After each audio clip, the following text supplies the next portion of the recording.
insurance CETA and construction CETA on their annual reports for the year 2021-2022. We'll also receive a briefing by the services CETA on their work at Mateo College on the National Artisan, or at the National Artisan Academy. We are receiving a briefing from Mateo College next week. However, we thought that to avoid maybe having services CETA come back again next week, maybe let's just bring this one matter up and have it presented to us this week so that we can just call services CETA in once. What has informed us interacting with these particular CETAs is based on some of the recommendations and observations that would have been made by the AG. We also haven't interacted with insurance CETA. And if honorable members would remember, coming from our midterm review, we did indicate that it was important for us to prioritize interacting with institutions, entities that we have not interacted with. So in the sixth administration, I don't believe we would have interacted with insurance CETA, and therefore we found it important to also bring them in. And there were a few concerns coming from the AG in relation to that CETA as well. So welcome to all of you colleagues from the different CETAs, chairpersons and CEOs. I'd like to check maybe if there are any apologies from yourself, Anele. Morning, Chair. Good morning to all the members. We received apologies from the Minister as well as the Deputy Minister. I will also receive an apology for late arrival from Honorable Makesi, as well as Honorable Mahlatse. Those are the apologies, Chair. Thank you so much. Okay, thank you very much, Anele. Can I check if there are, if the DG... Chairperson? Yes, Honorable Chair. Yes, I didn't hear Anele mentioning my apology. Did you receive an apology from Honorable Mananiso, Anele? Yes, Chair. She indicated that she'll be attending the Section 194 committee, but I say she's in the meeting now. Okay. Yeah, she probably will excuse herself at a later stage, so I think she'll join us up until where she can. Thank you, Honorable Mananiso. I see there's a hand up. Maybe before, Chair, you attend to the hand. I say maybe we must start rejecting apologies. Some apologies. These two from the Free State. I don't know why they will join late. Thank you very much. Okay, Honorable Lidzie. Maybe there's something, I don't know, happening. Maybe there's a chief or a king being coronated in the Free State as well as us. I see Mr. Danny Masimene. I apologize if I'm pronouncing the surname wrong. Your hand is up. Can I note the hand, please? Good morning, Chairperson. My name is Danny Masimene from Construction Education and Training Authority, SETA. I'm rendering an apology on behalf of the Chairperson, Mr. Thabo Masombuka. I'll be standing in for him. Thank you very much. Okay, noted. So, sorry, I don't have the full list of the delegation from the construction CETA. So if you're sending in for the chair, I'm assuming you're a board member, and could you indicate the role that you play within the board? My apologies, Chair. I'm a board member. I'm an accounting authority member.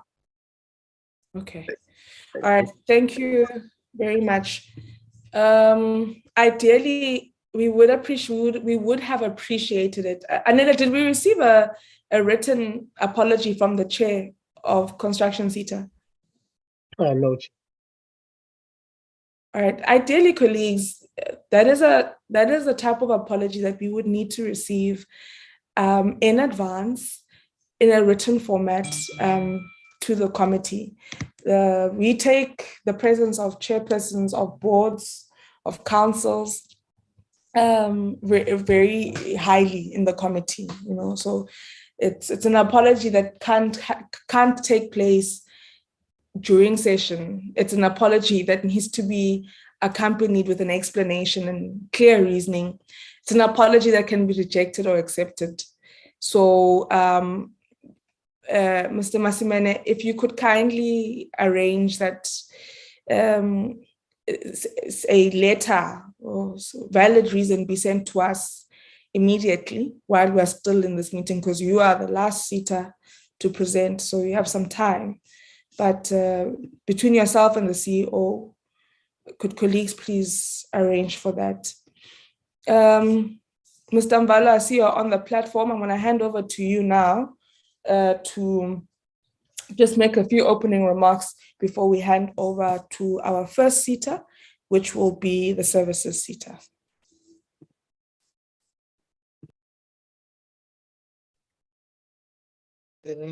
Thanks very much, Chairperson. Indeed, we are today having three SETAs, which will be presenting their annual reports. Obviously, we're starting with services SETA.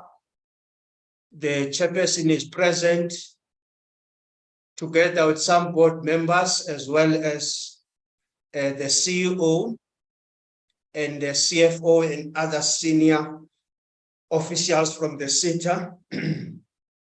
Perhaps just to quickly, Honorable Chair and Honorable members, to reflect on what services SETA will be presenting on.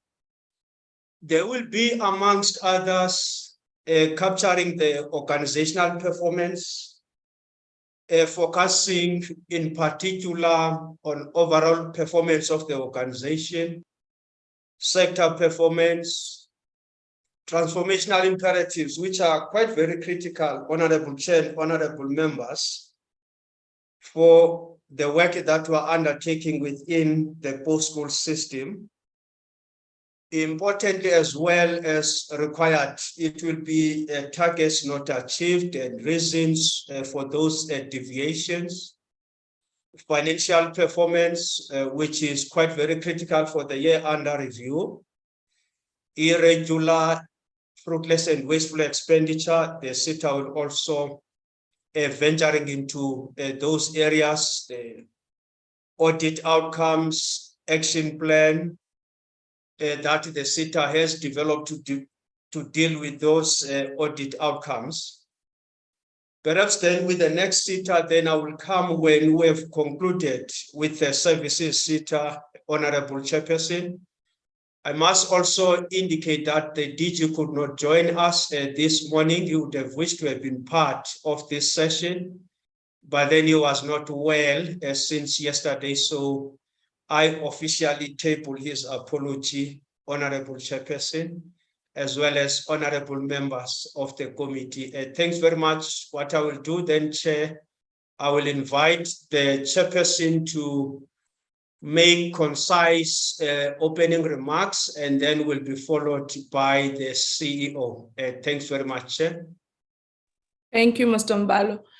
Can I also indicate that when colleagues present from the different organizations, perhaps besides insurance SETA, if you could leave out the mandate, vision, mission of, those first couple of slides that sometimes we tend to add, and then we shoot straight into the reports so that we can save up on time.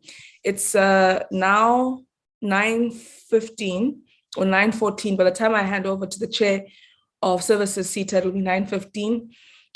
You have 40 minutes to make your presentation. Over to you, Chair.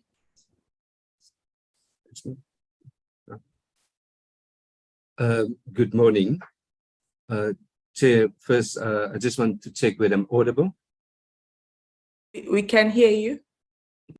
Thank you very much. Honorable Chairperson and members of the Portfolio Committee, the DDG President and other officials from the Department of Higher Education and Training, good morning. Chair, we are here today as per the request from the committee that the service SETA present on 3 matters in terms of our annual report, the one being the reason for our deviations, secondly, to give details of our irregular, fruitless and wasteful expenditure, including the consequence management that were implemented. We then will also give you our action plan with the time frames to address the findings of the Auditor General.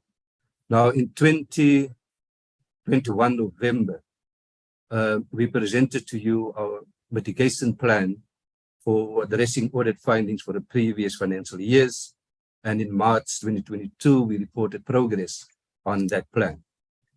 I'm pleased to report that we are beginning to see the benefits of those interventions. Chairperson, we have achieved and improved our performance, which have doubled from the previous financial year, and the CEO will go into detail in terms of that. Although we received a negative audit finding, we continue to strengthen our internal controls, and we are working closely with the Auditor General in this regard. The Accounting Authority is committed to addressing this audit and performance issues to enable the service SETA to improve our performance and audit outcomes. More importantly for us is to ensure that we fully contribute towards the goals of the NSDP and to continue with the rollout of our skills programs, especially in our rural areas, as indicated in our annual report. And we will continue to participate aggressively in government programs as we have done in the past financial year. And with your permission, Chair, I will then hand over to the CEO. Thank you. Thank you very much. Can I ask that colleagues just open their cameras for like 10 seconds when they start speaking, and then you can close it afterwards, just so that we see that it is indeed you, even though we do know your voices. Thank you. Thank you, Chairperson. Honorable members, the executive authority represented by DDG Mbala, and the members of the Services SETA Accounting Authority, I greet you all. We gonna try to be as quick and concise as possible. We have tried to share the information in the slides so that the committee could understand what we will be talking about. I must say we were fortunate to be invited twice by the Portfolio Committee to account on how are we going about our interventions. I don't know if my slides are moving, Chair. They're not. In fact, when I'm seeing a loading little icon circle thing there in the middle. So maybe it's frozen because it's actually not even showing on full slide mode on our side. Okay. Let me stop sharing and share again. Okay.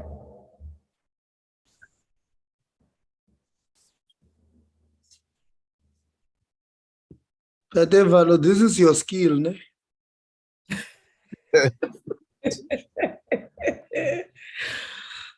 Hey. Indeed, my honorable CEO. CEO. Okay, see, they are moving, but they're not in full slide mode. So you just need to. Okay. Yeah. Are they in full slide mode? Let's just give it a second.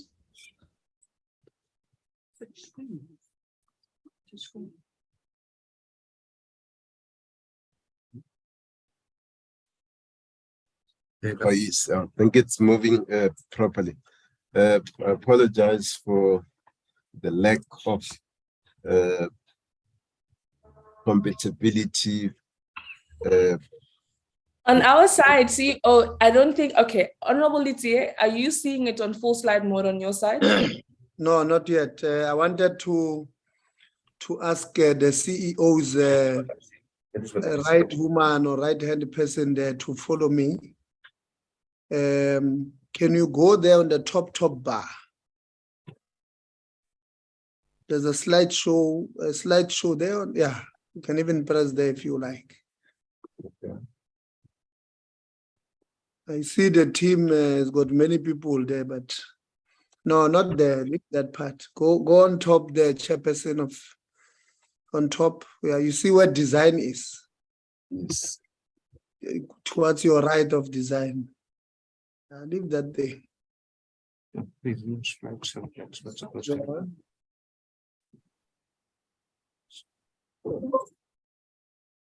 Yes. Okay, no problem. At least we have moved. No, CEO, we're not done. Go to display settings. Where's display? On top. There's an arrow showing down there on display settings, right where you are, but to go up. Where's display settings? You've moved your cursor. Go, yeah, right there. Up. Go up a bit. Up. I said stops video. Okay. Yeah, you see where you are on your right. Yes. You are on show taskbar, right? Yes. Next door to it is display settings. You can't see that one. Nah, I can't. Okay, stop video first. So maybe, should we try and maybe flight it on our side through Anele, even though that's just, I don't know. Because I've got a feeling maybe the device, Honorable Litier, that they are using doesn't show them what we see. Mm-hmm. Yeah. That is what I see. Maybe we can try it last time. Do you see end slide show? And slide. Yeah. It was here not long ago. Just stop sharing. Stop sharing, right? And we have to share. Yes. Share again, and this then to swap display, because if you're using two screens, the one you can see your deck, the other one is swap display, is what they see. How many presentations do you have open? Yes. It's not about. You see, there's a lot of things open there. So close there, minimize. This is the only presentation that is open. Yes. Yeah, there's a lot of them open. That's why you put it on the wrong way. Close this, there's others. See the button there. You have three open. Display. Close the maybe you can share from yourselves there. There we go. You only have one person now. Open the other one. Okay, I want to try and give them 15 seconds. 20. Let's see in 15 seconds if they can try and bring it up. So open the presentation, only the one. Okay. The person one.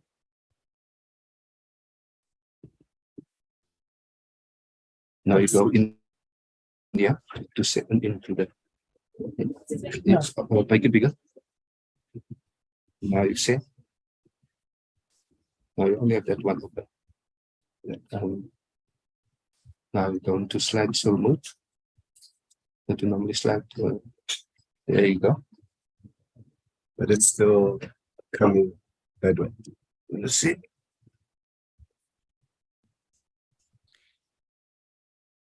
Yeah, no, we think it's perhaps the device. Angela, can you share on your side? Something, yeah. Maybe let's get out of this. That might work. You need to swap display because you on this screen and that screen. So there's a little thing that says swap display. Maybe you can try that because you haven't tried that. Oh, here's the tick. They didn't do it.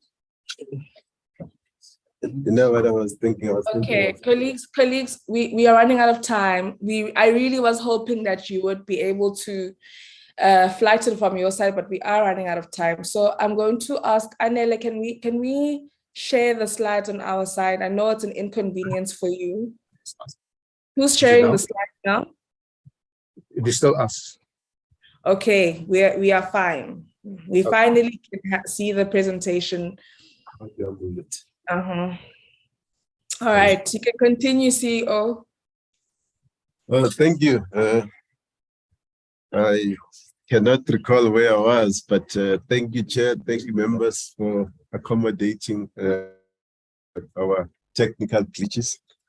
What basically we wanted to take the committee through is that in our session that we had in March, we were able to discuss our plans in details in terms of how do we improve on the 40% performance that we had in 2021 and deal with the issue.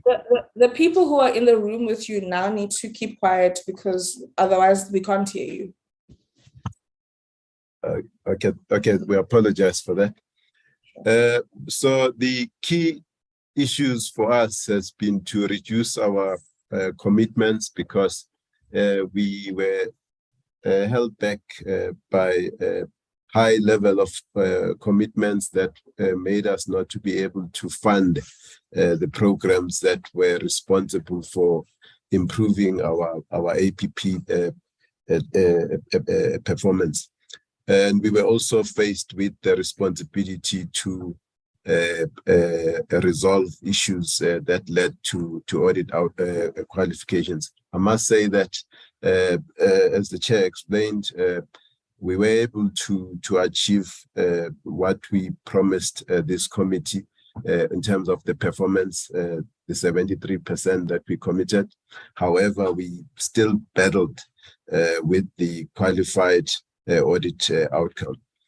The most important, I think, foundation that we as an organization needed to make sure that we have was the financial position that will allow us to be able to implement the NSDP 2030, which I must just say that when this board started, we were sitting with reserves below just above 200 million, where we were carrying commitments that were just around 5 billion.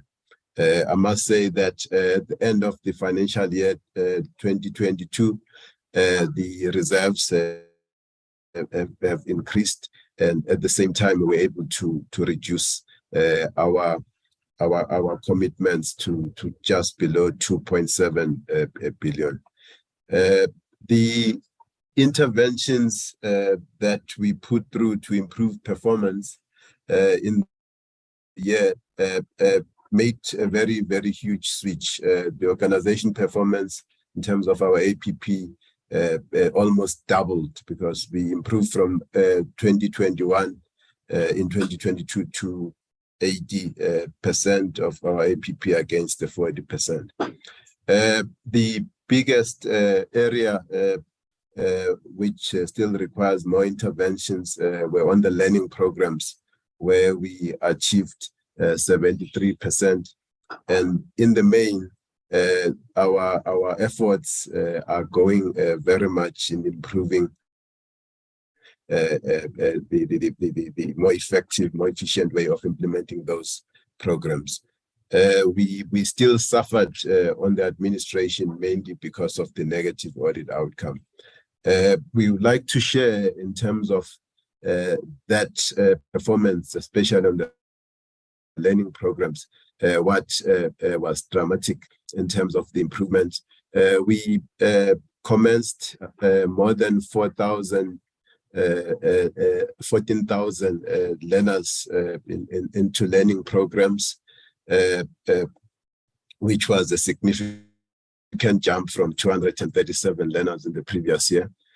We also supported 1,650 learners that were funded by employers, which was also more than double the number the previous financial year.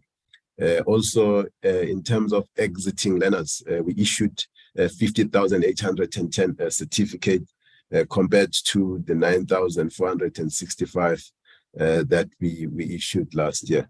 So there was a slight drop on the employers that submit WSPs, and with various factors affecting that, because we were seeing a lot of entities also transferring out of our sector to their much more specific sectors, and at the same time, with the difficult economic condition, our small entities that were submitting WSPs also were not involved. In terms of the transformation statistics that we are sharing, those numbers, 14,000 learners that we enrolled, about 73% of those were female, and about 12,831 of those they were Black in terms of ethnicity. Also, the majority of the learners that we commenced last year, 69% were unemployed, whereas 4,420, which is 31%, were employed. The areas where we battled in terms of our annual performance plan, as I've said, it was in the main on program 1, where we got an a qualified audit opinion, where we're gunning for an unqualified audit opinion. The basis for that negative opinion in the main, we'll discuss it in the upcoming slides. But we also had lower submissions for WSPs and ATRs, which also was based on what I explained earlier. Generally, we battled with completions.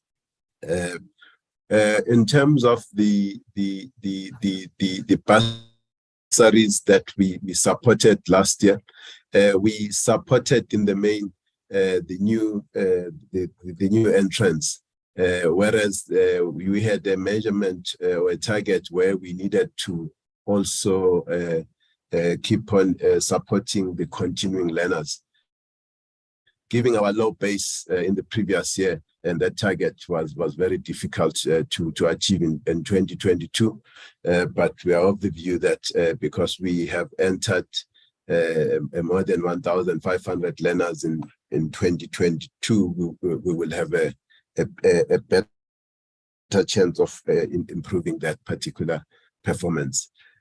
On the other areas where it's a number of completions in the main, the learnerships, internship, bursary, skills program, artisans, and IELTS and candidacy,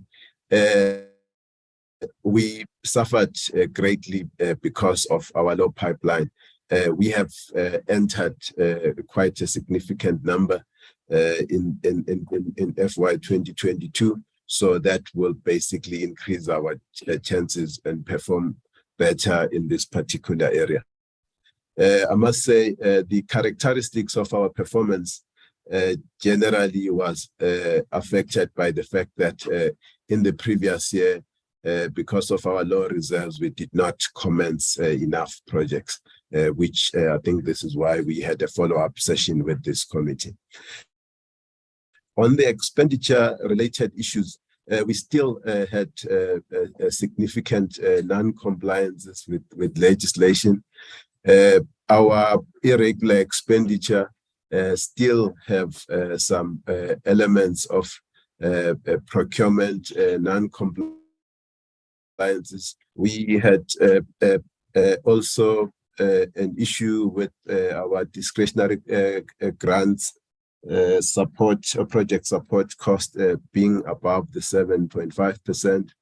And we also have the non-compliance during the appointment of board members where the vetting wasn't done before the appointments were concluded. But in the main, with the wasteful expenditure, we had 5 related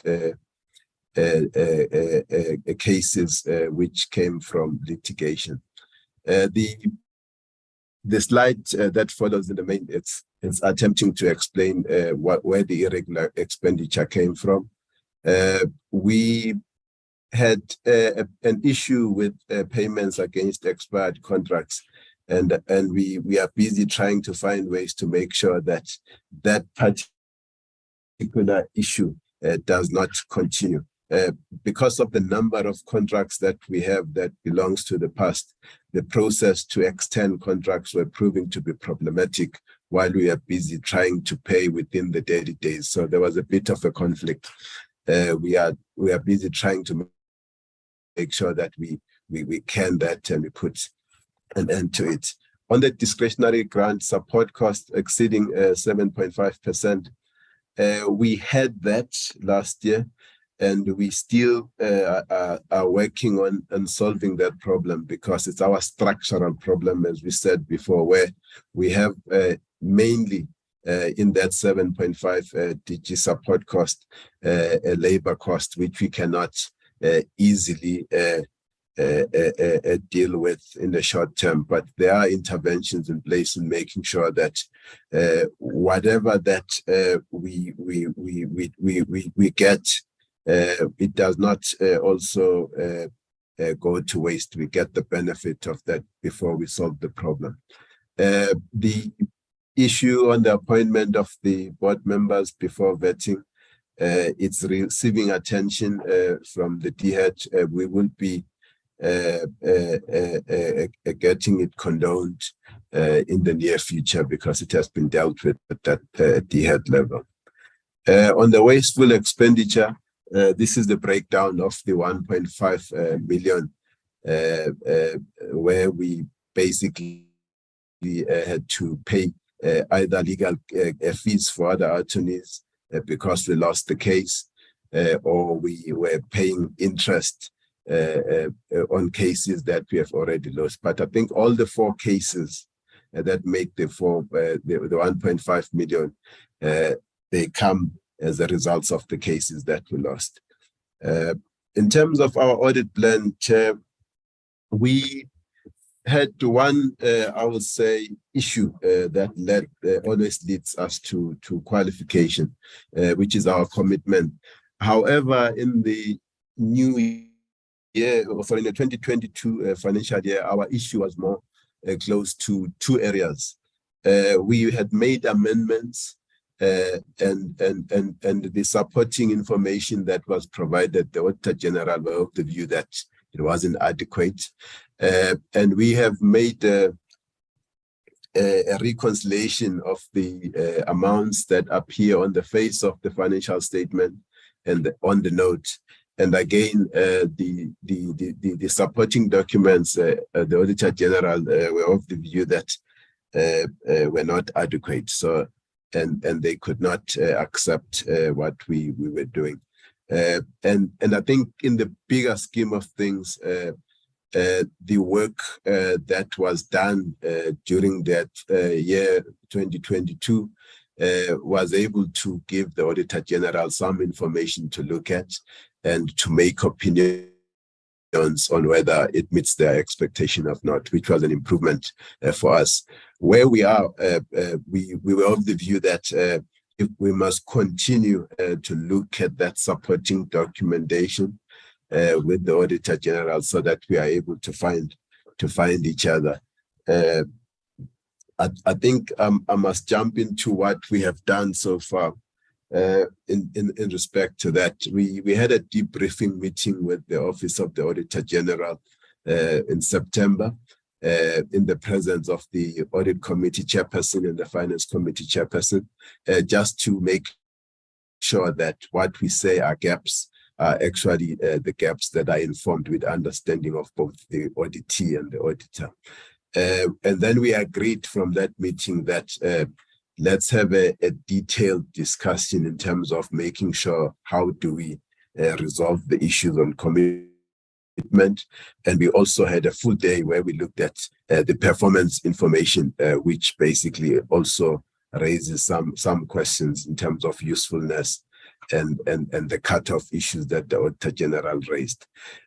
What is important then, after those two sessions, we still met with the Office of the Auditor General, the Business Executive, where we agreed that it's very, very important that we deal with the issues affecting the audit opinion before we start the audit. And we were in agreement that the Auditor General will have to form an opinion before we start the 2023 audit.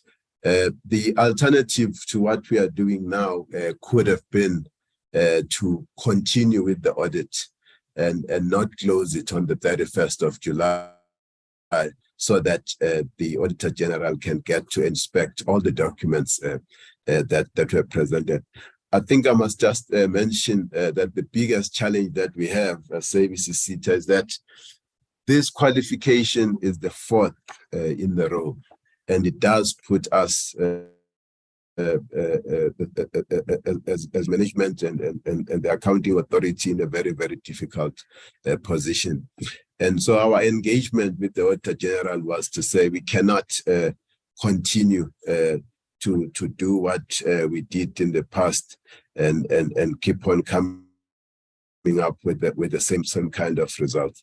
And our diagnosis in the main was that the information that is being audited is not restricted to the current financial years, but it also comes from years gone by, where even if you strengthen your controls today, you're not going to go back and strengthen the controls in 2017, 2018, and 2019.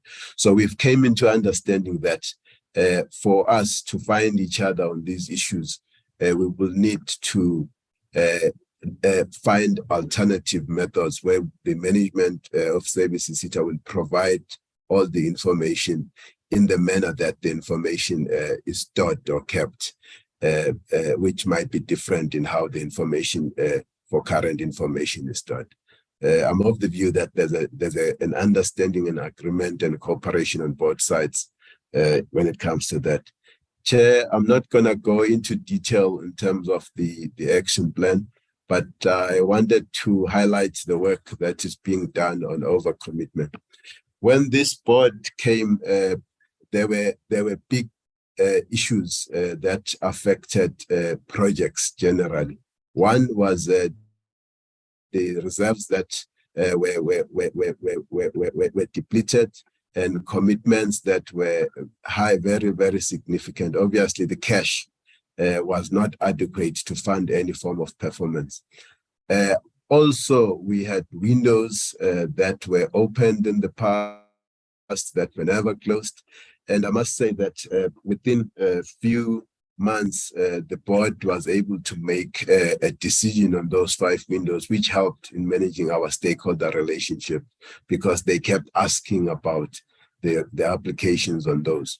We had big issues on pre-enrollments where we have approved and allocated projects and contracted them, but we were not allowing entities to implement. And it also put us in a very, very difficult PR situation.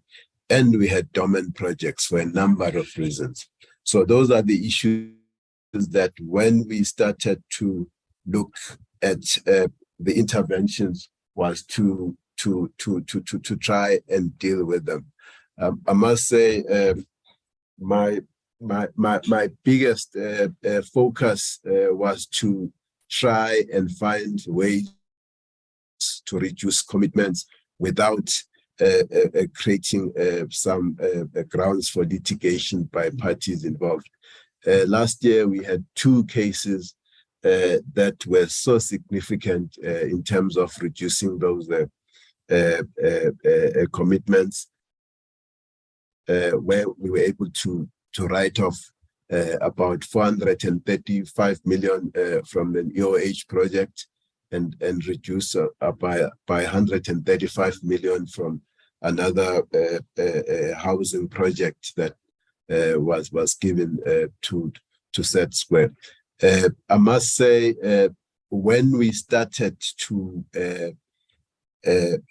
commence projects, we constantly also get those entities that are no longer interested in implementing the projects that they might have contracted for in the past. And we also get the benefit in reducing commitments on that. In the current year, when we commence projects, we also started to engage entities to say, we might have wanted you to train learners on end user computing, but what is more important today is that we must train learners on hairdressing. I must say that some entities have been very much willing to change what was agreed in the past.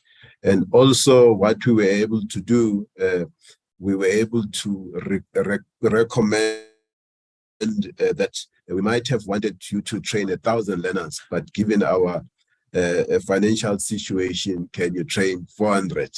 And I must say that most entities have also been very positive to those suggestions. In a nutshell, members and through you, Chair, we are seeing cooperation from our stakeholders with the process of trying to reduce commitment and also rationalize. This rationalization sometimes talks to us, not to everybody. But when we say rationalize, we are basically saying try to get projects that were approved long time ago to be relevant to what is required in the present moment. Chair, I will not spend a lot of time because the information below just describes the interventions that might have helped. But I think what is more important on our performance going forward is that we are aiming for 80% performance for 2023. But I think what is notable is that in terms of our annual performance plan, the learners that we need to enroll, they've risen to 18,270, which is a huge jump. I must say that we are targeting to have done 70% of those enrollments by December.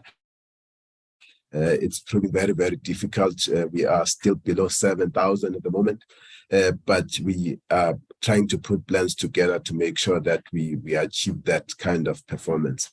The overall performance that we are targeting for or forecasting for Q3 is at 57%, given that some of the interventions they are closed, they can close them or only towards the end of the financial year, where we think we'll be very, very close to 80%.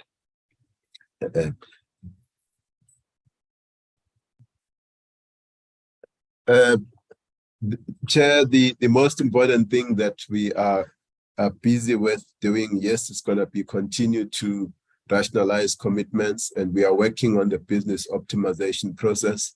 The key thing there is with the transition from traditional qualifications throughout the PSET, we are building capacity to deliver occupational qualifications. So we are developing new qualifications. We are building up some processes that will help with that. In the main, what we are planning to do is to open a window that will focus on occupational qualifications. I must say that our stakeholders have been very, very helpful in partnering us so that the qualifications that we develop are relevant to what the sector is looking for. The issue that I will move straight to through you, Chair, is the presentation on Moteo. I hope I'm not going to have a lot of technical glitches. But while we are busy trying to put the slides, the important role that we were playing in terms of the Artisans National Academy was funding. So we were approached by Motewa to fund this fantastic project of building a National Artisan Academy. What happened in the past was that it took a lot of time to complete building the National Academy. I'm sure that in the past, the CETA had presented what happened, but we were fortunate again to go and visit the structure, and at the moment the structure it's starting to yield the desired return in terms of it being utilized. Thank you. I think the presentation is on now. Thank you. Services SETA originally approved 250 million for this particular project. But when the bills of quantity and was completed, that amount was increased by another 70 million to 320.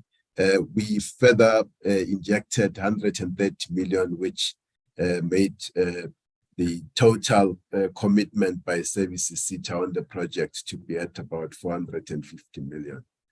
The Motewa as a college, they were responsible for appointing the contractor and related subcontractors, and Services SETA on the side, we appointed the professionals that will assist us to certify any claims against the approved amount.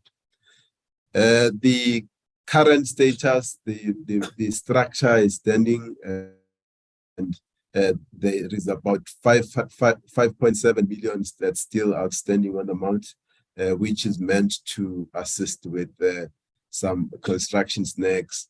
What is a biggest problem, I think, for Motewa to get everything approved, it's the processes with the municipality that they are still not getting approvals on the access roads and other related issues that municipality needs to assist the colleges. But I must say that the structure is already now being utilized. The plan was that by July they put approximately 200 learners in that site to start to do some programs that they have. We also have been working with the college in terms of making sure that they've got funding for learning programs. Services SETA, we activated the 51 million allocation that we have made to them so that they could plan and start to utilize the structure. We had a lot of other interventions other than us making the money available. I think Motewa did an excellent job to showcase the structure when the president visited the Free State in the past, and also when the deputy minister had an opening session for the heritage exhibition in May. I think Motewa did an excellent job just to showcase how beautiful the structure is. We also engaged NSF to support Motewa with operational costs that they needed to bring in equipment. We also engaged the Department of Education and Training. Actually, we brought in DDG Zulu to see for himself the opportunity that the structure brings. If I may quote, the structure is very strategic in terms of bringing relief to a lot of other provinces in terms of having another big trade center under the state control. So the department was more looking at how do you utilize the structure working looking forward that we can use it as a trade center and as a trade center for the trades that the college offers. SETA is also involved in supporting Motel with the cost that they need to try and operationalize the structure. Chair, I think without taking a lot of the committee's time, I know my 40 minutes is up. Let me rather wrap it up and thank you for the time and tolerance with all my technical glitches. Thank you. Thank you very much, CEO, and to the chair. Can I just check with Mr. De Vries if there's anything else that you'd like to add?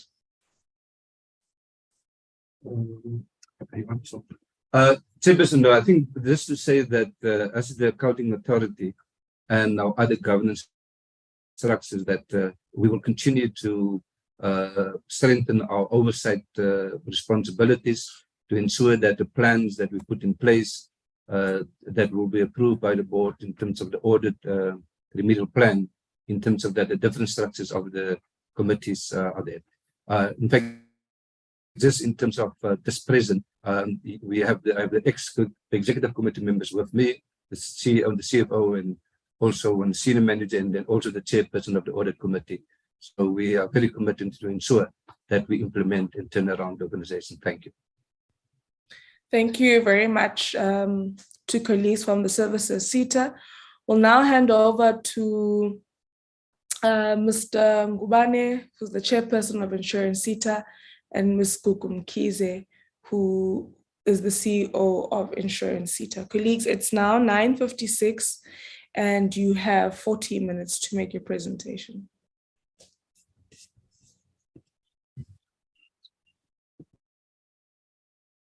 Okay, thanks, Chair. Honorable member, Ms. N. Kachwa, and all honorable members from the portfolio committees, to all executives from the CETAs, from INCETA and other CETAs, our colleagues that are here, and Mr. Mbalo and the team from the D8 as well. Good morning. From my side, Chair, I will just do an intro and then the CEO and team will get into the details of the presentation. I'm here accompanied by the CEO of CETA, Ms. Gugu Mkhize, and the CFO, Ms. Zanele Malaza, and then the executive manager operations, Mr. Leslie Kwaping. From the board side, Chair, the board is a stable board and it's fully constituted with all the board members present except one position that we need to fill from the board. And we have all the board's committee intact and functional. And on most of the issues that the CEO and team are going to talk about, it's some of the issues that the contributing factors are some of the issues that the board took a strategic decision to insource the finance and the IT, which we outsourced for many years. And then we decided to take that decision that everything must be insourced so that we create work and then put everything inside and be responsible to take decisions on that one. And the other decision that was taken was to do a restructuring in an overall organization so that we make sure that the skills, the matching and people that are hired to do the job are exactly doing what they are hired to do. From the board side, that's in a nutshell that I would say. And then the CEO and team, they've put in the plan to address all the AG findings that have been put on us as the CETA. So from there onwards, Chair, I'll let the CEO and team to delve into the actual nitty-gritty of the presentation. Thank you.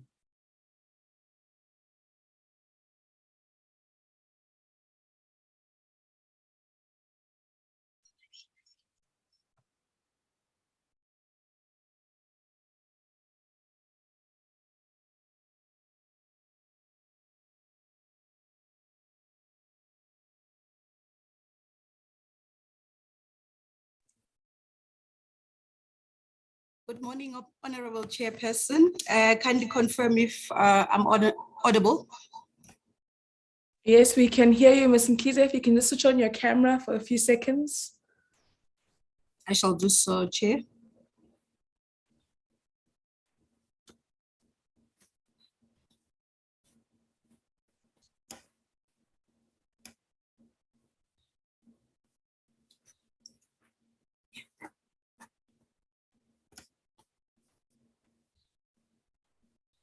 Okay, we can see you. Good morning, Chairperson, and the honorable members of the Parliamentary Portfolio Committee, the DDG and the team from the department, as fellow SETA colleagues.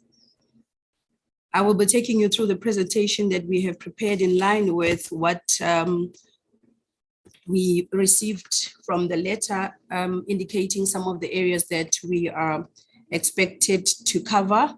Chairperson, kindly confirm if the presentation is on slide mode. Not yet. Let's just wait for it a bit.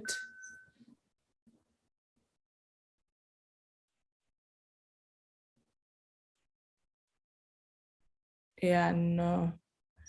It's not on slide mode yet on our side. Okay, let me unshare and share again. It's showing as on slide mode on my side. Okay. No, I think, Chair, I must organize a workshop for the CETAs and charge them. hands off the CEOs of CETAs. I've got a feeling that it's I'm not sure what is happening on their side, because there we go. We can see it. Are you able to see, Chair? Yes, we can. You may continue, CEO. Thank you.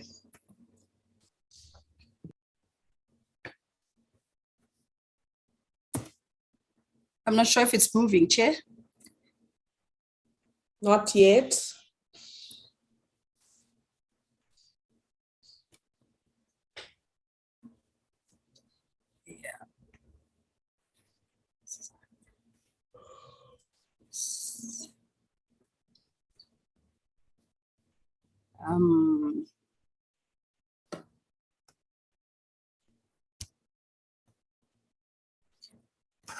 Oh, yes. It should be moving now, Chair. Yes, it is moving. Can you go to slide 3? Okay, yeah, everything's fine now. Okay, thank you. Chair, at a high level, we just wanted to present to the committee our vision and our purpose, and also just highlight some of the mandate anchors. And we operate as a SETA in the financial services space, obviously being a sister SETA to the financial services SETA, as well as the banking SETA, and we borrow from each other in terms of the skills that are required in the financial services sector.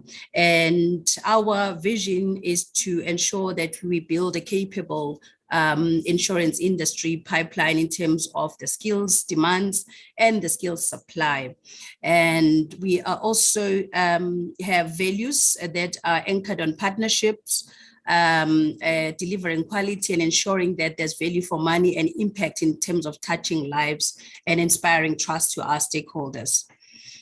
Our strategic objectives are mainly focusing on ensuring that our work is covered in terms of in research, and we do this through an annual research agenda that covers specific topics that are dealing with industry requirements and demands, but also consultatively, we ensure that the sector is on board in terms of understanding the trends in terms of current and future jobs and future skills that are required.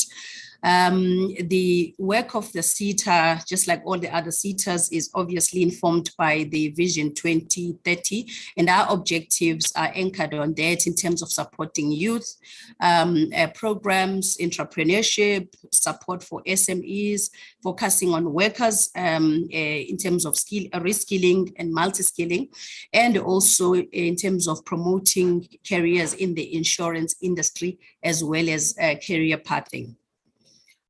Just to highlight some of the key highlights during the year in 2021-22, these are some of the events we hosted in terms of promoting careers in the insurance industry. We launched a fund which was launched by the minister in December 2021, which is a co-funded insurance sector student fund that is aimed at supporting bazaars that are working in the industry and also unemployed youth. And also in terms of the amount that we spent in 2021, we supported 13,357 beneficiaries, both workers and unemployed youth.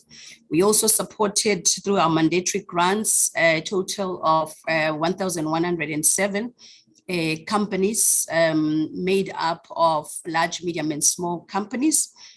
And more than 5,000 young people were exposed in career guidance in terms of the promotion of insurance careers. We are also one of the CETAs that are leading in the transition between legacy qualifications and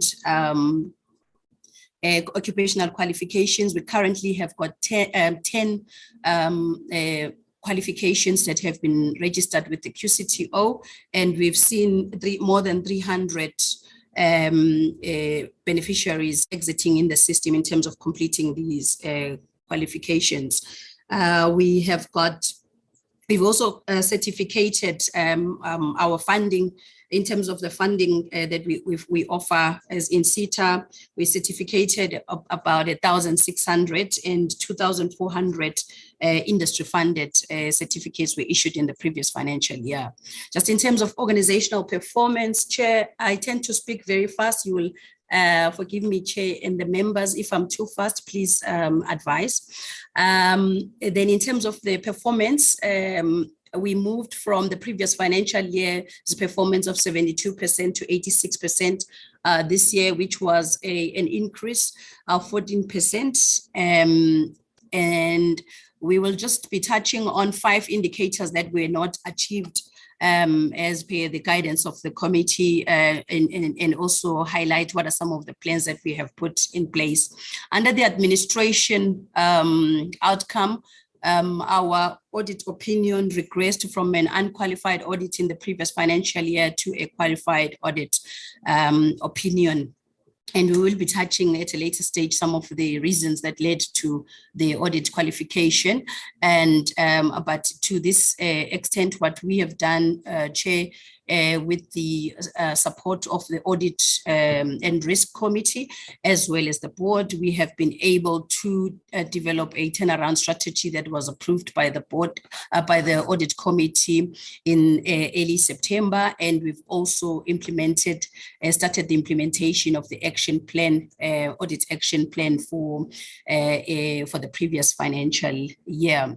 The regression is regrettable, but the reasons main reasons for the regression were basically the transition between the insourcing and outsourcing into the insourcing of our systems, which was the ERP and the MIS system. The second reason was because of the changes in leadership. We undertook a forensic investigation which saw 2 senior officials in the finance department being suspended. And as a result of that, there were some challenges in terms of capacity in the finance division. In terms of looking at the learning programs and the 4 indicators that were not achieved under the learning programs on the issue of the placement of learners completing in terms of placement, there has been a shift over the last 2 years in terms of our DG allocation process, where the timing of it was always misaligned, and it resulted in the late start of the programs. And all 4 of the programs were impacted by the late start, flowing from the pandemic into the new financial year, and we were not able to start the programs on time. What we are doing as a measure to correct this in the current financial year is that we have already started with the preparations for advertising timeously in terms of opening our window, but we've also reviewed our SOPs for the DG and strategic projects to also align and ensure that the approval processes in terms of the allocations happen timeously, and we're able to start the implementation when the financial year starts. And then in terms of the workers that were granted bursaries, there is a trend, unfortunately, happening in the industry where we find that based on the applications we receive, most of the workers, because of the work pressure, they will apply for programs that are long-term. However, they are unable to complete them due to the work pressures. And we have since revised our SOP to also cover short-term programs so that they're able to upskill while working, but it does not have an impact in their productivity while they're working. And then the other indicator that we were not able to achieve was on the skills programs for workers. And this was, as indicated, Chair, as a result of the delays in the implementation of the DG process. So for the current financial year, we have already started deploying multiple strategies in terms of the implementation. Industry is able to apply directly and implement the skills programs, but we are also using other implementing partners like the skills development partners, the strategic partners that are within the insurance sector value chain to ensure that we are able to meet this target or exceed it. The last 2, Chair, that we were not able to meet, we're talking to the unemployed learners that are able to get placement opportunities once they have completed the programs. And through this, Chair, we've been able to then look at engaging with industry and also ensure that on the onset, when the contracting happens, we get an indication of the possibilities or the forecast in terms of how many learners will be absorbed at the end of the program. We've also seen a target that we're not able to meet as a result of the dropout rates.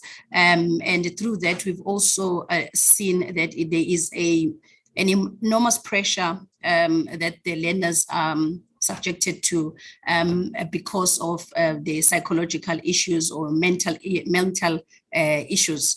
And as a result, we have started implementing the wraparound, a comprehensive wraparound program that deals with issues of mental health and psychosocial issues.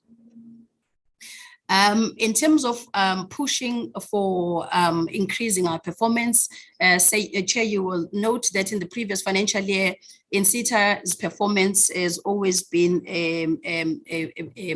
on the high, and we have been able to achieve 100% in the previous financial years. And we know that this is a possibility that is very close and it's within our reach. So we have introduced Project 14, which is basically a top up from the 86% baseline of our performance, and so that we are able to achieve at 100%. Our plan is to achieve 100% in the current financial year, and there are plans in place that we have put, and we are confident that we will be able to achieve this objective.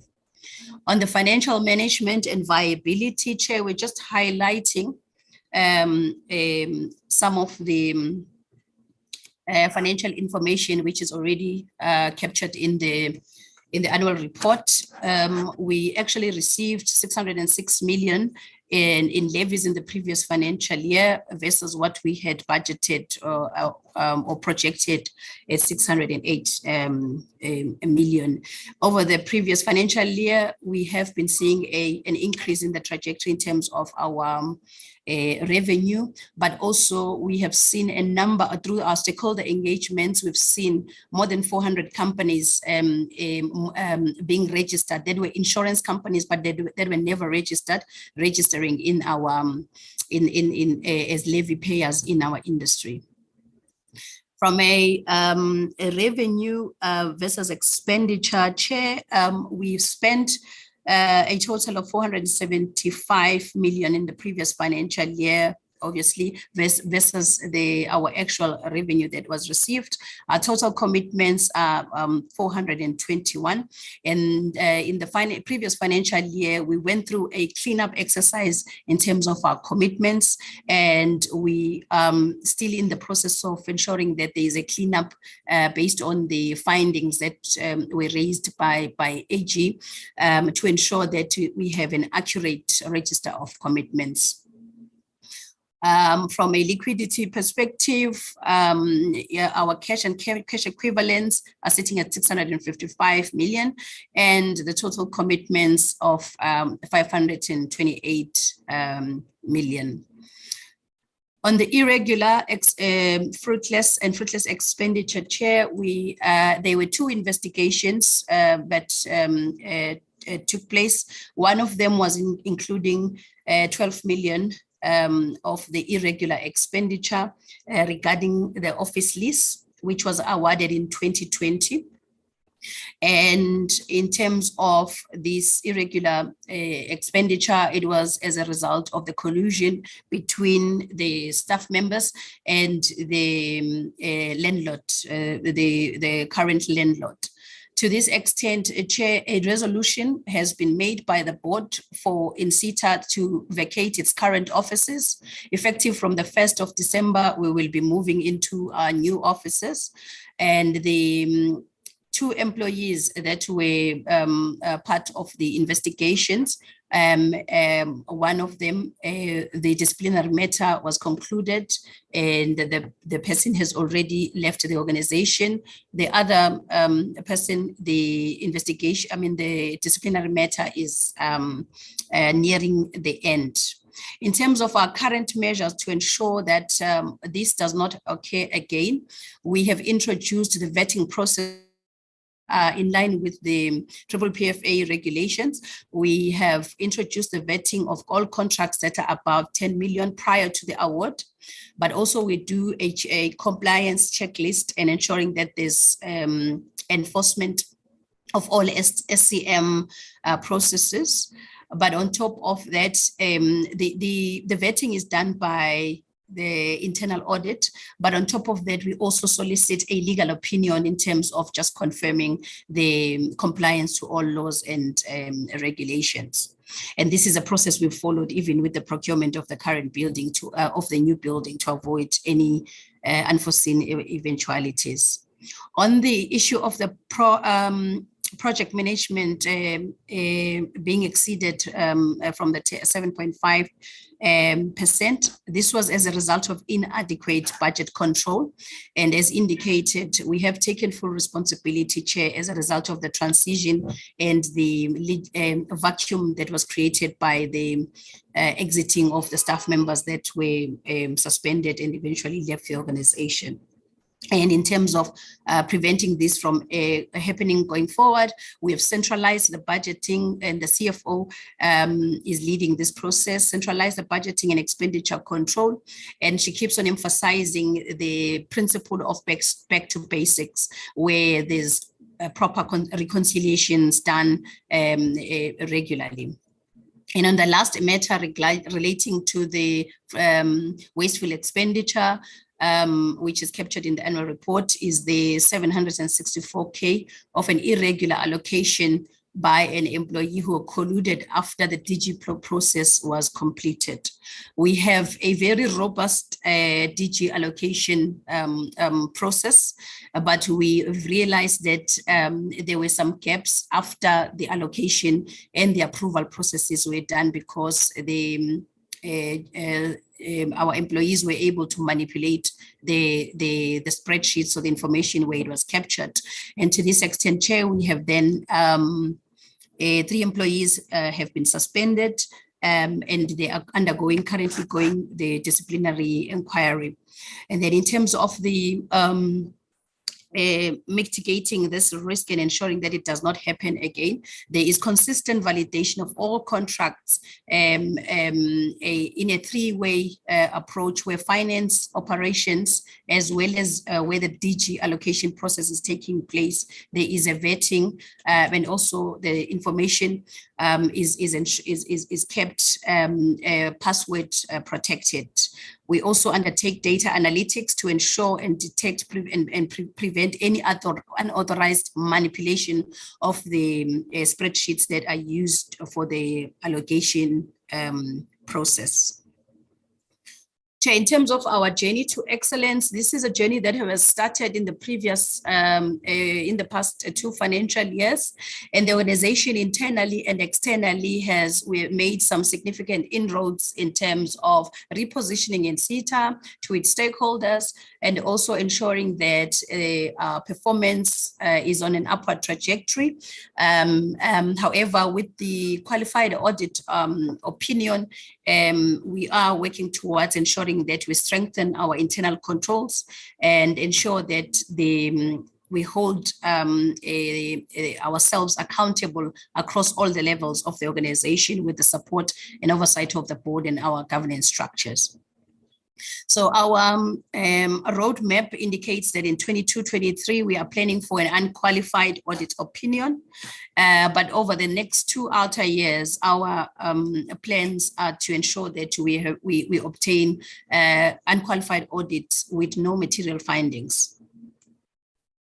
Our operational excellence model is anchored on 4 pillars, and this is just us looking at the going forward, Chair.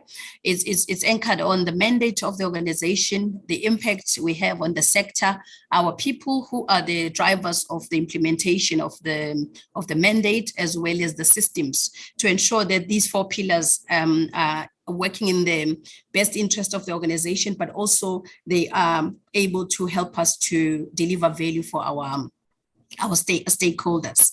The organizational excellence can only be achieved if we committed as we are in terms of high performance, ensuring that there's robust engagement with the stakeholders. We also promote clean governance, and our internal control environment is sound.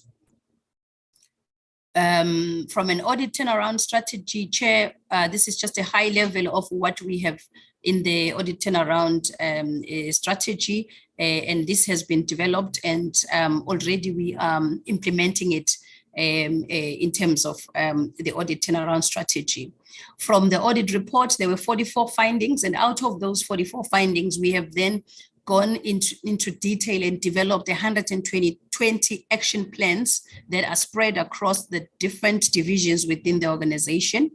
We have now a full complement of executives in the 4 divisions, and that is finance, operations, risk management, monitoring and evaluation, as well as corporate services. And these 120 action plans are sitting in the 4 divisions, and they are being monitored on a monthly basis, and they are part of the agenda of all the divisions to ensure that we implement all the actions, and there's accountability across all the levels of the organization, because we are serious about wanting to see a turnaround from an audit perspective, Chair.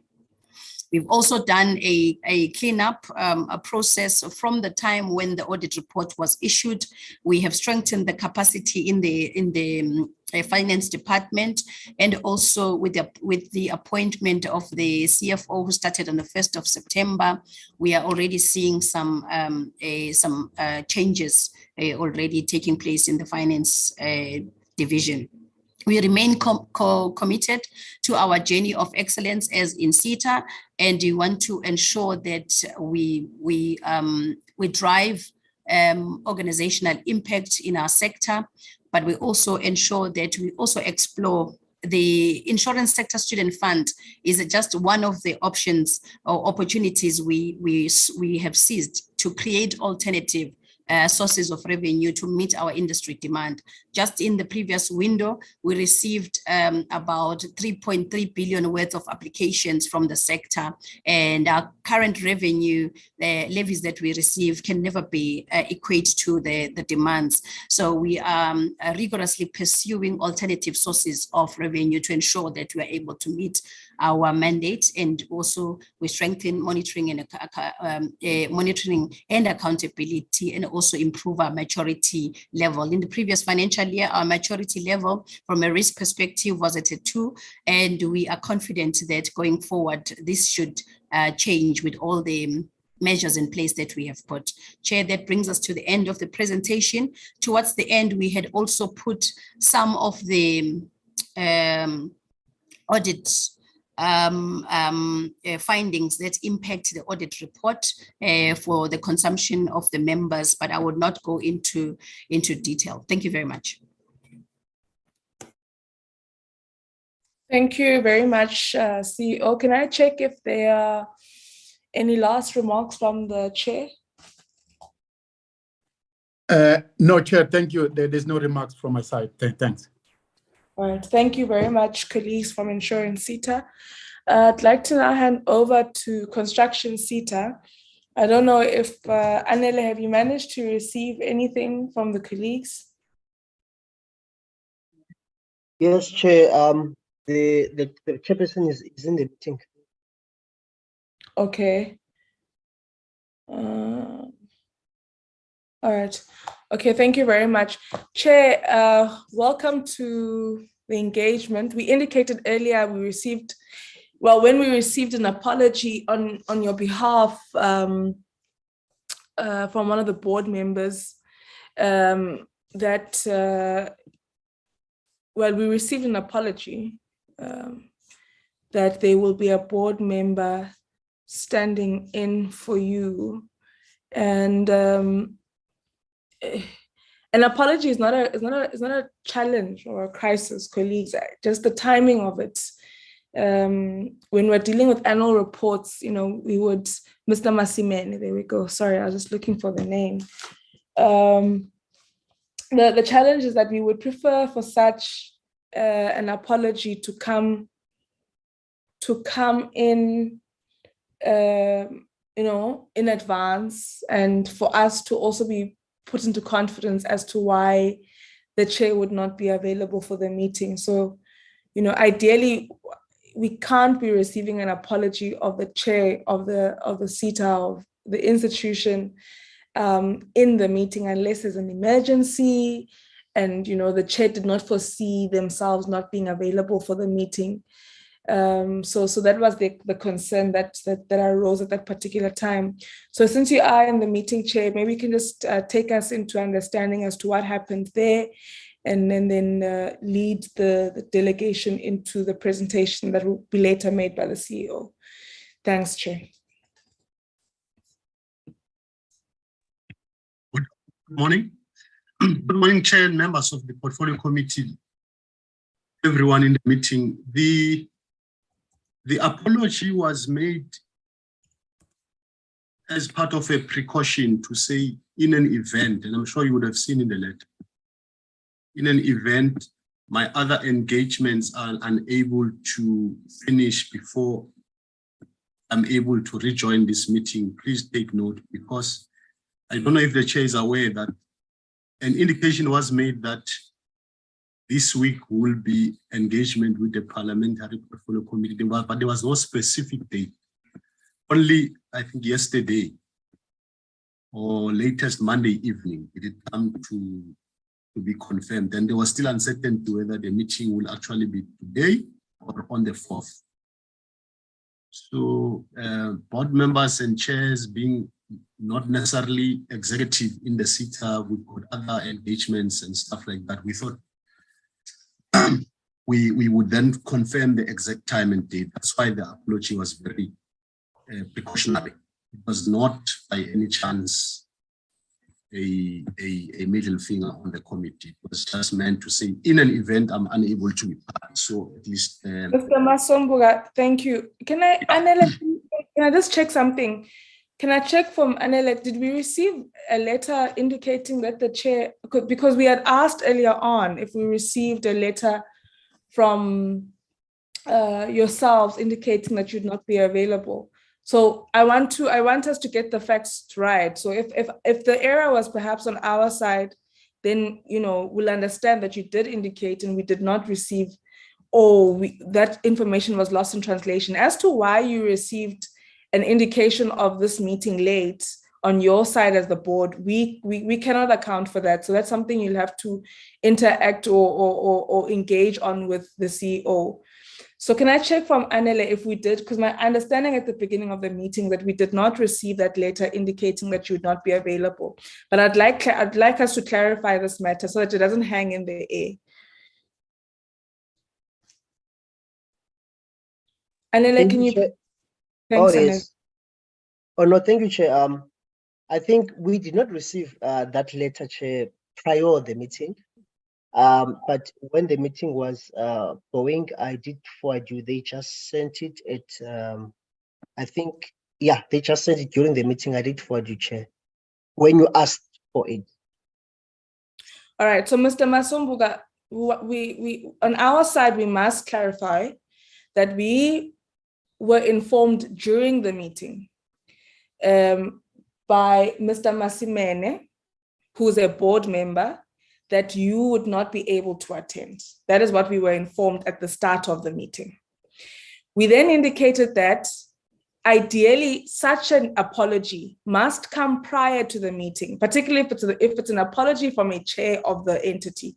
It must come prior to the meeting and it must be substantiated to indicate why the chair is not available. In the case of an emergency, like you woke up this morning, Chair, and you were in an accident and therefore someone has had to, come to the rescue, we would understand that the chair cannot be in the meeting right now and would not have been able to indicate to us prior the meeting that you can't be in the meeting. So as to why you as the board found out this week, be it yesterday or the day before, that you have to be here, that we cannot account for because our communique to the entity would have gone out way before that. So, Chair, that is the understanding that we have as a committee.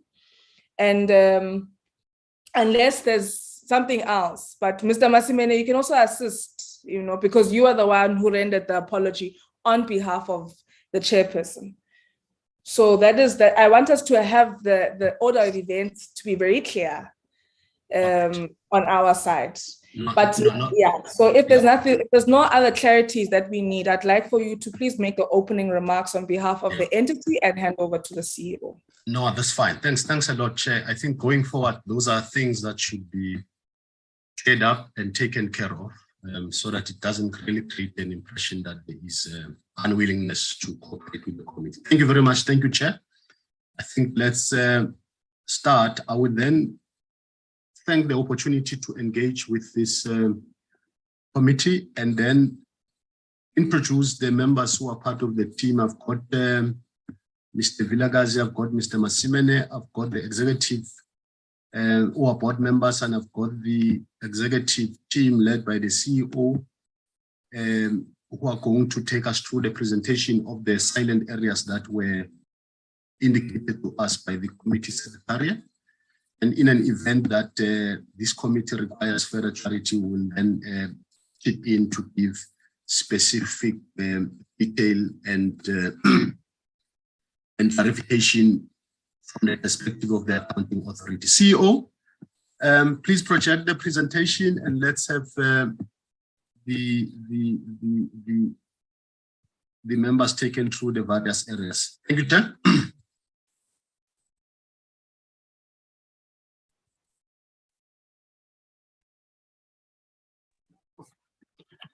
Thank you, Chair. Good morning, Chair, members of the Portfolio Committee, the colleagues from other SETAs, and my colleagues from SETA. I'll ask to be assisted if this presentation is showing, if everyone can be able to see. We can see it, but not in full slide mode or, presentation mode yet. Presentation.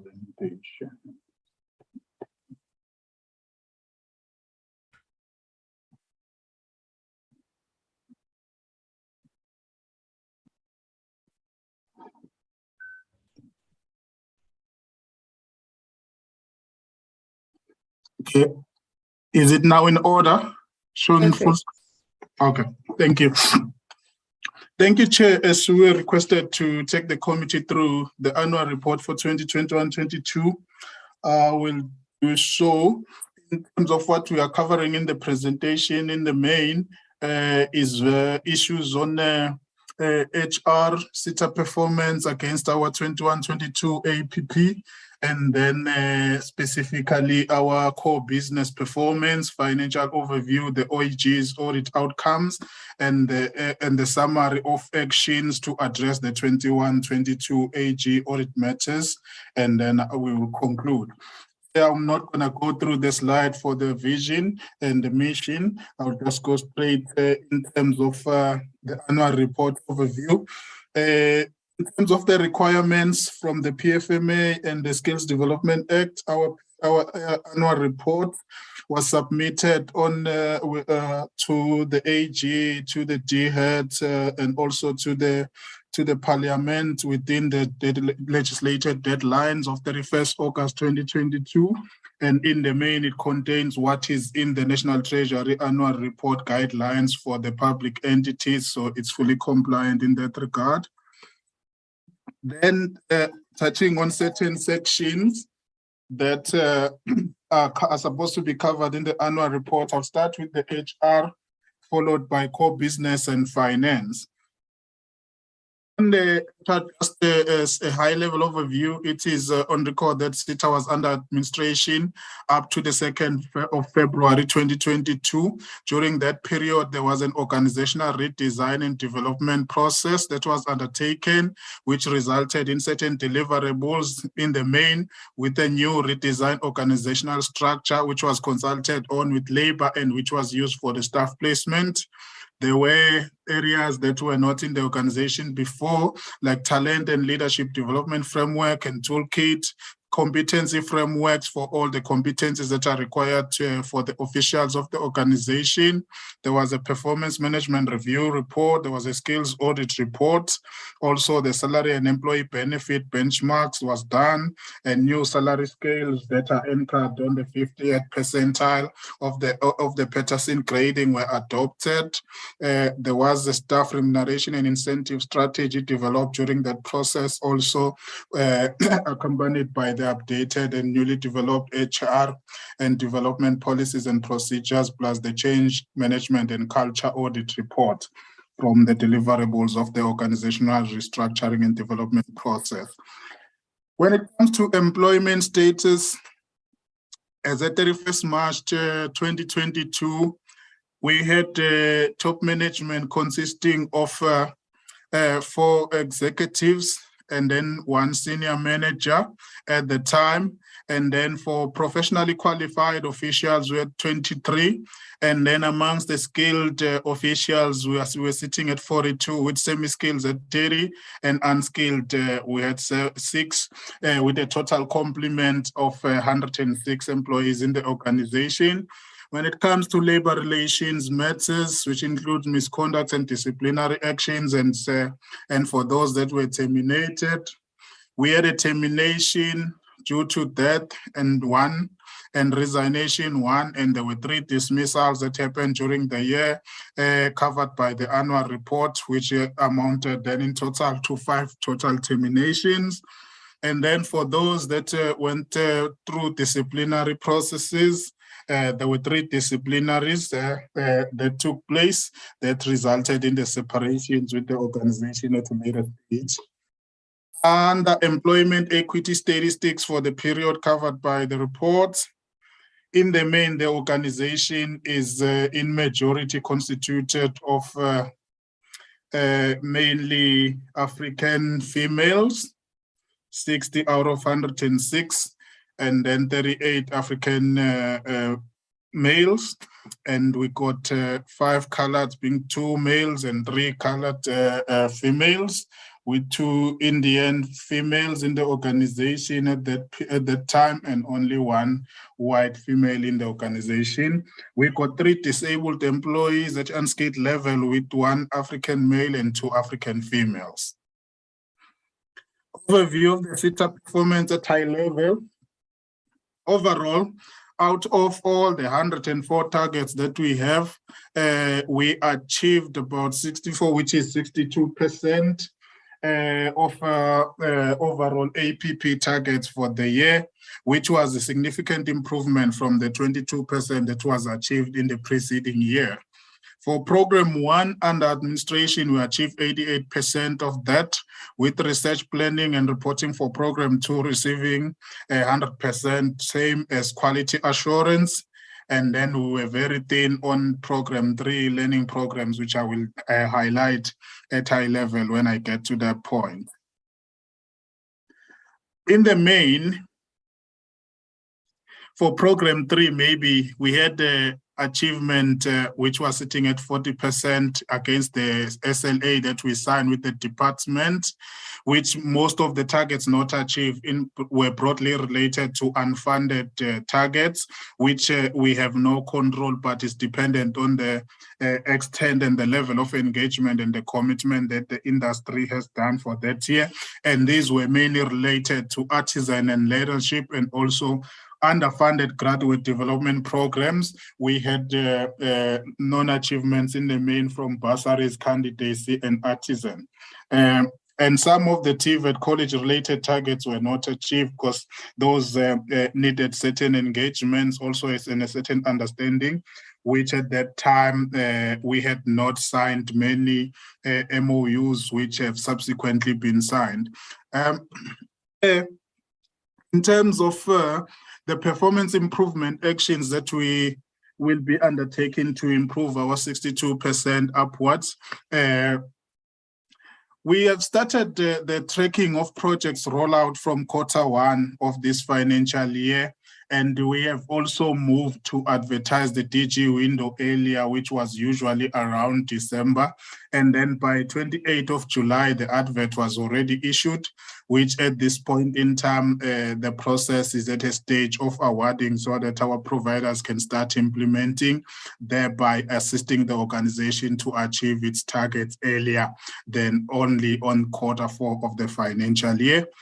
We have started taking on the payments of stipend through the biometric and stipend payment system that was launched in June 22, which constitute digitization and automation of the process for our DG providers, whereby our learners are paid direct their stipend. They can be able to view on the system each day how much they have earned on their stipends, and they know on the pay day how much they must expect, which then is paid direct to their bank accounts instead of being paid via the training providers or their employers. The same information that is used for attendance records by the learners is also able to be used by the providers to be able to claim for their payments, so that they are also paid on time, so that those issues do not end up affecting the rollout of the programs.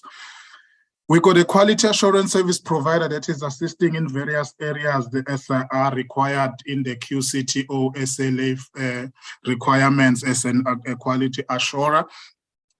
And the project is sitting at a 60% completion in making sure that all that is required is in place.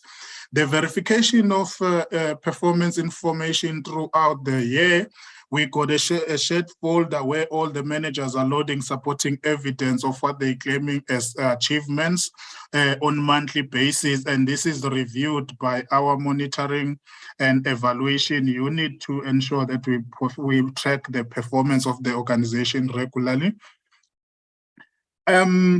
Maybe also in terms of the implementation for special projects, like including those with TVET and CET support, small business and cooperative support, we have made sure that we have ramped up our efforts and activities to have all that is needed in place to achieve these targets, especially for small business and cooperative supports, and also for our research activities, which is we didn't undertake much in the previous year. And then the research agenda has been agreed upon and then is being implemented. I think also as part of this improvement, the performance agreements, as the performance was suspended throughout the administration, and only the policies and the system became effective from 1 December. Every employee at SETA is signing their performance agreements, which is aligned with the organizational performance targets as well. And then we got an annual operational plan for the organization, which is departmental, and also the business scorecard for the organization, which EXCO reports on monthly basis as part of improving our performance in the main. Other performance statistics for the year, maybe under mandatory grants and discretionary and ERRP information. We have reported elsewhere that we also implemented economic recovery and reconstruction program, which covered in the main in the year under review for this annual report, roadworks, community house building and construction contractor. And they were in the main the short skills programs, which have been changed for 22-23 now to include learnerships and internships in other areas as well, including plumbing and electrical installation. These projects for the year under review were in the main in these provinces: Eastern Cape, KZN, Mpumalanga, Limpopo, Northern Cape and Western Cape. A total of 6,132 learners were enrolled, with a budget of 92 million, and then 18.9 or 19 million was paid in stipend during the period. And by the end of the financial year under review, about 4,500 or more learners had completed their ERRP, which is a minimum of above 74% completion rate as at 31st March. When it comes to MG and DG performance, we received about 586 in skills levies, which was a 51% improvement from prior year, where we're sitting at around 300 million. We paid out 72 million on MG versus the 42 million that we had paid in the previous year, which was a 71% upward improvement. We paid about 511 in discretionary grants for the project, which was just a 6% decline from what was paid in the prior year. Then when it comes to core business, some performance highlights. We had about 8.4 learners that entered our learning programs. There were about 13,927 unemployed learners that were on all our SETA skills programs. We had about 160 construction workers that were on our SETA skills program that include learnerships, internship, candidacy, and apprenticeships. 7 SMEs were funded by the SETA, and then 22 women-owned entities were funded through the DG window. We had about 32 other entities, which include cooperatives, NGOs, and NPOs that were funded during the year. About 6,375 learners completed and were certificated during this year. And then we accredited about 60 skills development providers with 604 moderators and assessors, which is individuals that were accredited during the year under review. When it comes to program 3 itself, where we indicated that in the main we only achieved 40%, the presentation is breaking down the areas which also indicates underachievement, which we'll talk to what we need to do at a later stage with this, or what we have already started doing this year. In the main, the non-achievements were learnerships, artisans, candidacy that were not achieved, especially on the completion sides. That's where we're doing not so good. As the slide is showing, under an unemployed learners per year, we got a short achievement there. And then also in the same skills programs entered, especially for employed learners, we didn't have a target. However, for completions as well, that is industry funded employed learners, we had no target for the previous year. However, for the employed learners per year, we had a target of 800, but we only got a completion of 157, which is an issue also that was affected by various factors, including the COVID, and then some of the providers that were unable to complete due to the challenges they faced that was affecting the country and the industry at the time. And then artisans completions also is one of the areas that we are currently challenged on, which we have started to work with our providers and stakeholders to make sure that we achieve this, as it is important for the country to achieve against the targets that have been set. Okay. Moving to the next section is priorities within the sector. For bursaries, we are doing well for unemployed. However, for the employed, that is where we are falling short. So this is a summary in the main. Under internships as well, we are able to start, but we are battling with the completions. University placement entered. Also, we didn't do well in this case. The reasons is in the main on the implementation side for both university, TVET, etc. In that the DG will be awarded from what the providers will have bidded for.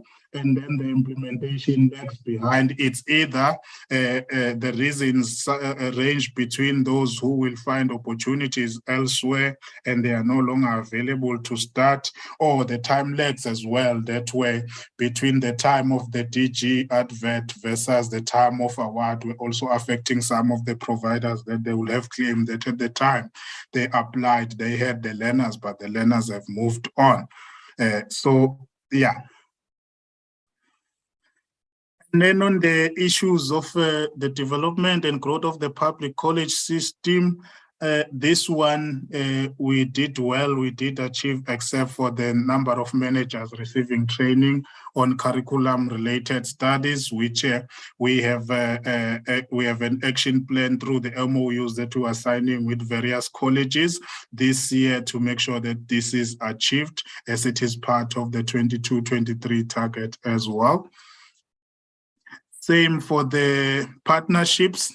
In the main, we did not do well on the sides of SETA university partnerships. However, on the TVET colleges, also we had an issue of engagement in this case, that we must sign with an understanding what is it that we are going to collaborate on, other than just signing an MOU for the sake of ticking a box that we have signed an MOU. And then in the new financial year, this target is already exceeded because of those engagements that were still taking place between the parties as at the reporting dates. I'll move on to the next one, the development and support of SMEs, cooperatives, NGOs, and NPOs. Same as well, especially on the SMMEs. We have a collaboration agreement going forward with other entities, including the CIDB, when we're going to be rolling out a program for small construction companies that will assist us to achieve this target that was not achieved in the prior year. And then in terms of cooperatives, the same will be undertaken, but we had a project that was supposed to assist in this regard, but its implementation did not bear the expected fruits for cooperatives. And then a new project is earmarked for this new financial year in order to make sure that this is achieved, as it is critical for the organization. For career guidance, there was an achievement except for the career booklet. Nevertheless, we had the old one, it was supposed to be updated. Quality assurance is 100% achieved. There is no underachievement in that area. And then coming to financial overview on how we performed in the previous year. We received about 571 in levies versus 370 million in the prior year, which was a 54% upward increase. And then overall, our revenue increased by 42% from 446 to 632 million, whereas our expenditure only increased by 3% from 826 to 847 million, which is an improvement from what the situation was in the previous year. We also able to reduce our deficit situation from 380 million to 215 million, which is a 43% reduction from what it was in the prior year. Okay, and then the comparison of what we received versus the budget, we had a difference of about 3.6% from what was budgeted in revenue, and then on expenditure we had a difference of 11.3% as a result of the thresholds that we are not meeting, and then certain legacy matters that we need to carry going forward. And then on the DD reserves analysis, we had commitments that were sitting at 2 billion as at the end of the financial year. And then whereas the results were sitting at 1 billion, which seems to indicate a shortfall. And then when we compare our DG commitments with the cash that was available, also we had a shortfall of about 963 million. And then the reserves themselves versus the cash that is available to cover those reserves, we were doing better, that we are sufficiently covered. What this slide says in the main, there is a reason also in that there was an exercise that was started during the year which could not be completed as a 31st March, which also was one of the issues of disagreements between the entity and the auditors, because at the time of the audit, this balance was already reduced to 1.3 billion from the 2 billion it was, which is closely aligned with the DG reserve balance and the cash balances that the organization has. It was an issue of updating whereby the spending and the payments have been made, and then the DG commitment register needed just to wipe out certain commitments that were no longer commitments at a particular period. This one is showing the analysis of our spending, which in the main 39% is employee-related costs, followed by the consulting and outsourcing at 17%, and also other operational expenses at 15%. I believe that legal cost also is the fourth biggest spending cost at 13% overall, and the rest are just normal at less than 5%.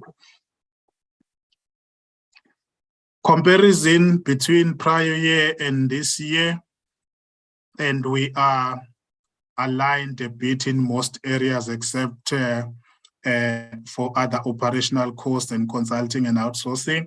But then on employee cost, which is implicated by legacy matters, we are closely aligned that what has been happening in the past is still happening currently. For the comparison that we are doing here, our overall administration expenditure went up by 28% and over the budget by 8%.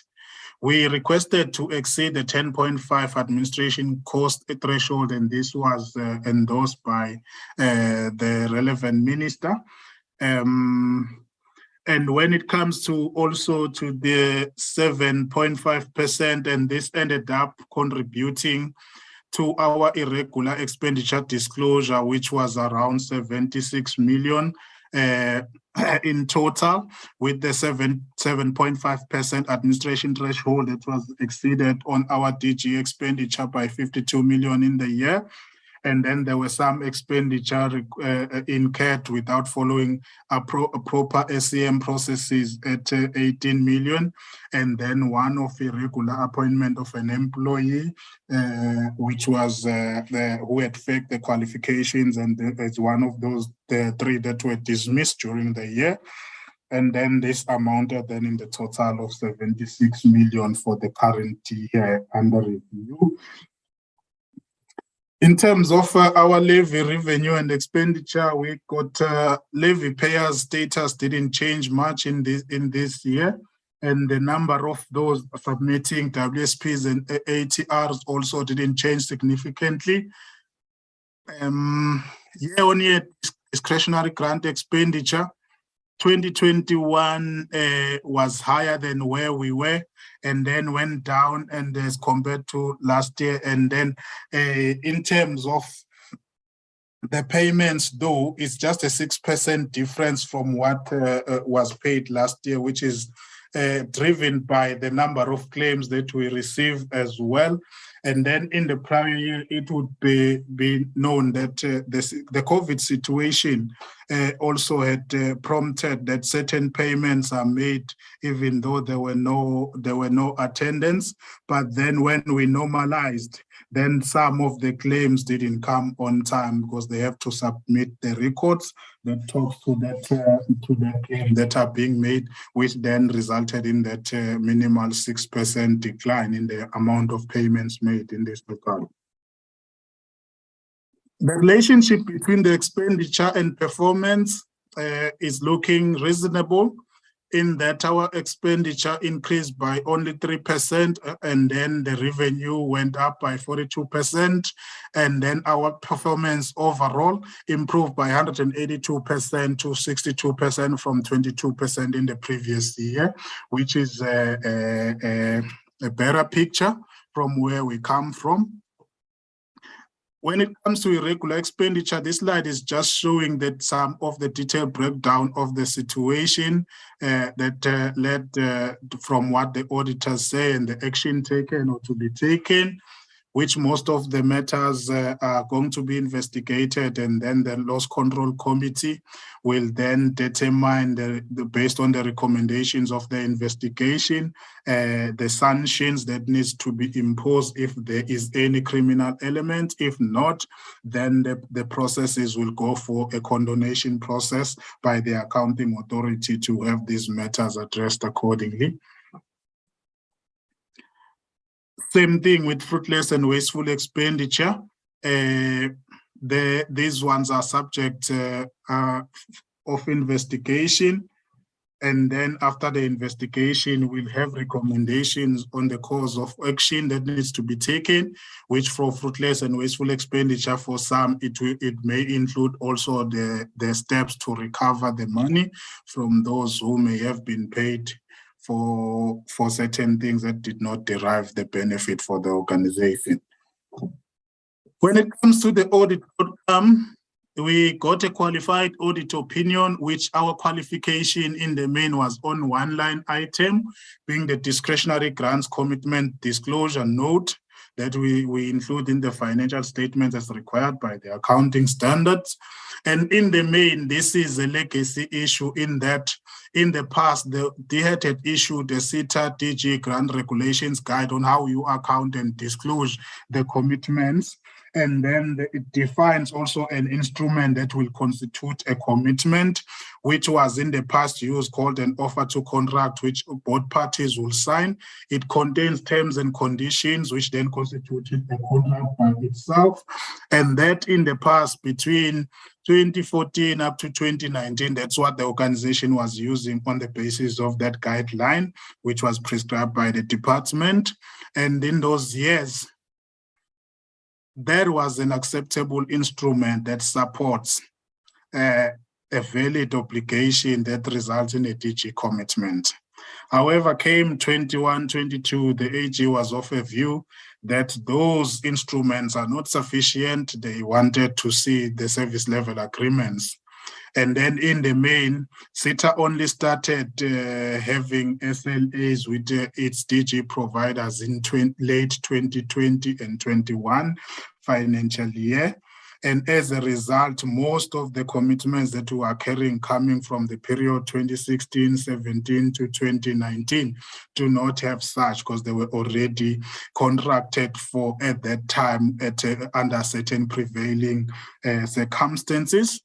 And then as a result, then the AG was not convinced that what is carried in this DG commitment disclosure is valid in the absence of the SLAs. The matter was disputed by the Audit and Risk Committee and also the Accounting Authority at the time, since the basis of the qualifications was viewed as not in line with the auditing standards if in the past SETA could get clean audit. And some of the items that were sampled in the current year were also sampled in the past, and the same evidence was submitted and accepted. And then the accounting treatment dispute was then lodged with the Accountant General in terms of the due process, where there is a disagreement between the auditee and the auditors that the Accountant General must then deal with the matter so that it can be resolved. The matter is still then, the Accountant General is still reviewing the matter, has asked for further information, and is not yet issued the report. Then what would be the accounting treatment going forward? Because this is what is going then to resolve this qualification matter over and above the simple things then, of which it's either we go back to 2014, 2016 and resign the SLAs, and then some of them which we might not be able to find the providers at this stage. However, going forward, then we have what is implementable in terms of making sure that our commitment register is credible, making sure that all the legacy projects that are no longer going to be implemented follow the legal process to be cancelled or removed from the commitment register is what we have started on our side as management as a process whilst we await the final proper accounting treatment. Because in essence, the qualification itself is disputing what was prescribed in the CETA DG grant regulations. Therefore, it then gives a situation to the entity to say, if you had a guideline and the regulation to implement and it was implemented as such, and now it's no longer relevant, how do we change the past? We also had a new material irregularity in terms of the amended Public Audit Act, which is coming from an expenditure that was incurred and completed in 2020 financial year, which was reported as fruitless and wasteful expenditure in the 2020-21 financial year, which then the AG was still assessing its material irregularity. And then the matter is also under legal consideration at this stage to recover the money, because the acknowledgement of that was signed. However, the actual payment of the money to the organization that was acknowledged is the part that is outstanding, which then the AG at the time of the audit report was still assessing then the actions that have been taken to date. There was no material irregularity from the 21-22 financial year itself. On performance information, we have challenges with supporting evidence retrieval, which affected the usefulness of the performance information, and the issue of verification of learner IDs on the Department of Home Affairs system that will need to be undertaken going forward, whereby you find that maybe one learner at the time of reporting the learner was valid, but at the time of the audit, when the AG tries to compare the ID numbers to the DHA system, and then it will be reflecting that the learner has since deceased. We will then proactively make sure that we verify going forward, and engagements are taking place with the relevant institutions to make sure that we can access this information at the time of reporting to ensure there are no such risks of learners that are no longer in this world being reported by us. Action plan to address this. Maybe I've touched on the issue of the Accountant General who's still reviewing the accounting treatment conclusion that is under dispute between the entity. Also, in terms of the AG complaints policies as well, a complaint was lodged with the AG, and the AG Risk Unit is investigating that complaint, which also affect the sign-off of the same audit outcome that we referred to.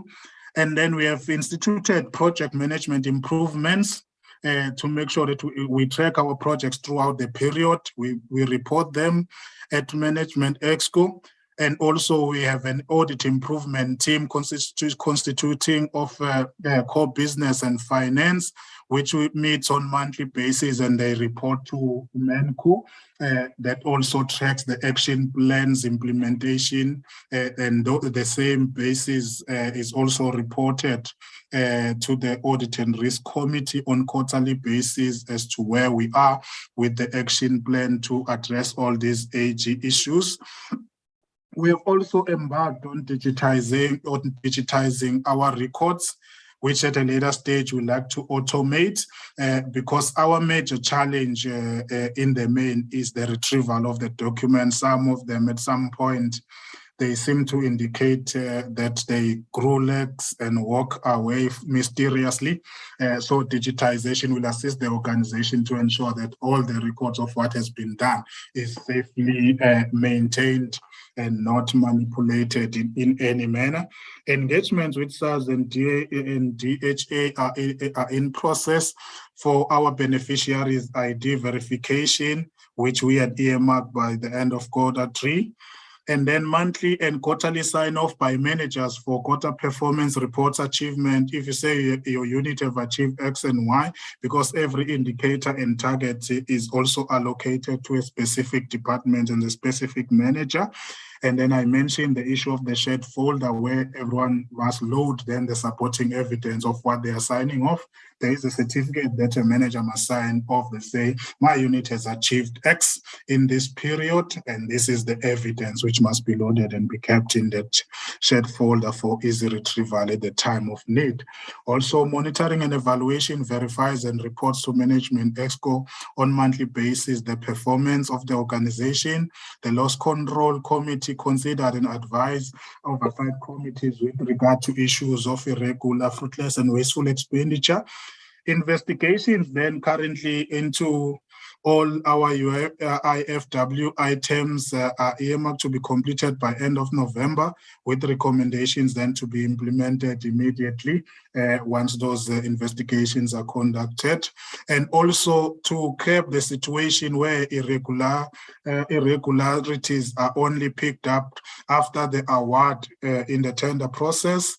We have recommended that we come to establish a probity audit and probity advisor panel, which will assist us in terms of all our SAM policy currently prescribe that any tender that is estimated to be above 20 million must be subject to probity audit, so that if there are any possible non-compliance areas, so the award is not made or it must be corrected if it's collectible, is able to be corrected. This we have lowered for the current period to 5 million due to the nature and the indicators of problems in the procurement environment, that all the tenders above 5 million then will need to be probity audited, so that we prevent even going to a situation that an award is made where it should not be awarded because there are some indicators of irregularity. That will be my presentation. Thank you so much. Thank you very much, CEO. Can I check if there are any last remarks from the chair? No, Chair. Thank you very much. I thought we... Chairperson. Yes, I thought we should... Yes, sorry, Chair Masomboga. Honorable Itze? Yeah, sorry, Chair, for cutting the chair of the construction CETA. At the beginning of the meeting, Chair, we said those who will be speaking, can they open the camera for a second or so? At the beginning, when the chair of the CETA made his remarks, he did not open the video. So can we ask him when he concludes now to do the same? Thank you very much. Both the chair and the CEO, in fact, didn't open their cameras at any point. So we're just banking on our Sangomic capabilities. See if indeed it is yourselves, colleagues. Thank you very much, Chair. Yes, Can you see me now? We can see you as you conclude with your closing remarks. Thank you very much. I can certainly assure this committee that I am not a ghost under no shred of imagination. But that is my chair. Let me conclude by saying this is the organizational performance and progress against the targets and the various issues that has seized the organization since we have been appointed and since we have taken over the oversight responsibility. We have impressed upon the executive management and the CEO in particular to hurry speedily in resolving all other outstanding issues, particularly those that relate to transactions, which have come on the slides, I think slide 7 or so, which were dealing with the fine and the subsequent investigations that were put in place to get to the bottom of the issues that have resulted in the audit concerns that have been raised by the Auditor General, especially in relation to issues that deal with non-compliance with processes. I can assure this committee that there is work in progress to get to the bottom of that. On subsequent engagements, we will be able to positively give this committee an update on how far we've gone on that. Thank you, Chair.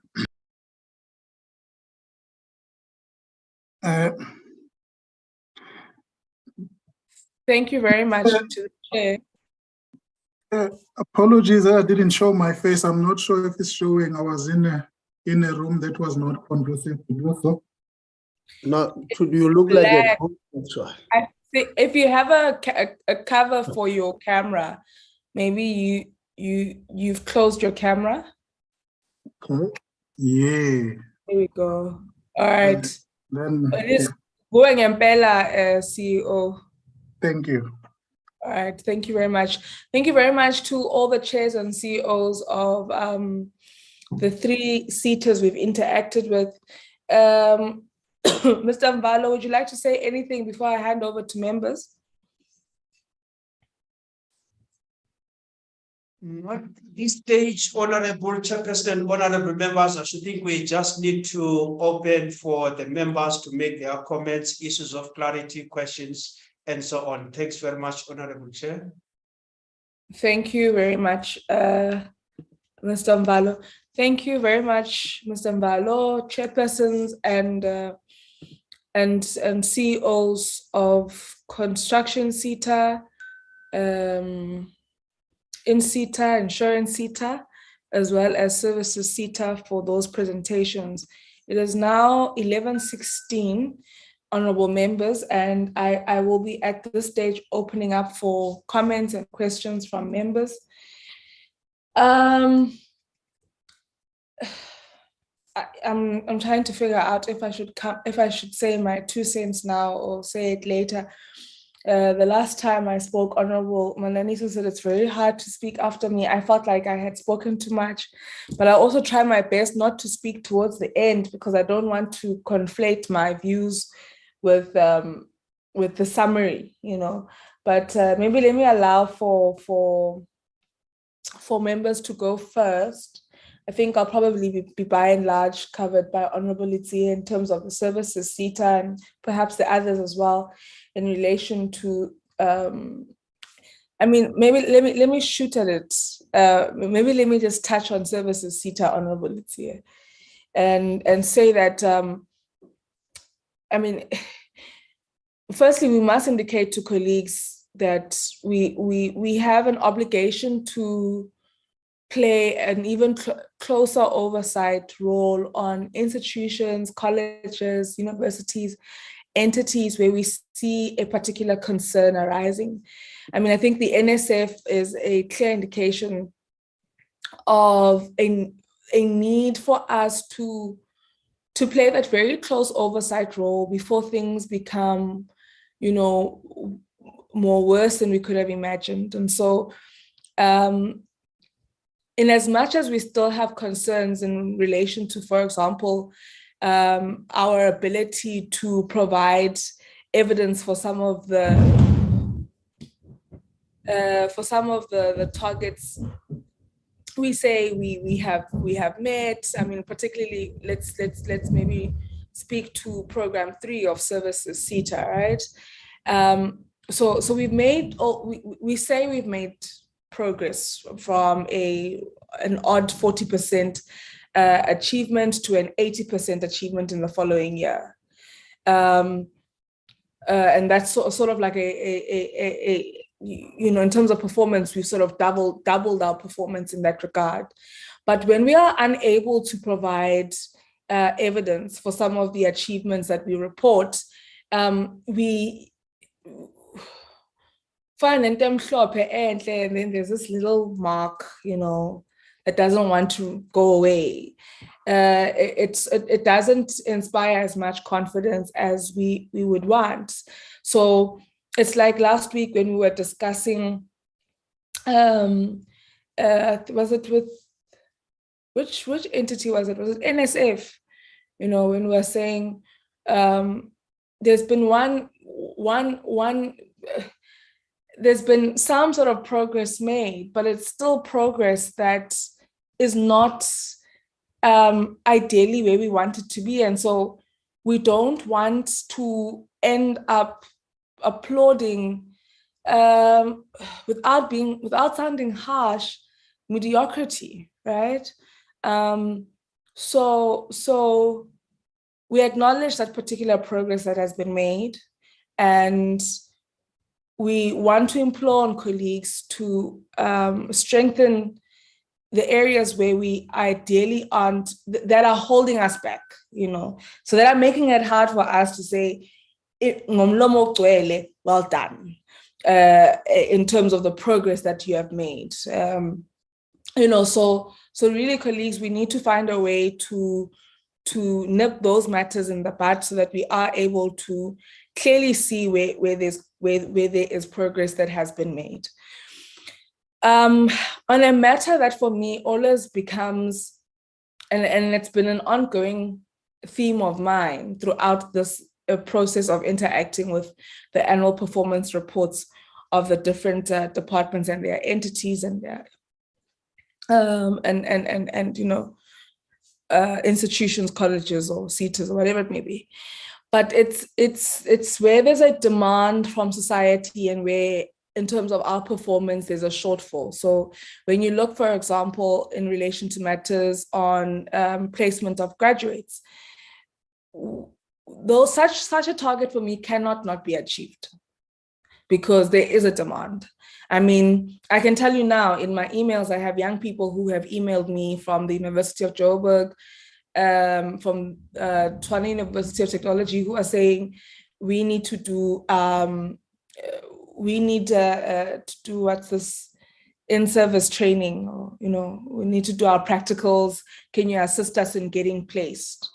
So there is a demand for young people to have such opportunities. And so when we aren't able to meet those targets, yet there is a demand, I become a bit concerned. And of course, colleagues have indicated to some extent the reasons for that, particularly relating to pipeline issues.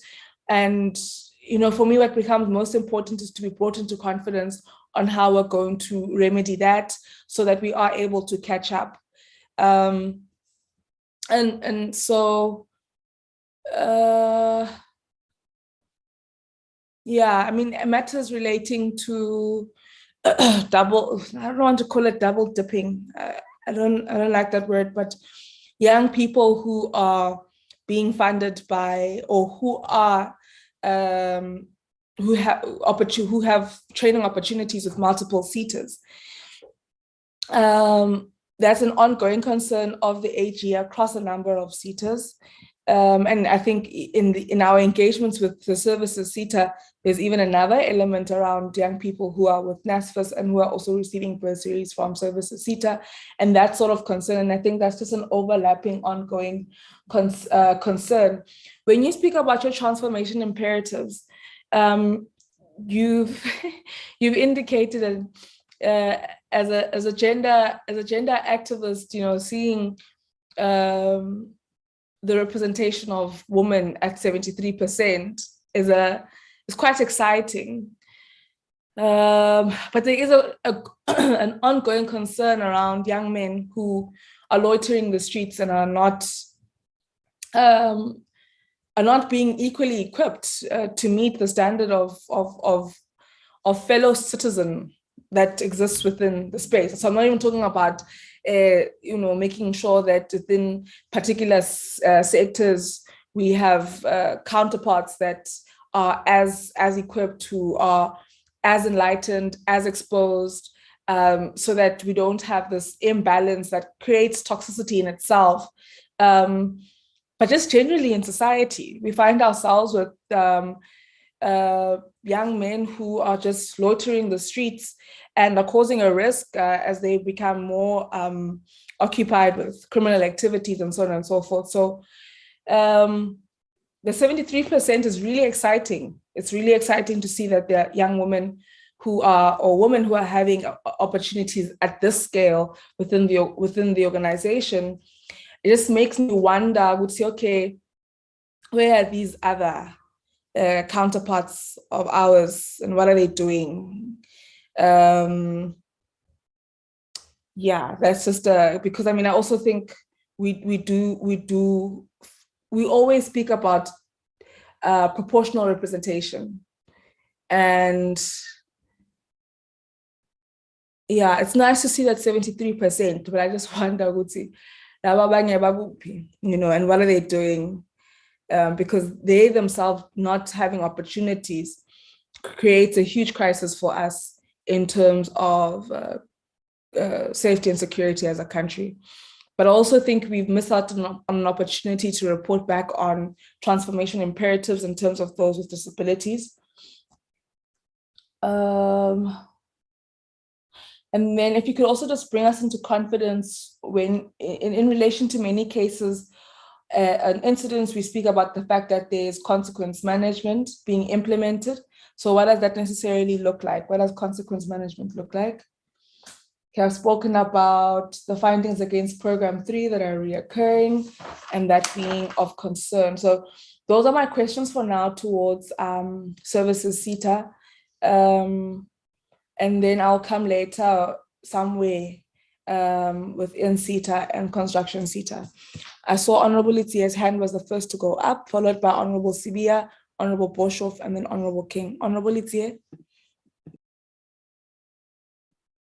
No, good morning, Chairperson, to yourself, to honorable members on the platform. Good morning, DDG, chairpersons of all 3 CETA CEOs, senior management, officials from the department, and of course, our team from Parliament, the ever solid, hardworking team from the department. Chair, like you, I don't know where to start. But I think maybe let's start with the services CETA, only because they were the first ones to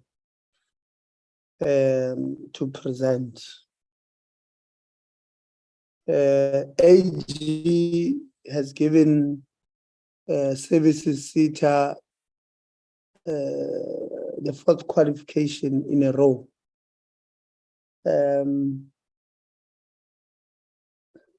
Which is a concern. And I agree with the CEO that it's concerning that they've received the 4th qualification in a row. The CEO says they mostly it's on recurring issues, which is fair. But maybe they don't know what else to do now. Or it may have hinted that they don't know what else to do to improve the audit. I'm going to read something on my notes. And maybe that will help the CEO to know what to do to improve the audit. And It's a very short paragraph, Chairperson. One, the AG says there were material findings on compliance with specific matters in key legislation. Chair, you'll let me know if my network is unstable. So on the annual financial statement, the AG says your annual financial or your financial statements were not submitted for auditing within the prescribed period at the end of the financial year, as required by Section 55(1)(c) 1 of the PFMA. That is the first thing I want you to note, CEO and board. The financial statements submitted for audit were not prepared in accordance with the prescribed financial reporting framework and supported by full and proper records as required by Section 55(1)(a) and B of the PFMA. That is the second thing. Material misstatements identified by the auditors in the submitted financial, well, maybe I must even say in the late submitted late or late submission of your financial statements were not adequately corrected. And the supporting records could not be provided or could not be provided subsequently, which resulted in financial statements receiving a. I wanted to read this thing, Chair, so that when I make this point, it's not as if what. Honorable Itzia, Yes. please switch off the camera for a bit. All right, Chair, I hope I'm better now. If you can just read maybe the last two sentences of the paragraph, because I think we're there somewhere. No problem, Chair, and they are important. I'm going to read that. It says the material misstatements identified by the auditors in the submitted financial statements or the late submitted financial statements were not adequately corrected, and the supporting records could not be provided subsequently, which resulted in the financial statements receiving a qualified opinion. And I wanted to stop there, Chair, and make a point. And here is my point, Chair. Because I don't want us to be labeled as if we are targeting people who are not. But this is what makes this point. This point, the paragraph I've just read from the AG. But if you remember, Chair, from November, in fact, I even know the dates, November 26th, because I had to go to those notes, those minutes last night to refresh my memory. November 26, 2019, we raised an issue with the then board and said to them, the overwhelming majority of your senior management at the time occupied positions that they were not qualifying for them academically. We had a series of meetings, they disputed. They told us, no, you in parliament, you don't know what you are talking about. These people qualified. We had to bring South African Qualifications Authority and Council for Higher Education on our meeting in May 2020. Unfortunately, it was the first time the new board interacted with us, or the second time, after they were appointed on the 1st of April 2020. We then said, we have this problem. of your senior management occupying positions which they did not qualify for? Can you go and fix it? The board promised to go and fix it. There were some changes there. The CFO remained. The paragraph I've just read, Chair, tells you a story about the CFO who is responsible for submitting these financial statements, these reports to the AG. I hope you had, Chairperson, that they were submitted late. The same report, the same financial statements that were submitted late were not prepared in accordance to the prescribed financial reporting framework and supported by full and proper records. There were material misstatements identified after they were submitted eventually. And they were given a chance to correct, and the corrected ones also they could not provide subsequent, they could not provide supporting records, which resulted in the financial statements receiving a qualified opinion. Now, Chair, I honestly don't want to lament a lot on this point. But this is what happens when we put people who are not qualified for certain positions in those positions. This is number 4. And I wanted to answer the CFO that maybe you, because you may have insinuated that you don't know what to do now to get a better, what do you call this thing? Audit. You will not.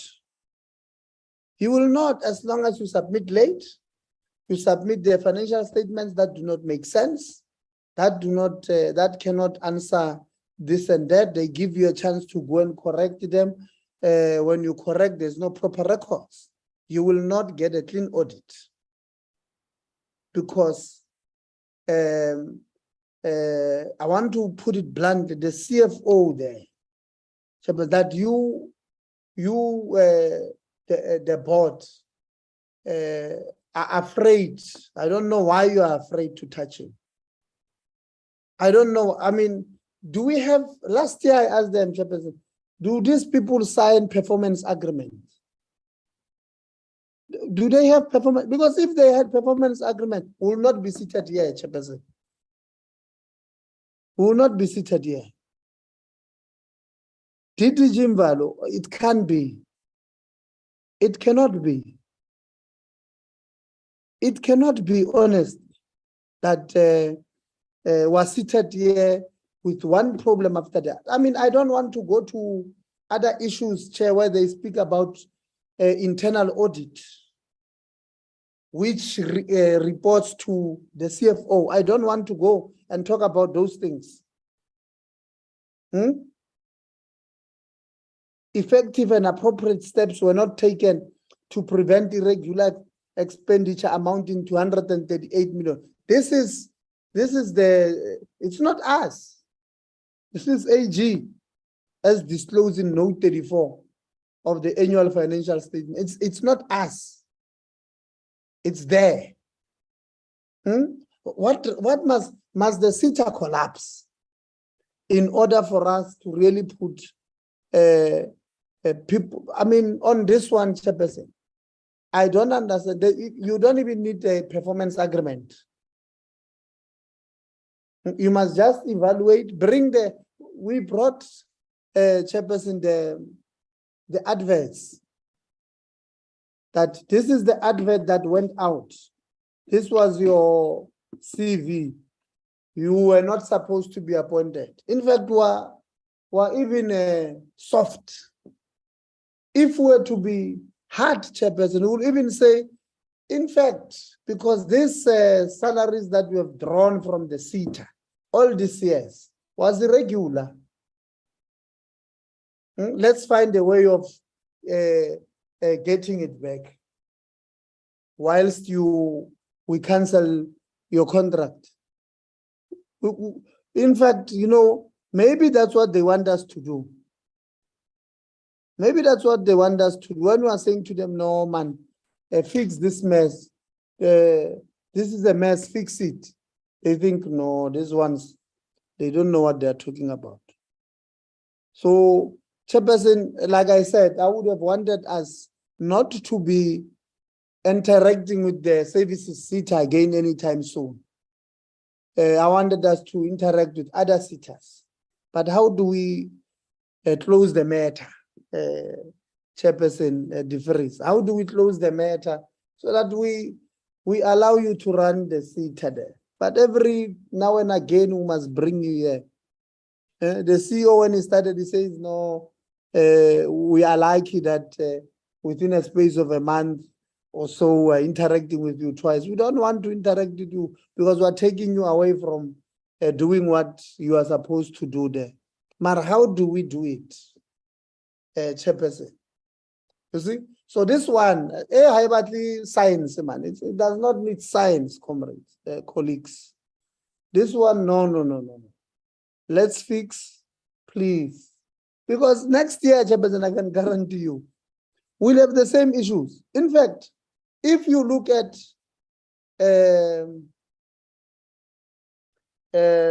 some of my notes, which I don't want to go through, but all of these things that the AG has raised this year, all of them were there last year.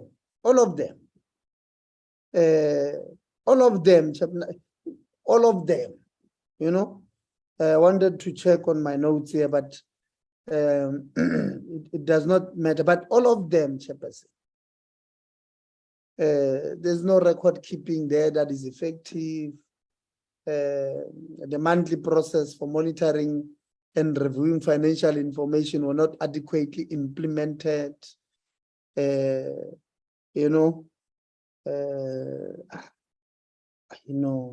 Liruisa moya. Urnan is pulling zero. See, Lana, no. Let's fix. Now let me go to questions there, Chairperson. I've made my point on why I think our problems will not go away until we fix things. Now, I'll start with governance, Mr. DeVries. It is noted in your annual report that your board experienced a minor challenge during the year under review relating to a vacancy in the board, resulting from a passing away of one of your members. The D had was working on helping the CETA to close that gap. Can you take us through what is the progress in relation to filling in of the that board vacancy?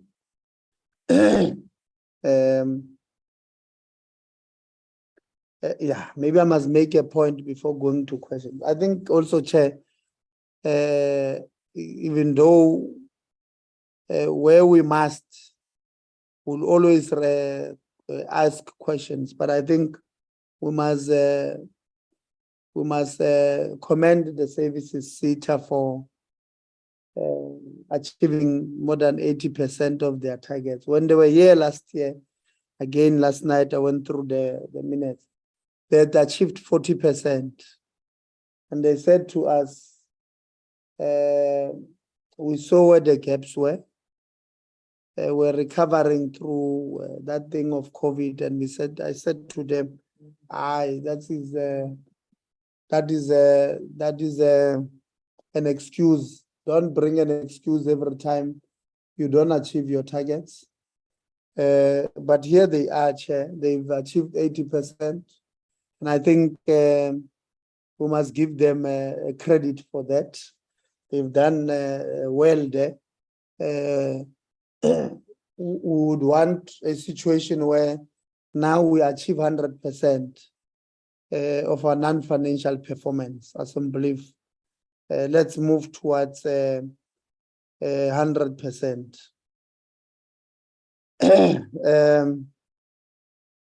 Okay. Now, the AG says there was a point where they were unable to obtain sufficient appropriate audit evidence that clearly defined the predetermined evidence or method of calculation when measuring the actual achievement in program 3. So it is difficult to really comment the improvement in performance on this one. Now, maybe take us through, CEO, what verification process did you use to verify the reported achievement in program 3? And how can we trust that the reported achievement are real achievement if you were not able to produce evidence? I want to have just commended you, but I also want you to answer because Habemona, we don't want you to live freely, man. You must also just answer here. And then what consequence management did you implement against officials who failed to keep recording processes of the CETA that is effective to ensure the information is accessible and really readily available to enable the AG to verify the reported achievement? Yeah, maybe from the services CETA, I must leave you at that and go to the second one was what in service, in CETA or insurance CETA. Insurance CETA, welcome to our committee. We're happy that at least we did not have technical challenges of putting in your thing on slide mode earlier on. And thank you very much, Chairperson and Taten Gubani of the board.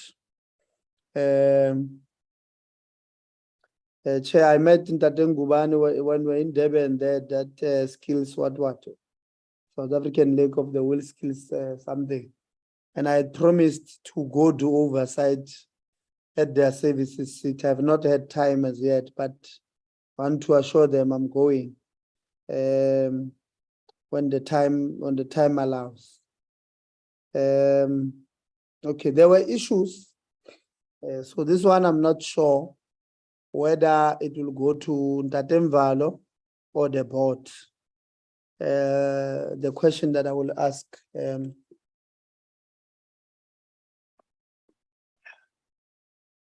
So there was an issue with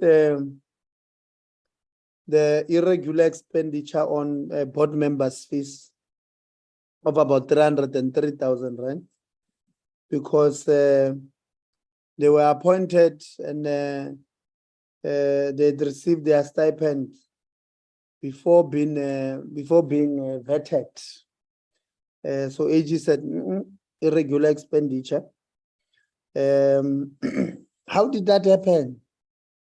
And how did we appoint board members and not vet them before? What was the issue with that? I think it must go to the department.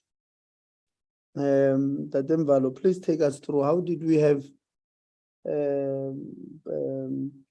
How did we appoint board members without vetting them before? You know. So maybe take us through there. And then CEO, there was also regular expenditure on Totalitari cell phone, communication and data line contracts, that Telkom and Nashua. Apparently you guys paid those contracts after the expiry of the contract. Telkom, it was just over 1 million, and Nashua 71,000. Take us through what happened there. Who was responsible for that?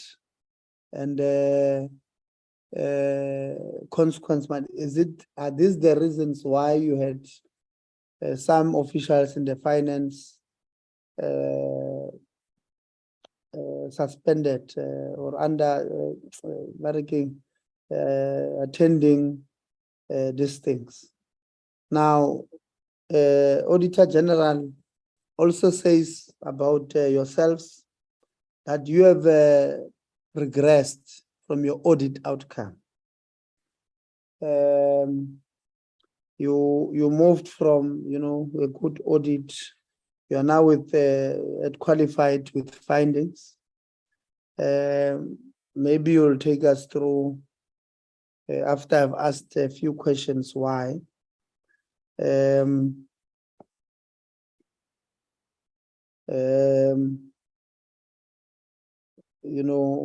AG was really happy with how you presented your annual financial statements and all of those things.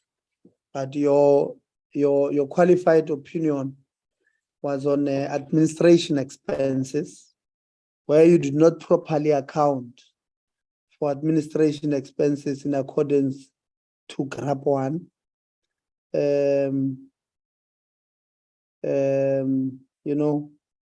Also payable from non-exchange transactions. You did not perform an assessment on the levies payable as required by GRAP 19.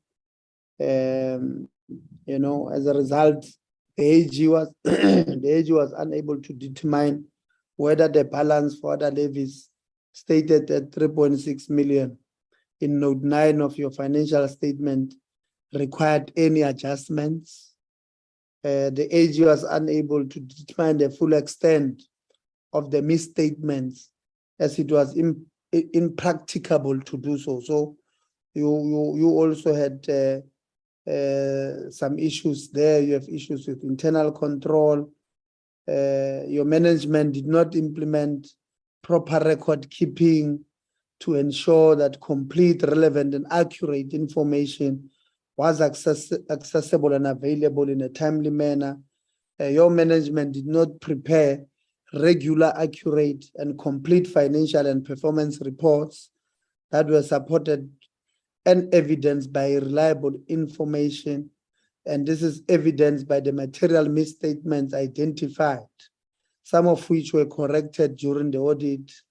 The control for the daily and monthly processing and reconciliation of transactions were not effective in preventing and detecting material misstatements. You developed an audit action plan to address the internal control deficiencies.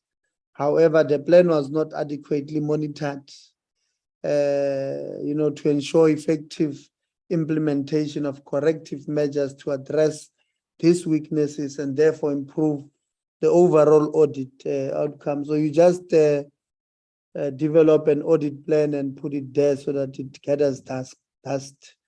Chair, I think before I go to questions, one is to commend, when we see, I think the CEO of in-service CETA looks young. I might be wrong, it might be good genes, but she looks young, and want to commend the board for appointing younger CEOs who are passionate about having younger CEOs in our institution, being given a responsibility to lead.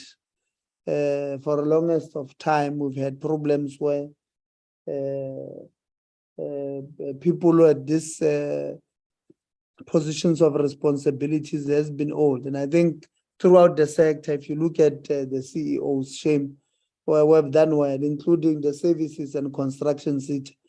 They may have big voices, but you can tell that they are not old.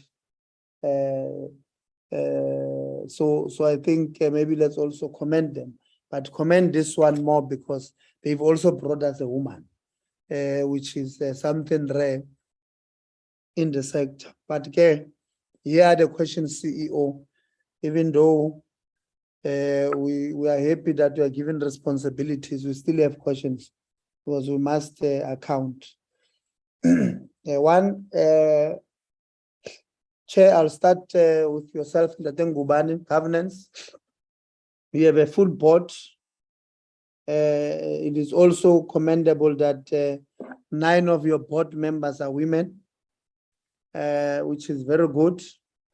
But please tell us if you have any member or members of your board who are members with disabilities. If not, why do you think that is the case? I know you did not appoint them, but we're asking you as the head of that board. And then as per the in service, why do I say in service? In SETA website yesterday, there are 3 positions: skills planning and research, finance manager, and education and training quality assurance on the in-SETA management team that are filled on acting basis. These are key positions in the organization, CEO. How long have these incumbents been acting in these positions? And what plans are in place to fill in the positions on a substantive basis? On page 49 of the annual report, it shows that the SETA has a CFO called Mr. David Molapo, and acting CFO, Mr. Thabo Make. This is on your annual report on page 49. Maybe if you can explain, and I might have had, I can't remember if it was the chair of the board who was introducing somebody, and my network became a little bit unstable, but I don't think it was any of these names. So please explain why you have a CFO and an acting CFO. Maybe take us through that part. In addition to that, on page 44 of the same annual report, it is noted under remuneration of key management that the CFO, David Molapo, from 1 March 2021 to 30 September to 10 January 2022 was paid 1.7 million. And the acting CFO, Bulim Swabuki, apologies for butchering the surname, it's not an intention, from 17 June 2021 to 30 September 2021, which is a middle period. There, acting CFO 51,000. I don't know whether it makes sense that thing. For 3 months or so, we can have acting CFO earning 51,000. Take us through. That you also have an acting CFO, Thabo Make, for October 2021 to 31st of March 2022, with a remuneration of 279,000. Already here, these figures don't make sense to myself, and I hope that you will be able to help us. I understand, noting that it was almost within the same period. So the following, again, there is noted that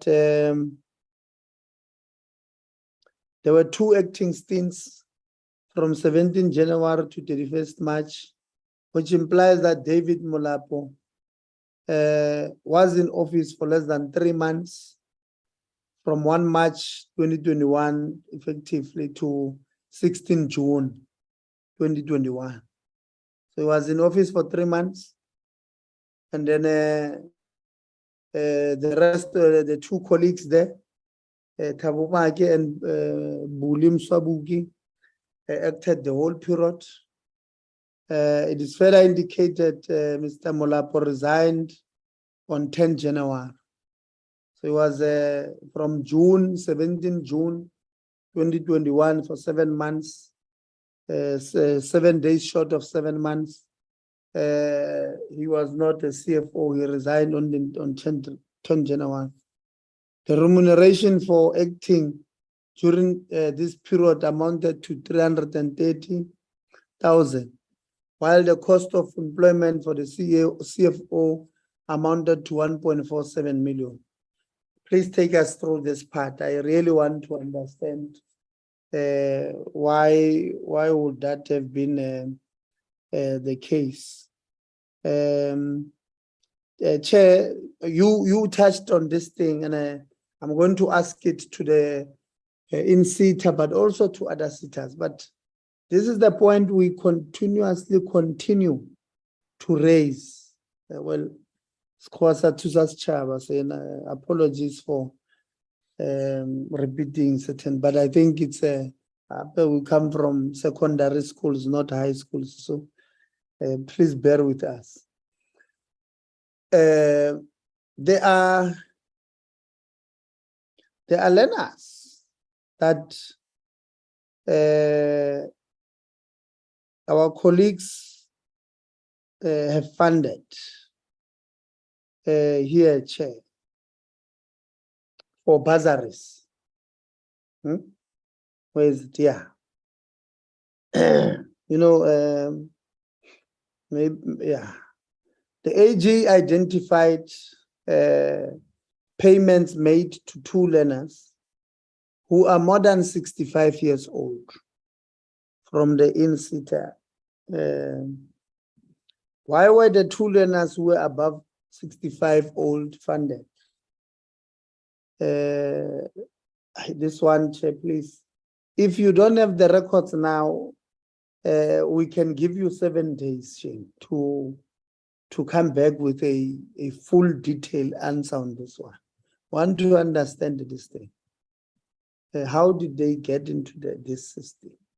I honestly, Chair, this one, it was previously we have raised an issue with corruption that happens or that is done by service, what do you call it, SDPs, defrauding our SETAs. So this one, we don't want an answer that, you know, that is high level. This one we want detail.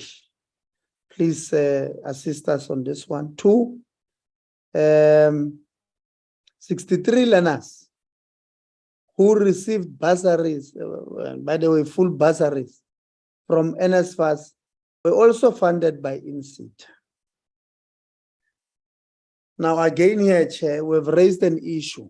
That I hope you are listening, because we've asked your department to intervene. 63 learners now here were funded fully, received full bursary and NSFAS. They were also funded by SETA. Does the SETA have a system in place to check whether bursary applications are not receiving other funding from other sponsors? Do you have that system? If no, why not? If yes, why did the 63 go through an eye of that needle? But this is what we've also been saying, Chair, that this thing of all SETAs having bursaries and dispatching them on their own, it's creating a problem for us. They must allocate this fund to these learners and then give that to NSFAS. These funds must be distributed like funds alusha.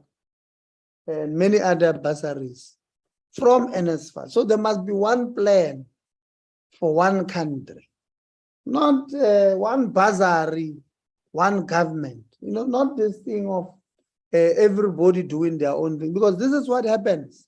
And when we raise these things, it's as if we want to take certain functions from other people. It's not. It's because it's double dipping, Chair. Now you don't want to say it. It's exactly the same. And there are millions of other students who are falling under the missing middle, who we could be using this. I mean, if one seat at 63, other seaters, we probably check, we could be easily funding 2,000 young people from missing middle into universities. But we can't, because others are double dipping. They are NSFAS, they are sponsor in CETA. So do you have controls to check? If not, please tell us why. I think it is also maybe what mitigating strategies will you put in place to address this irregularities where you have people, I mean, it's fraud. Or just putting it mildly, by saying double dip, it's fraud.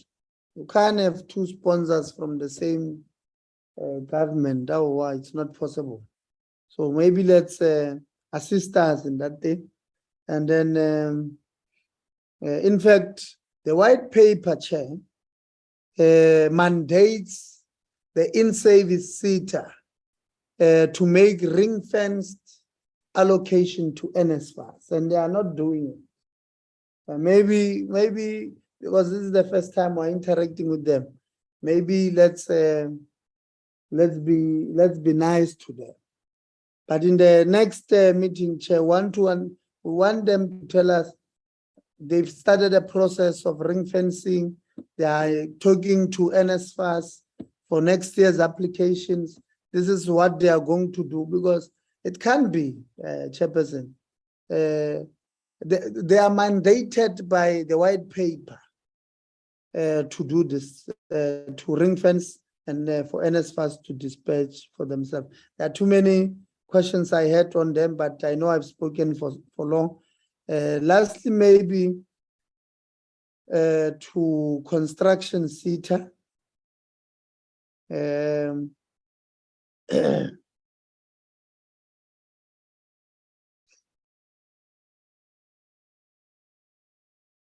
Again, the AG was raising issues, CEO, that he was unable to obtain sufficient appropriate audit evidence. That your commitments for the current year have not been properly accounted for due to the status of accounting records. And now I listened to you, CEO, when you complained about the AGSA. You put the blame squarely on the Auditor General. Maybe, Chair, let's start with a comment before we go to questions. Maybe say to our colleagues in our CETAs and sorry, and in other entities as well. Please, man, let's not attack AGSA. AGSA, you remember we did say to them, we also don't want them to be fighting with the entities, because when that happens, you are denying us an opportunity to make you to properly account. And when that happens, we are denying Parliament its legislative thing to do, its legislative mandate to execute. And when that happens, the people of this country are unable to see whether their monies that are being taxed from them are being utilized properly. And when that happens, they tend to think that there's some criminal elements here and there. And when that happens, Chair, they point a finger at us. I come from the ruling party. They say, no, you guys, no. So please assist us. Assist us by working together. Let's not play the blame game. Let's not play the blame game. Now, CEO with your team there. Between now, maybe, I don't know, in December, maybe find time, go and sit down with the AG and say to AG, what reporting format do you want from us? And then go and comply with it. If you don't have proper internal controls, go and put proper internal controls that monthly and quarterly can identify where there are issues. But picking a fight with the AGSA is not going to assist us. It's not going to assist us. Because at the end of the day, we will come here and then we'll take the report of the AG and then we'll say you are not doing your job. Then tomorrow we say, no, this board, as much as it is new, I know it's not even a full complement of the board, but as much as it is new, board, you are not doing your job. So we don't want to do that. We don't want to say, board CEO, you are not doing your job. We want to properly assess whether the monies that we vote for in Parliament on budget votes go to the right things and they do the right thing. That's all we want to do. We want to account for the monies that we vote for in Parliament. So please, let's not pick fights, because we are not going to account properly to the people of this country. What progress, board chairperson? What progress has been made in filling the outstanding 5 board positions? Take us through that. And on the non-financial performance, you are saying you have received an achievement of 62%. And against the 2021, this represents about 182% improvement from the previous year. These notes of mine are moving around.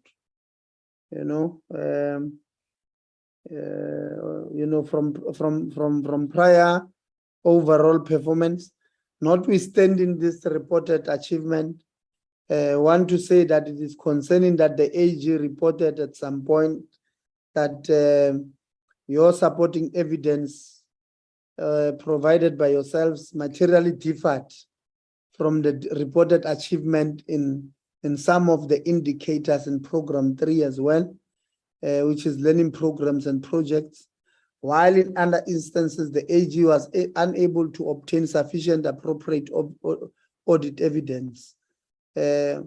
What verification process do you use to verify the reported achievement from service providers? How can the committee trust that this reported achievement are real achievement if you are not able to produce evidence?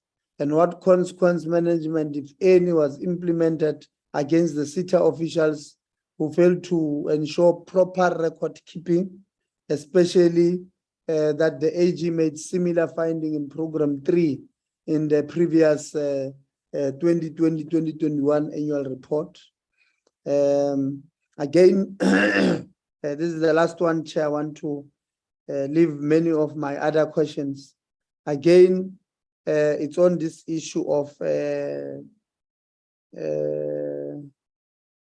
okay, this one, Honorable Yabo had asked it the last time, and remuneration. type, I don't know, E4 grades and all of that. It's still a thorn.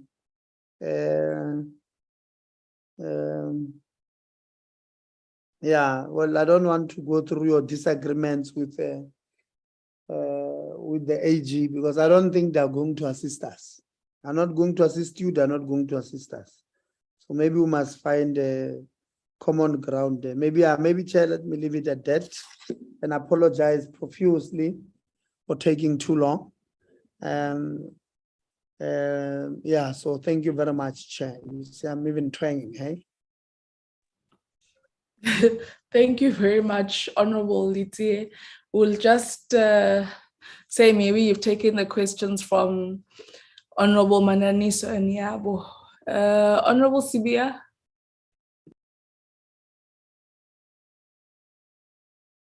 Thanks, Chairperson. Greetings to everyone. Thank you for the presentations. Let's see. Construction SETA. I would like to know whether the entity has underperformed on a critical program. 3 on unemployment, on unemployed learnership. Who complete skills programs, and the number of SMMEs in the construction sector supported through funding. What were the casual factors, and how will the entity ensure it does not underperform on these performance areas which are within its core business? And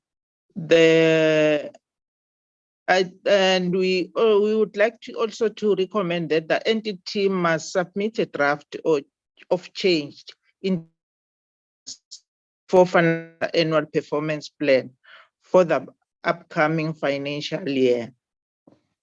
And we service SETA.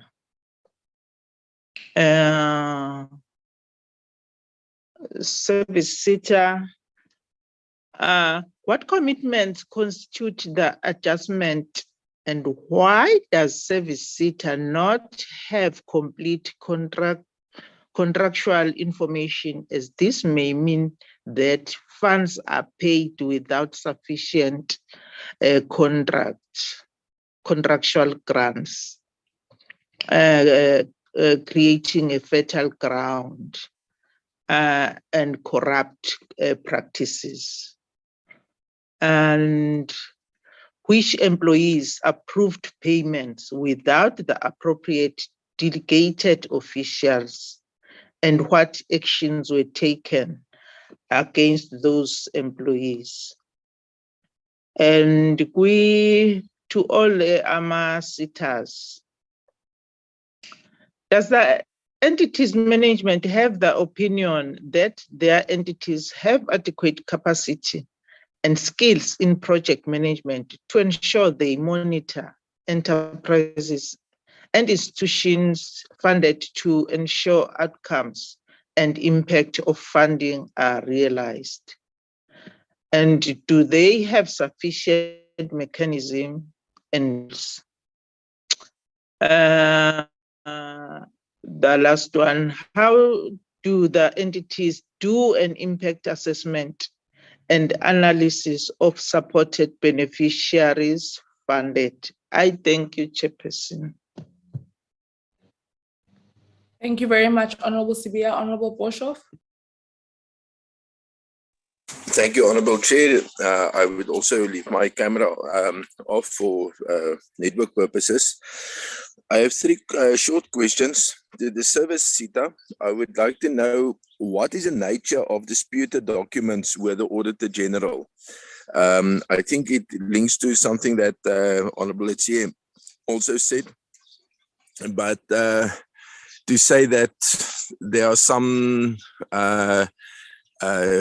documents, source documents with which the AG is not satisfied, Is it about, let's say, dates which are not clear, or the goods delivered which are not clear, or what is the nature? Because normally, you know, a standard document, these kind of invoices and whatever are rather standard. So I would just like to know what the nature of these disputed documents were. Then in SETA, I would like to know what happened to suspended employees. I think in one of our other engagements, I can't remember with which institution exactly, one of the members asked a similar question, because one is said that we could have serial suspended employees, having a few years at this SETA and a few at that SETA, and maybe at another institution.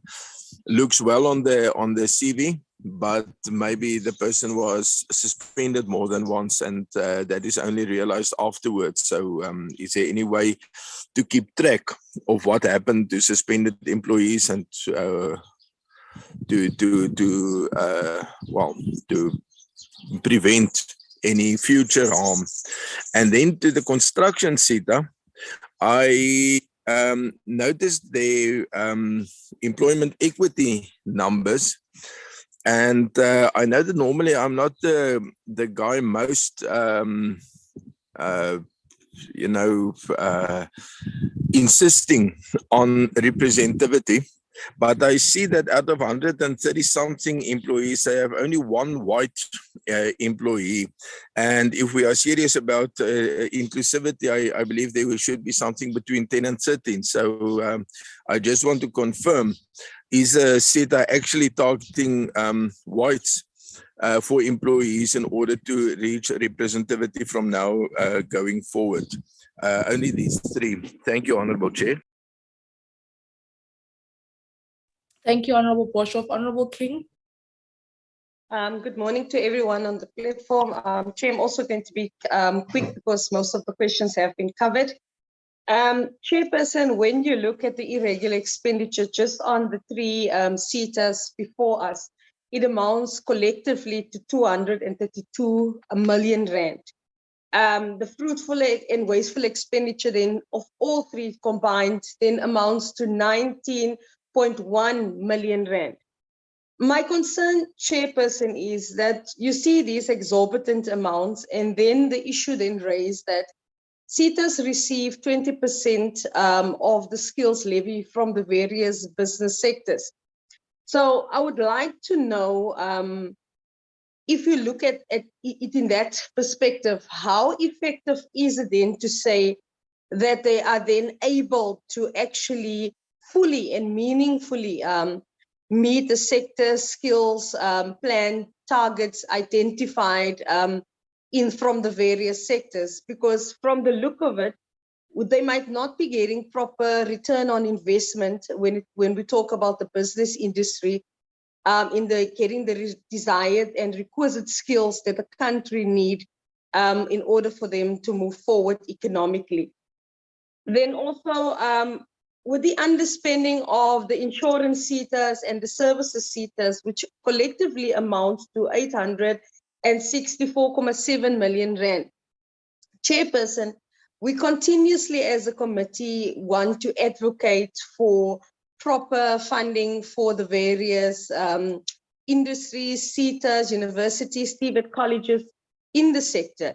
But when you see an amount that is not properly used in order to generate the requisite skills to fill the gap that we have in South Africa, then how do we then advocate for more funding for the various SETAs for their distribution to be effective, for them to use their funds effectively?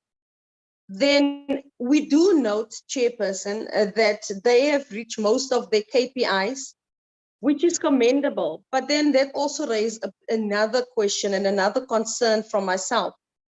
Are these KPIs really that effectively set up to ensure that proper skills development is enhanced in the various sectors and it reached the necessary people? it could be that some of the targets might be too low. And those are the things that we need to review on. We can clap hands and be applaudable in terms of that. But did they really set up proper KPIs to ensure that unemployment is curbed in the near future, because people will have the requisite skills in order for them to also then enter the entrepreneurship sector themselves. So those are the things that we need to consider when we look at it. Also, Chairperson, the services CETA, 3 consecutive years, they have received qualified audit opinions. So I'm not going to put the question to them, because we know that they're clearly not capable to achieve proper audit outcomes. So the question would then go to the audit, the accounting officer of DIET, Dr. Shishi. What interventions was then instituted to ensure that the current one under review, at least they could have had a qualified, unqualified audit opinion? Because to me, it seems as if they give the action plans and it's just where it ends. Whether they've achieved it, whether they've not achieved it, it's still okay. There is no proper yardstick. There is no consequence management on both the DIET and the CETA side in order for them to achieve qualified, unqualified audit opinions. So that is a big concern to me, Chairperson. So what I would like to also recommend, because enough has been said so far on the various CETAs before us, is they need to actually come up with an audit action plan which can be measurable quarterly, which then we have to look at as the portfolio committee to ensure that at least some measures are in place to ensure that the audit action plan will be achieved, so that we can get to a point where unqualified audit opinions are achieved. Also, the consequence management procedures, because obviously people cannot just get away. I know some have instituted consequence management procedures, but can we then be furnished with a list of the various employees, the various consequence management procedures that was taken, measures that was taken against them? And how are they going to go about in order to ensure that this is not going to be the norm next time around? Also, Chairperson, it would be advisable that the biannual audit is conducted on the various CETAs in order to ensure that they identified any underperformance, under misrepresented statements, so that they can rectify that before a proper audit is conducted by the AG, in order to ensure that they've got all their ducks in a row, and that they then move to a sufficient audit outcome. And then lastly, as was also mentioned, and as you know, I've been highlighting this for quite some time, that there be a legislative mandate to ensure that the white paper prescript is then added in terms of legislation, because I don't think there is the proper legislation when it comes to ring fencing the accounts of CETAs. Remember, white paper is just a policy suggestion. It is not legislative. So I would like to know also from the Department of Higher Education, in terms of the processes and procedures that they're willing to take to ensure that they have legislation in place in terms to ring fence the disbursements to NSFAS, so that we have one integrated funding model going forward, so that we avoid this thing of double dipping of the various students having multiple bursaries from various institutions. Thank you, Chairperson.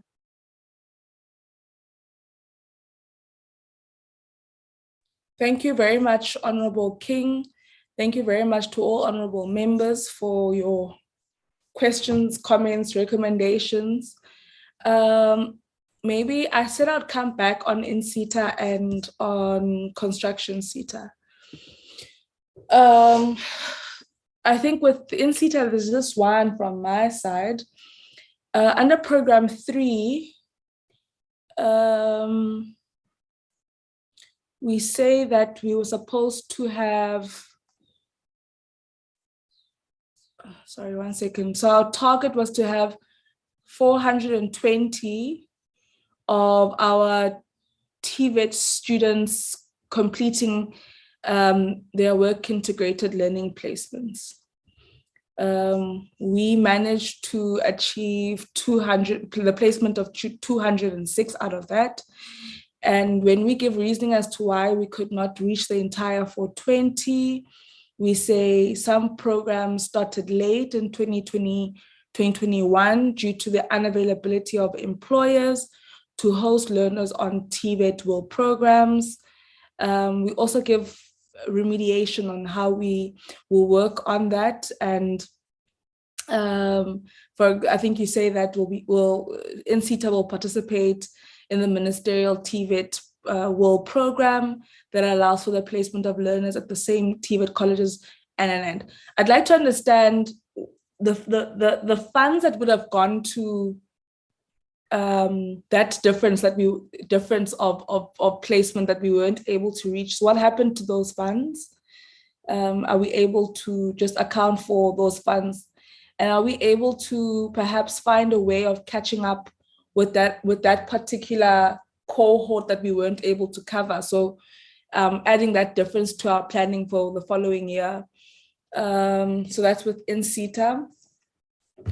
And then in relation to construction SETA, a lot has also been covered there. And I'm hoping with this particular one, I hope I'm not repeating any member. I've tried to follow thoroughly on what members have already covered. But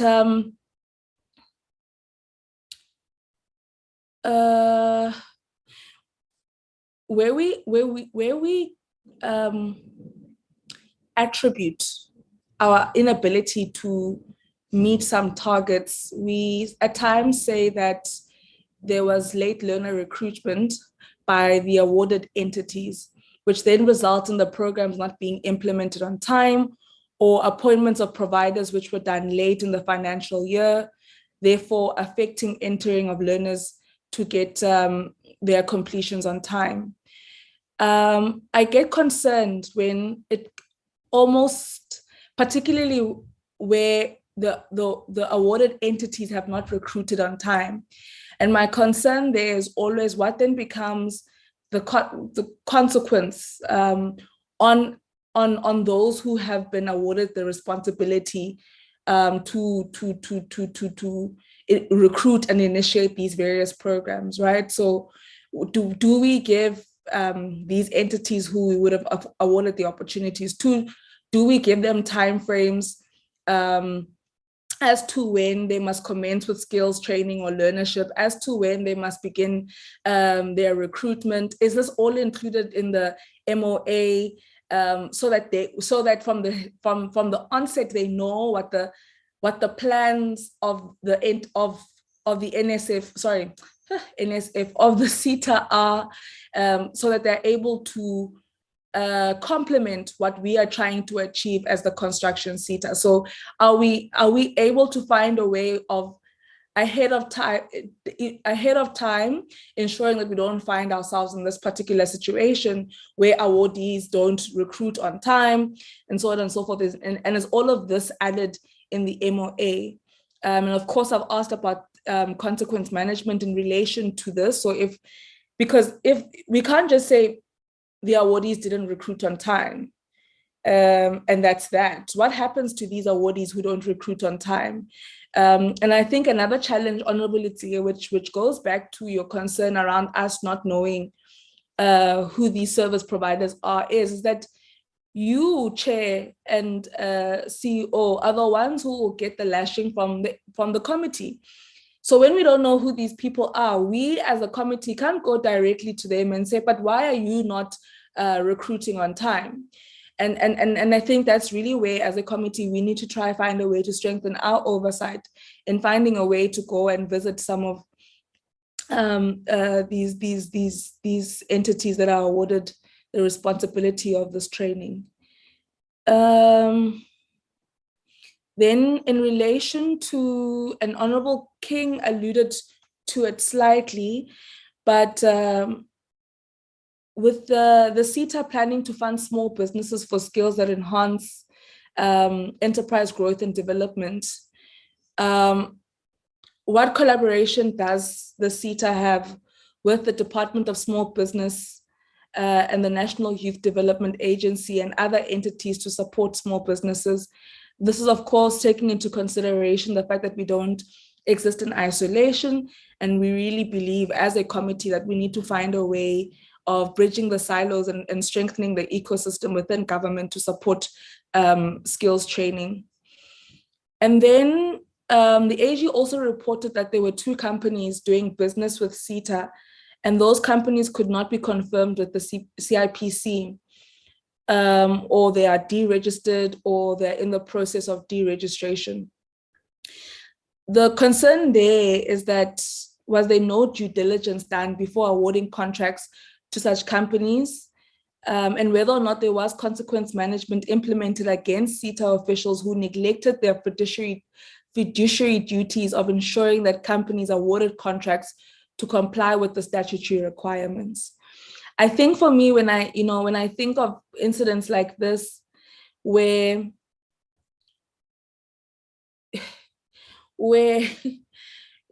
it's just there's a theme at the moment.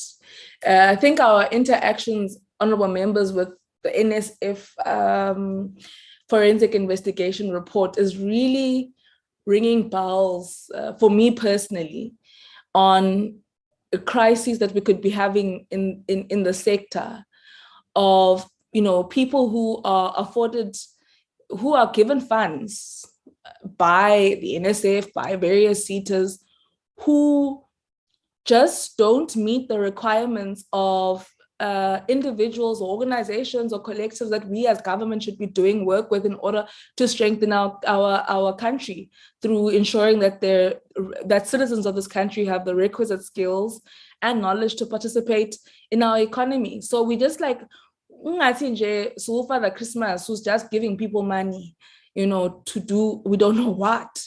And I really think, Mr. Mbalo, we really need to strengthen this what Ms. Mutapo from the AG says, this accountability ecosystem. And I really think that what is happening in the NSF and what has come out from the observations in the forensic investigation on the NSF is really going to assist us in strengthening the entire system. I almost feel like what has happened in the NSF is like a catalyst or a pilot of some sort that is like, I don't know, a case study that is going to really, I don't know, it's like a light bulb that says, this could be a reoccurring crisis within the sector, particularly CETAs, that we need to be looking out for. And then the AGSA identified capturing errors, such as invalid IDs captured on the CETA system, learners being erroneously captured with different details. And this was in relation to 85 learners. Do we have an understanding of how these capturing errors took place, whether stipends were paid to people who are not even learners, and what mitigating strategies we are then putting in place to ensure that this does not reoccur? I think that, honorable members, then becomes my last question for now. What I definitely do know is that there is a need for us to continue our engagements with some of the CETAs. I think with services CETA, we can get somewhere. I think we're almost there. Maybe I'm being too optimistic, but I really think it would be important for us to play an even closer oversight role on the construction CETA. Also because, while the leadership is still trying to find its feet and stabilize, while we're still trying to fill vacancies on the board, while we're still trying to, I think we hold its hand to get to a point where Honorable Litia, how do people fight load shedding. Yeah, we hold its hand until it gets to a point where we can say, no, you are ready to fly now. And I hope colleagues from, the various SETAs, even services SETA, I think the CEO said this would be the second time, they've interacted with the committee, probably in this year. Construction SETA, shame. You came just the other day, you were here. However, colleagues, I think as a standing principle of the committee, we need to ensure that we play a close oversight role on institutions that we are concerned about, up until we feel that we have been brought into confidence on their ability to fly. One thing for sure that the work that has been done on the NSF is indicating to us is that we cannot leave matters for too long, because then we have an even bigger crisis to deal with. There'll be even greater funds that we can't account for, that we don't have evidence for, and bogus students or learners, bogus beneficiaries who's or not beneficiaries, service providers whose locations we don't even know. And that is something that we will not accept as this committee, because as Honorable Itia said, we vote for these funds. It is Nompendulo, literally, who presses a button. It's unfortunate now that Parliament has burnt, so it doesn't feel as personal as it did. But at some point, it felt very personal, where you literally press a button there to say yes or no. It is you, Honorable King, who is voting for those funds on behalf of the many South Africans that we represent, and their taxpayer, and their tax, right? That we always say, no, your tax is being legitimately used to strengthen and enrich the country. And imali yabantu lena si mali yethu. Don't know many of us who could ever have such large amounts of money that is personally ours. So really, colleagues, you'll need to pardon us if we feel we're not on any witch hunt, but what we are definitely trying to do is nip any concern that we have in the bud right at the start. So I think those will be the questions from members. I see Honorable Itia's hand has gone up again. I don't think it's a legacy hand, but it could be. Honorable Itia, let me just check with you. No, it's not. I'm sorry, Chair. Honorable Mananiso sent me her questions. Okay. They are just two. Okay. She's joined the other committee of Section 194.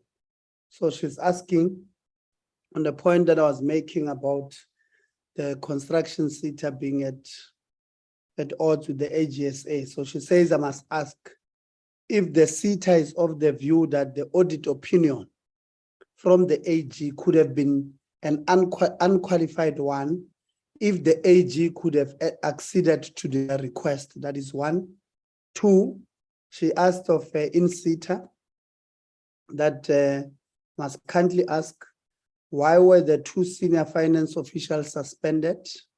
What is the progress with their cases? And I must commend them for swift action in the suspension of officials for maladministration and misappropriation of funds meant for skills development. And has the SETA recouped the funds from the employee who manipulated the system and paid funds, causing the SETA to incur irregular expenditure? If not, why?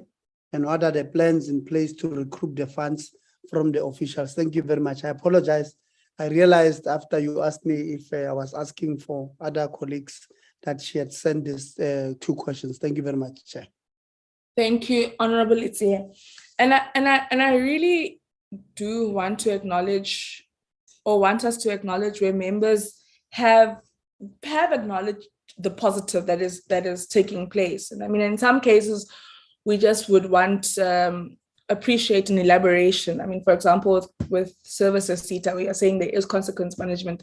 We want to know what the nature of that consequence management is, because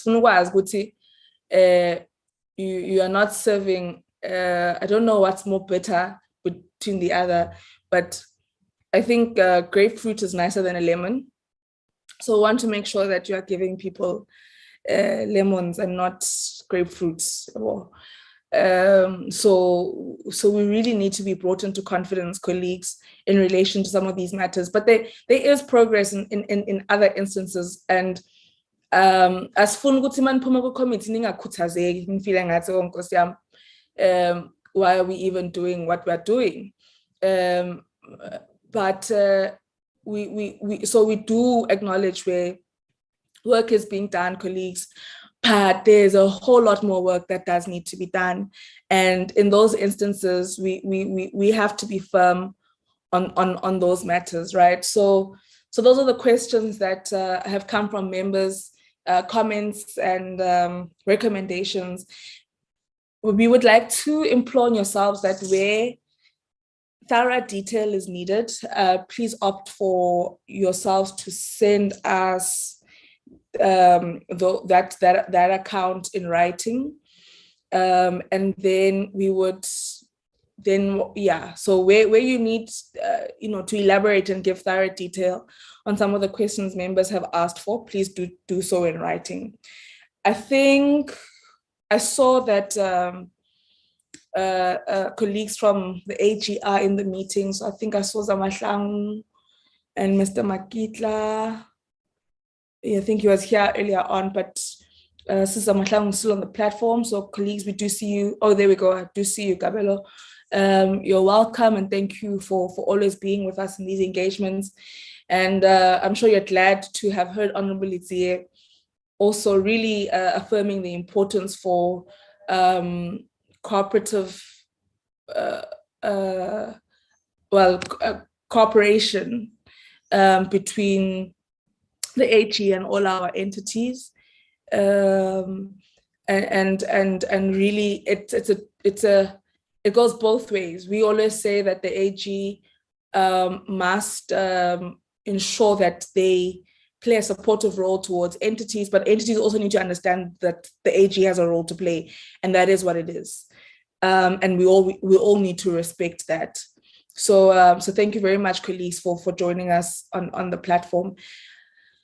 And also do indicate that if there's anything you would like to add to any of the discussions that have been had. I want to perhaps hand over to, let's start with services CETA, then we go to insurance CETA, construction CETA, then I'm going to hand over to you, Mr. Mbalo, to make the closing remarks. It's now 12:45. If we could aim to conclude by 1:30, that would be highly appreciated. So we've got 3 seaters and we have 45 minutes. I'd like to hand over now to the chairperson of services CETA, Mr. De Vries. Thank you, Chairperson. Chairperson, I'm first going to ask the CEO to respond to some of the questions, and then I will conclude with some of the matters that was raised by the members. Thank you. Thank you, Chairperson, and thank you, honorable members, for the inputs and comments and very responsible questions that were raised to services CETA. If I may start with the question that came at the end, to say, with the plan that we are requesting the Auditor General to assist us with, to look into our opening balances, we have the view that we will be getting a positive or unqualified audit opinion. The engagement that we had with the Auditor General was to work towards finding practical ways to clear the negative audit outcome, which in the main, the constraint was which by definition, it means that even the supporting documentation that we have to make it available and audit team, it becomes a very exhaustive process. Hence, our agreement in the interim is to say, because we couldn't extend, because we will need to sit closer and spend the time longer than normal you plan for audits, for us to look back to what happened in the last 4 years that we were qualified on. So we have no doubt that if we sit and we are not under extreme time constraint as we were facing the 31st July, the conclusion should be such that we find ways to provide evidence for the information. Failing which, we had an option to adjust the numbers when they won't be in agreement with us, and then they will be able to do their subsequent work and satisfy themselves that the adjustments that we make effectively support the financial statements. Secondly, Chair, one question I wanted to respond to is a question on the appropriate evidence supporting our performance. We had two issues that affected our the opinion that we got from AG on. One, it was technical indicator descriptions.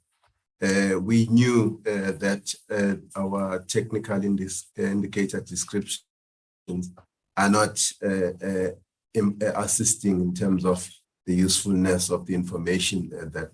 So we started the process to correct or update. Unfortunately, by the time we were at the audit, they were not yet approved by the minister.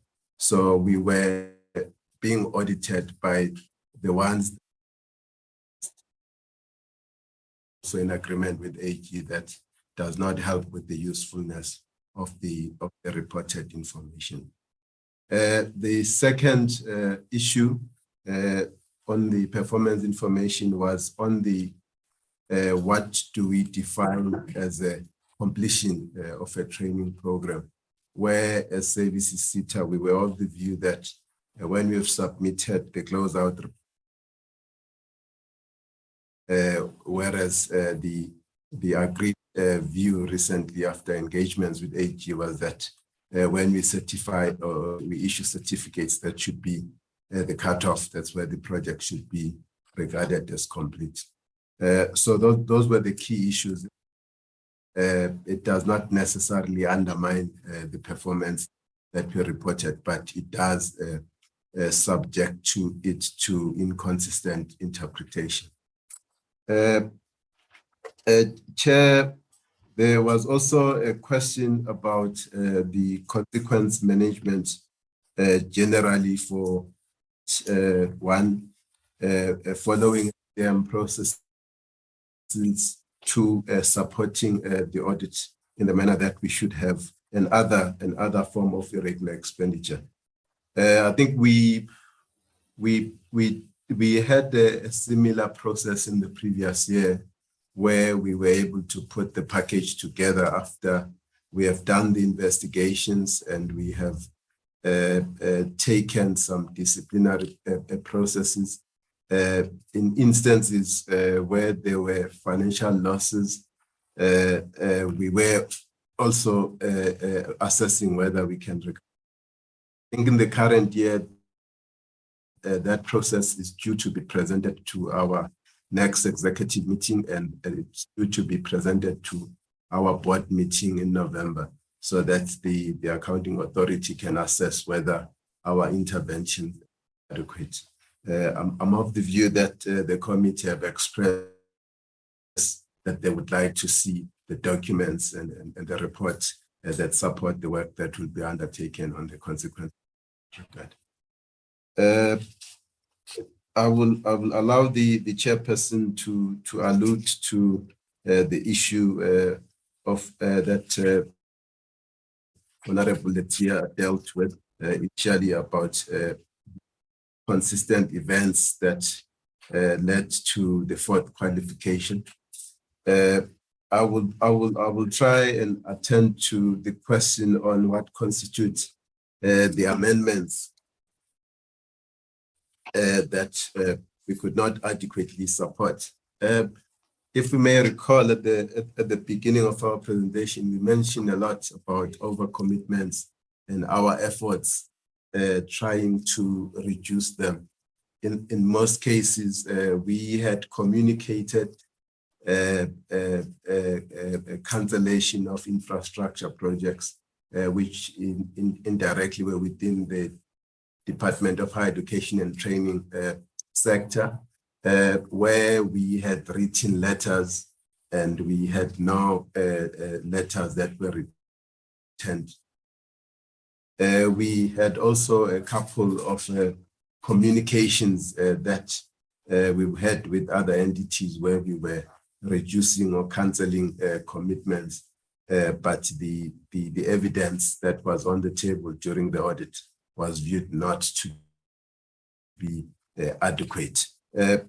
On the other issues, I think there was a specific question on the employee that don't follow procedure. I think it's covered by the consequence management process, where we will look into whether there was a procedure or there was an employee that did not follow procedure, where we will have to discipline that particular employee and report to the accounting authority so that they can assess whether the sanction taken is adequate or not. Yes, there is a very huge need of doing impact assessment with our projects, because as we go along as a sector, we've been chasing numbers, but in terms of the work we do to train what happened to the learners, there are still gaps, but there are a lot of efforts that were being put in. One that we were designing was to make sure that when we close projects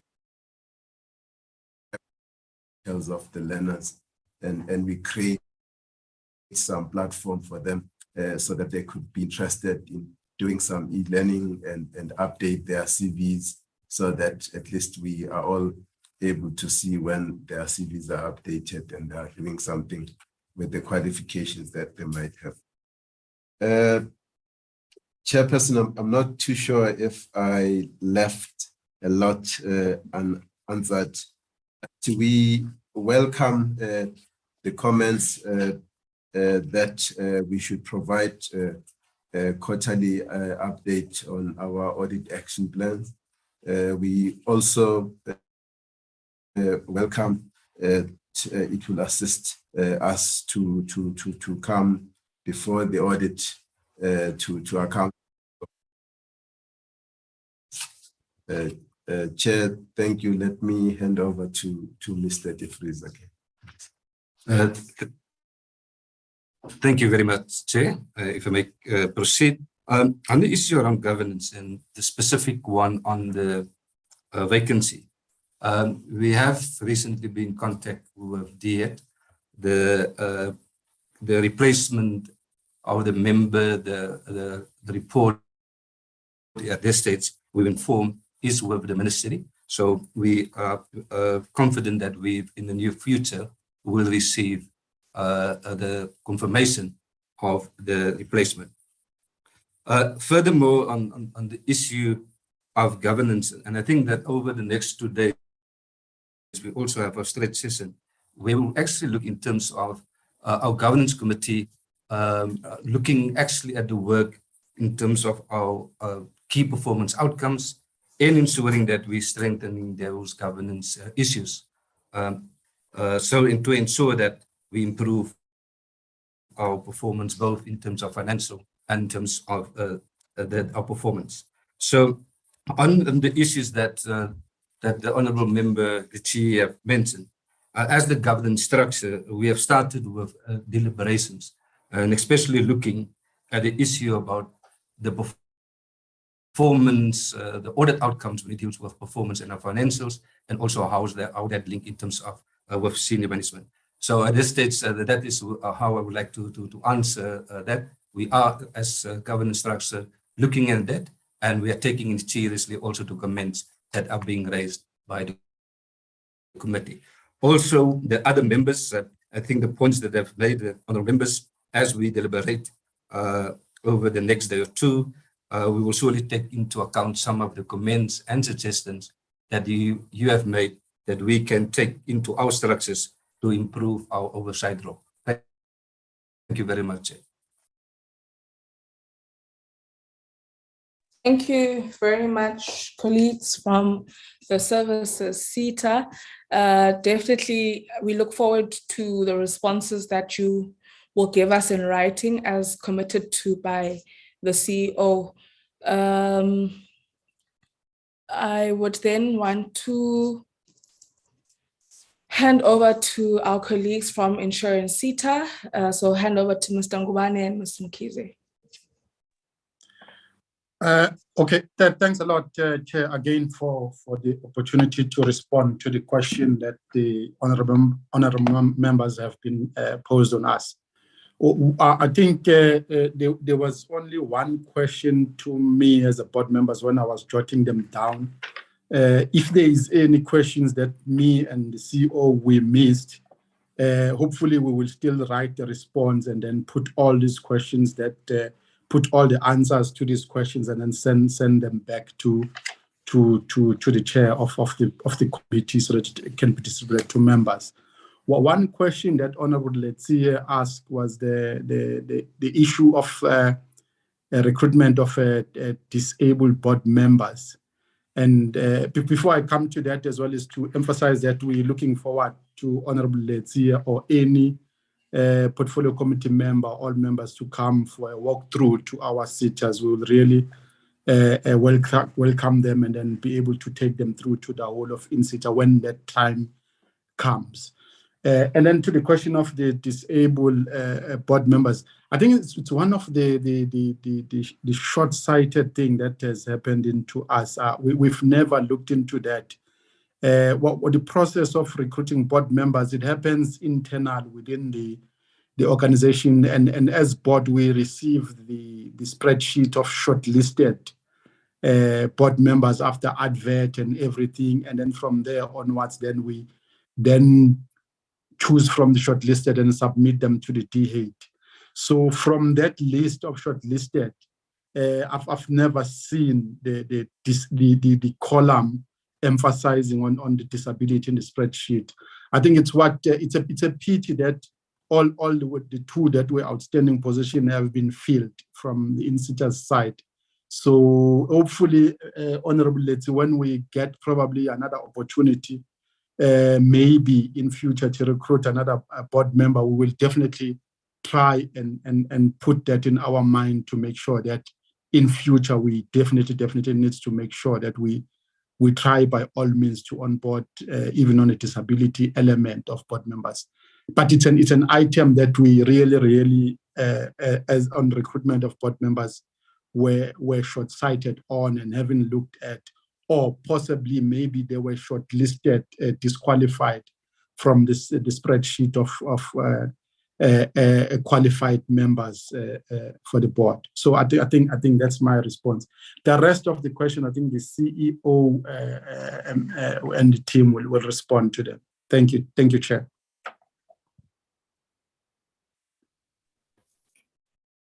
Thank you, Chairperson. I'm going to respond to the questions in no particular order. With your indulgence, starting with the last questions and going back. And in our consolidation of the questions, we've counted about 14 questions, combined them because some of the questions were similar. Just as an example, the one referring to suspended employees was asked by the honorable members in different ways. So I'm going to try and provide a comprehensive report on that. The two officials that were suspended in finance is the CFO and the finance manager. And subsequently, the CFO resigned in January during the process of the disciplinary inquiry.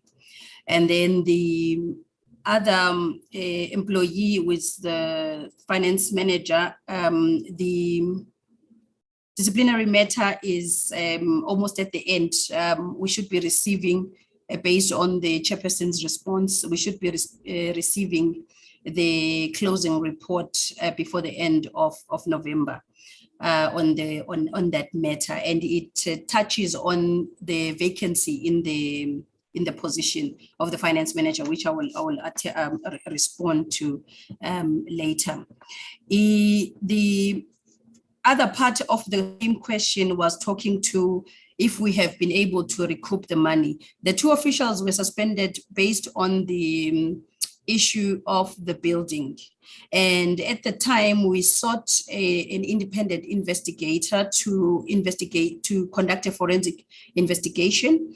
And after that, on the advice of the board, we then sought a legal opinion on whether there is a need to recoup any monies from the specific employees, and then also whether there are any criminal charges that should be laid against the two employees. In the legal opinion that we received, it was then determined that there is no financial, there's no money that should be recovered from the two employees because the entity derived benefit in the building, which we are still currently occupying, and that no further criminal charges should be laid against the two employees. And then that is part of the consequence management that we've been implementing in terms of responding to the forensic investigation on the office lease. And then the second question was a question relating to program 3, 420 TVET completions, where we had a shortfall of 214 learners that were not able to complete because the program started late. They have subsequently finished in the first quarter, and the funds were fully committed to that because it doesn't mean that because we were not able to meet the target in the previous financial year, then the target fell off. We committed, and then the target was only met in the first quarter. But over and above that, in SETA, as many other SETAs, is participating in the presidential and ministerial work integrated learning program, where we have committed as in SETA 500 TVET placements during this financial year, and all 500 have been placed against the TVET colleges. Going into the question that was referring to the targets being set, and thank you to the honorable member for complimenting our performance. Our targets, when we set them, we also work very closely with the department in terms of looking whether they are appropriately set, but also look at the confines of what is available from a resourcing perspective. So there's a close relationship between our inability to achieve that 14% shortfall in terms of our targets and the underspending that was seen in the previous financial year. So it is not to say that we were not able to achieve our targets. We are overachieving on low targets. We are achieving our targets which are set in the right level, and also there is a relationship between the resources available for us to be able to implement those targets. And then in terms of the fourth question that was asked around adequate skills and capacity, and this question was posed across all the SETAs to say, do we have enough capacity and mechanisms for monitoring? In terms of in SETA, we have set up, as part of the revised organizational structure, we've set up a monitoring and evaluation division, which is being currently resourced, and we will be able to, going forward, address some of the issues that were raised regarding the oversight, operational oversight from an implementation, and also holding our service providers accountable. But over and above that, we do, from an implementation perspective, have contract management controls where the implementing managers of the different programs do perform periodical monitoring of our programs. And then on the question of the 63 learners on the issue on the double dipping, there's a workshop that was a compliance workshop that was convened by the department, I think last week, regarding the same issue of double dipping. And I think it's being addressed, and I'm sure that that will be expanded in more detail. Whilst we acknowledge this as part of the report, but we would like to highlight to the members that out of the 63 learners that were funded, not all of them were funded in full because we were covering certain portions of the bursary, but that detail will be provided when we submit a written response in terms of how many learners were funded in full and which portion of the funding did SETA contribute towards that. And then on the two beneficiaries that are above the age of 65, SETA does not discriminate against people on the basis of their age, but we do take note of the comments by the members in terms of the ensuring that we give the opportunity to young people. But this happened in the employer side, where the funding was awarded by SETA, but the implementation happened on the employer side, where they run a small brokerage, and they, based on the compliance, because of the compliance requirements in terms of the FSCA, they have to go through ongoing professional development, and they were taken through that program. But this is one of the areas we will be focusing on in terms of streamlining our processes and also putting some kind of a cap in terms of the age limitation as we engage with the stakeholders. On the CFO appointment, I highlighted in the presentation that the suspension of the two officials in the finance department really had a negative impact in the organization, which resulted in the audit outcome that we found ourselves in. And that's the reason why we had basically three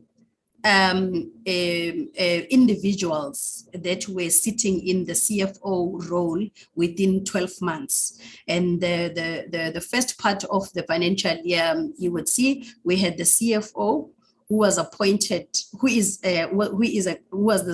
that was his substantive position. So while he was placed on suspension, he was placed on precautionary suspension with pay, which then resulted in us having to pay for the acting allowance of Ms. Mswabuki, who then stopped acting in September, and then we appointed Mr. Mage, who was acting at that during the same financial period. And that is the reason why on page 44 and 49 there is that explanation in terms of listing them as the people that were paid for the same position. On the vacant positions, the skills position, the ETQA position, and the FM position. The FM is the current one where the employee has been on precautionary suspension and is currently undergoing the suspension. And that's the reason why we have an acting person currently holding that position. On the skills division, we also indicated in the presentation earlier that there is a second forensic investigation that was undertaken where an irregular award or allocation happened after the approval of the DG process. And one of the managers that are currently on the suspension is the skills manager, and that's the reason why we have an acting person. In terms of the timeline, the acting manager for skills has been on suspension since April this year. And on the FM, the acting manager has been on suspension since, if I'm not mistaken, December last year. On the ETQA manager position, this is one of the very critical skills in the sector, and it's a difficult position to fill in terms of looking for finding the right people. So we've gone to market twice already advertising the same position, and we have not been successful. The last advert went out not so long ago, and the closing date is next week. But we do have currently an individual who is capably acting in this position. Hence, the members will note that under program 4, our performance was 100%, despite the fact that we had an acting manager in this position. On the question relating to the irregular expenditure, I think that one was meant for the DG. For the DG, we have indicated corrective measures on the irregular expenditure relating to the building and also relating to the irregular allocation in terms of strengthening the controls and also closing the gaps, ensuring that there is restricted access to the allocation list that is not open for everyone who within the organization, and that once the implementation happens, that there is a 3-dimensional implementation and checking between finance operations and the DG committees. Chair, with your indulgence, I would like to request my CFO to then respond to the last questions that were relating to the Telkom Nashua, the audit opinion, and the issue of the payables that was covered by the in relation to the audit. I am sitting with her.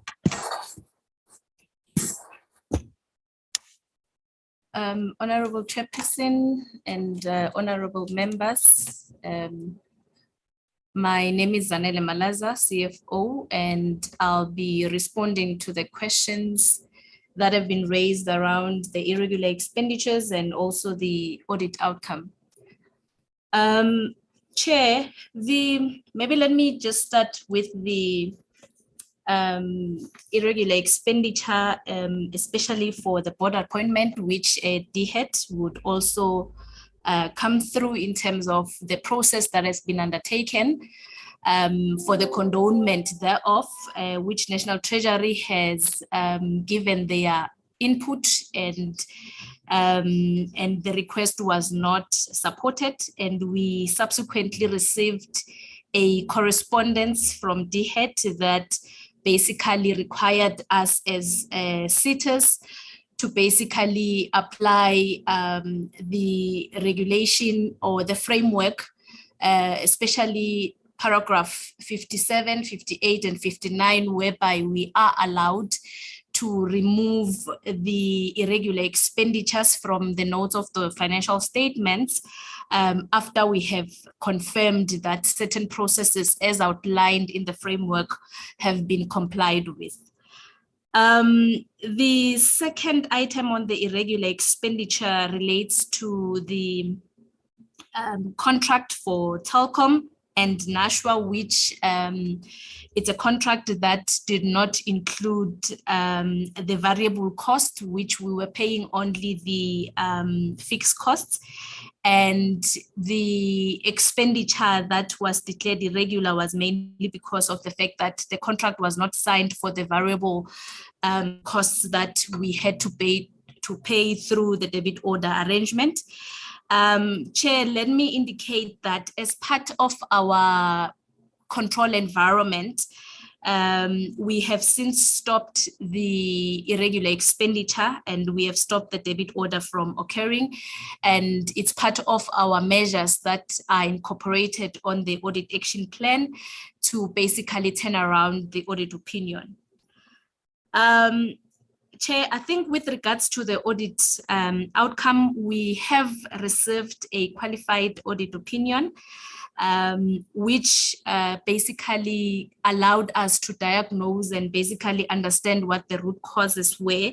And as the CE has indicated, that the main driver for the regressed audit opinion was mainly around the system deployment, which basically related or resulted in the misstatements of administrative expenditure, as well as the related or corresponding payables, which has been indicated as matters that affects the audit report. Chair, let me indicate that we have since enhanced or improved on our internal controls, which basically speaks to making sure that we employ controls that will ensure completeness, accuracy, and validity of all expenditures, as well as the related payables. And I think, Chair, you would have seen on the slides where we indicated fundamentally the back to basics that we have since applied, whereby there's reconciliations that are done on a weekly and monthly basis on our creditors, and also the bank reconciliation controls such as requesting of bank statements so that monthly statements from our suppliers, so that we can be in a position to ensure the completeness of our expenditures, and also the implementation of control measures such as invoice tracking, and most importantly, training of our staff in terms of the GRAP compliance checklists or framework. Chair, I think in a nutshell, what we are employing now as part of the audit turnaround strategy and the audit action plan is to instill those back to basics, but also enhance and improve on our control environment through detective and corrective internal controls, but also having preventative internal controls such that would be in a position to mitigate any irregular or fruitless and wasteful expenditure. And I think, Chair, Honorable Member Letsi also touched mainly on the fact that the audit action plan that we had was not enforced, and the implementation was not properly monitored, which we have seen it as an opportunity for us to reposition ourselves and say, how best can we be able to have an impactful audit action plan that will yield the results that we want as part of the roadmap, which we are implementing on a weekly basis through various committees that we have established internally, and also through the strengthened governance structures. Chair, there's also a finding that touched on the audit outcome, which also relates to the assessment of other levy adjustments, which we have since addressed through the request that we have made from DHED in terms of the confirmation of those balances. Chair, I think the CE has touched on the other questions. Let me thank you, Chair.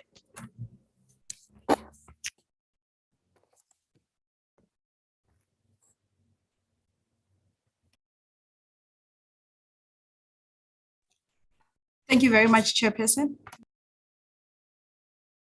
Thank you very much to the CEO, Ms. Mkhize, as well as the Chair, Mr. Ngubane. I would like to now hand over to our last CETA, which is construction CETA. So Mr. Masombuga and Mr. Shezi. We are at 20 past, but I won't take away the 5 minutes that you were allocated, Mr. Masombuga. Over to you.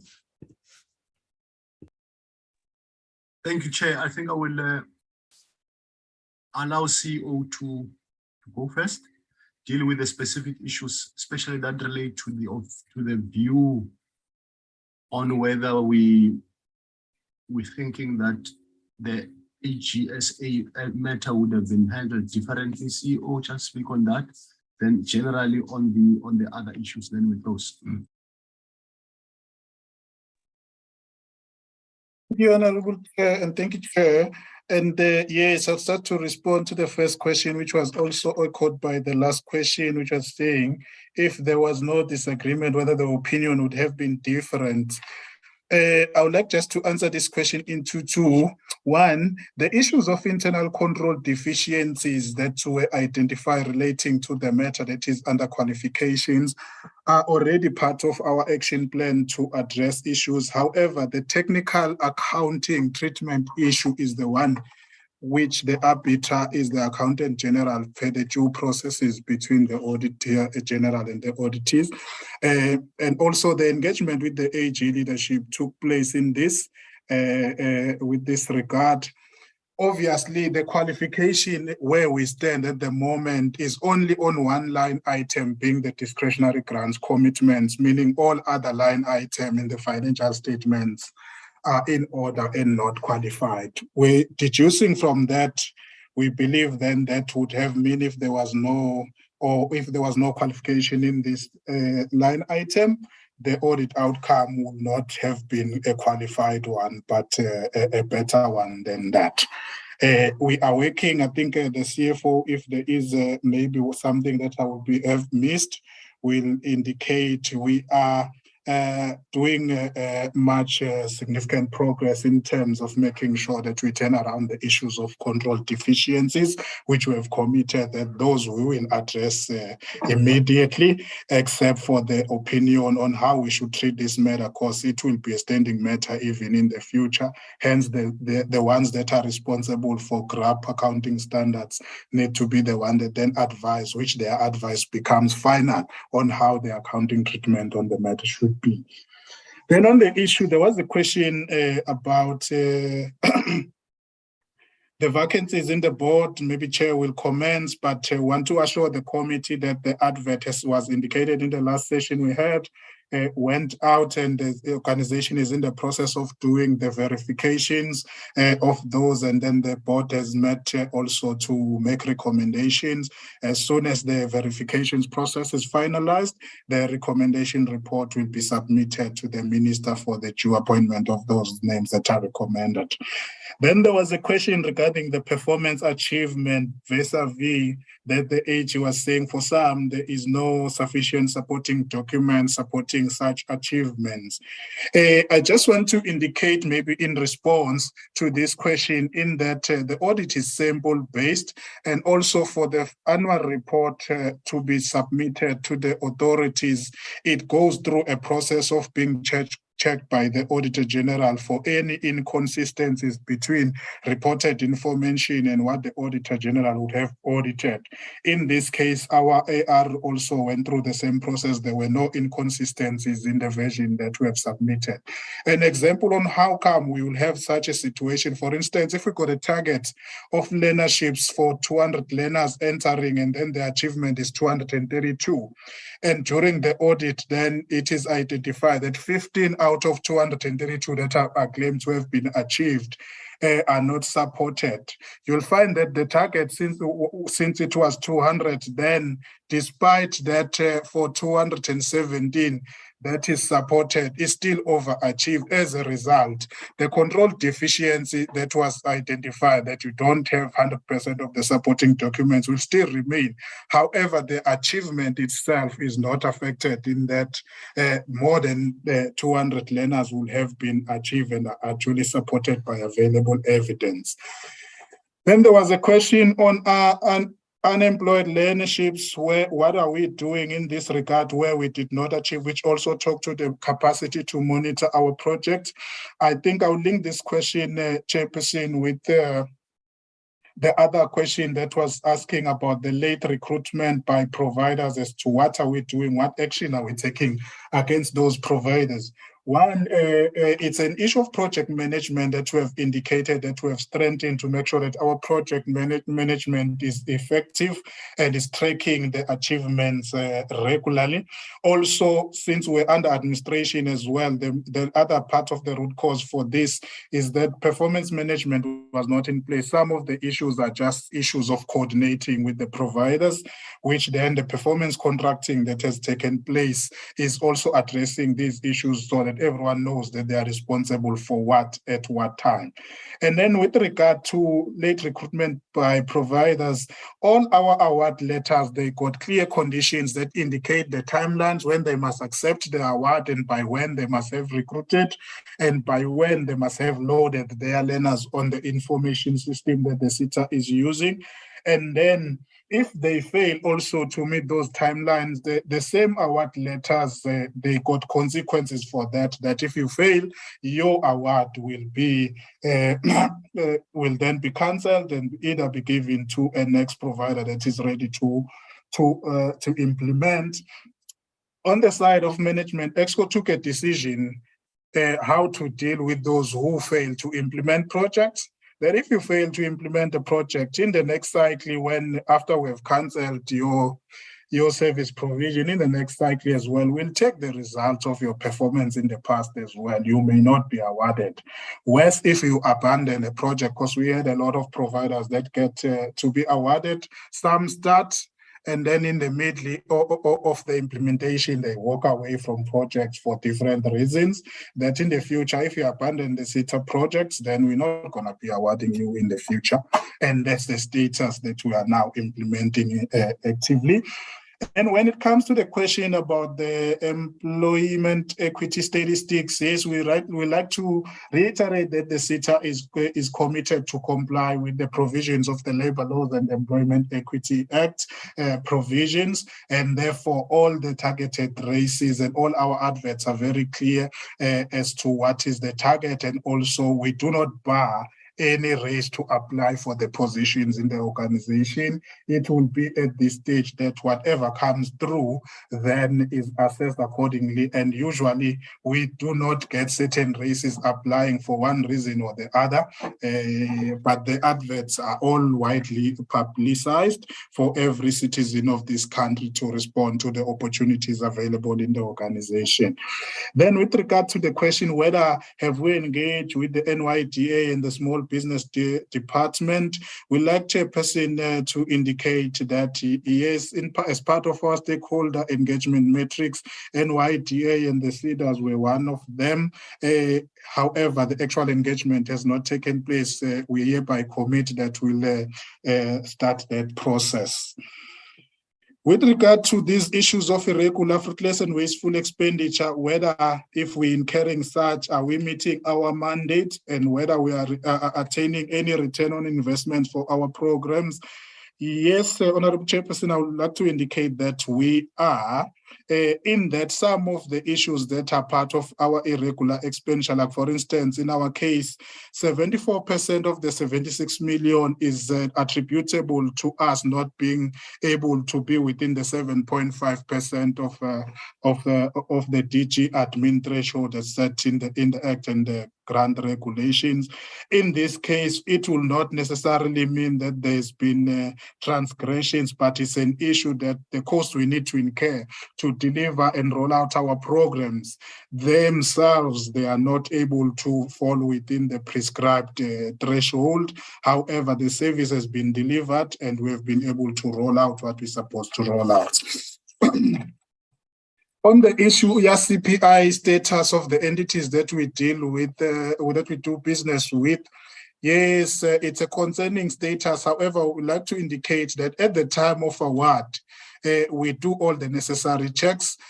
This has made us to learn a lesson then that we need to extend that to do some regular checks if our entities are still registered and legally compliant on the CIPC and other databases, because it is done normally on the CSD now, and we will do endeavor to do that annually for all our entities, so that if an entity status is not in order, at least they are informed as it is prescribed, and then if then they do not rectify such a situation, and the action that is appropriate is taken at the right time. And then with the question about the learner information that is captured and containing errors, yes, Chairperson, we do acknowledge this is a worrisome situation. However, this is what we have put in place as an organization, which is one of the tasks that our audit improvement team is reviewing the root causes of these cases.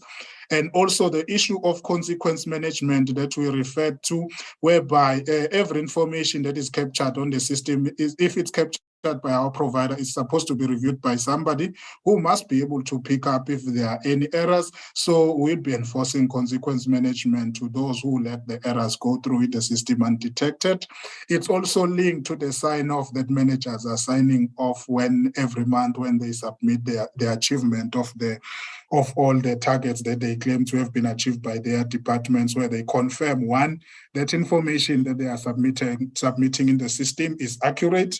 Two, they are confirming in the same confirmation that they sign off that this information is complete, so that at a later stage you are able to trace back when did this happen, under what circumstances, if it does happen in the future. And also we like to indicate that with the implementation and the launch of our biometric attendance and stipend payment system, our system is also at the time of onboarding, the learners themselves is able to verify the status of the ID too. At the same time, it does the facial recognition, even the GPS location where you are as a learner. With that system, we are able even to see if the learner came at 8:30 and 9:42, they were out of class, we are able to track that on the system. It will then eliminate the possibility of ghost learners in the future, which the rollout of that was already at 70% state for all our learners. We believe with that we'll be able to deal with the risk associated with these capturing errors. Chairperson, thank you. I believe I would have covered. If I missed a question, maybe I will be assisted. Thank you, Honorable Chair, and thank you, Chairperson. Thank you very much, CEO. Can I check with Mr. Masombuga if you're covered? No, I'm covered, Chair. Thank you. All right, thank you. Thank you so much to all chairpersons and CEOs of the SETAs that have presented before us this morning and early afternoon. Let me hand over at this point to Didi Jimvalo, and I trust colleagues from the AG's office had indicated that they'd like to make an input, but later said they were fine. Can I just double check from colleagues if we're fine still? We're good. Okay, so you're speaking on behalf of the AG. Okay, all right, Honorable Lutia. Okay, I'll trust that colleagues from the AG are covered. Let me hand over to Didi Jimvalo. Thanks very much, Honorable Chairperson, Honorable members, chairpersons of SETAs, CEOs, board members, senior management from the SETAs, staff from the ministry, as well as parliamentary staff, Office of the Auditor General, and all colleagues present in this platform. And I must say, Honorable Chair and members of the committee, it has been, if one were to say, a resourceful day, going through all the annual reports of the SETAs and getting through in detail with regard to what are the actions that are there to ensure that there is improvement in performance, as well as in attending to Auditor General outcomes, which are quite very critical to all of us. Chair, you also, I should think it was earlier on, raised this very important issue of placement of graduates, which is quite very critical to all of us. I know you were raising the matter when we're dealing with services SETA, but then obviously it is applicable to all SETAs, especially under Program 3, where we're dealing with placement of learners, amongst others. This is the matter, obviously, that we also elevated into the State of the Nation address in February 2022, where the President committed the placement of 10,000 TVET learners across the country. And I must say, when we're doing our own work as the department, finalizing service level agreements with all the SETA chairpersons and the Director General of the Department of Higher Education and Training, we found basically that SETAs have committed themselves to place about 14,000, in excess of 14,000. So are likely then therefore to overachieve the targets of the State of National Address by the President of 10,000. And obviously we have already communicated with all the SETAs in saying at least this 10,000 must be met by 31st December 2022. So that when the President goes back in Parliament in February next year, then he can say that in February 2022, we committed to place 10,000 TVET learners, and we have done so. So we've communicated to all the SETAs, and we have no doubt then therefore that this is not going to be met as part of graduate placement across the country. And obviously, Chair and esteemed members of the Portfolio Committee, the numbers are quite very huge. 10,000, it could be a drop in the ocean. I know as a department, in terms of workplace-based learning opportunities, we have a target of in excess of 100,000 for the current financial year. And we're doing it so, because if you look just in our universities, let's just go back in 2020, they graduated about 237,000 graduates in all our universities combined, 237,000, which basically was an increase if we look into 2019, where we graduated about 221,942. So it means that therefore each and every year, we're having more graduates who are graduating in our institutions, of which it's something which is very good. Well, I know I made my own concern, I raised with my own colleagues at some point to say in universities, we have been for many years having learners in science, engineering, and technology, or SET, being more numbers out of these numbers I'm giving, whether it's 237,000 or 221, but then of late, now we are seeing the surpassing by business management studies or science, engineering, and technology studies, of which is something that we need to really impress upon in our career development services to say it's cool for young people to enter into those occupations related to science, engineering, and technology. As you know, in particular with regard to our economic reconstruction and recovery plan, critical skills list, occupations in high demand, we tend to tilt towards your science, engineering, and technology, the skills or occupations that we require as the economy. So the numbers are increasing. Hence then therefore, Chairperson and the members of the Portfolio Committee, your concerns are quite very genuine when we are saying that we need to increase more numbers for engaging young people, especially between the ages of 15 and 24.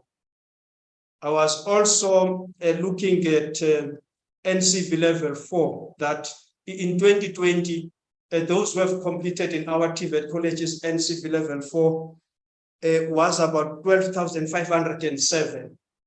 And those who have completed N6, 57,245.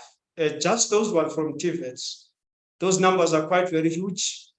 And well, something exciting as well, or to have noted, was that about 14,571 from TVET colleges are from engineering studies. Something that we need to ensure that we are improving on those numbers, young learners in our TVET colleges enter engineering studies, so that also they can proceed to apprenticeships so that they can become artisans, which we need in our country.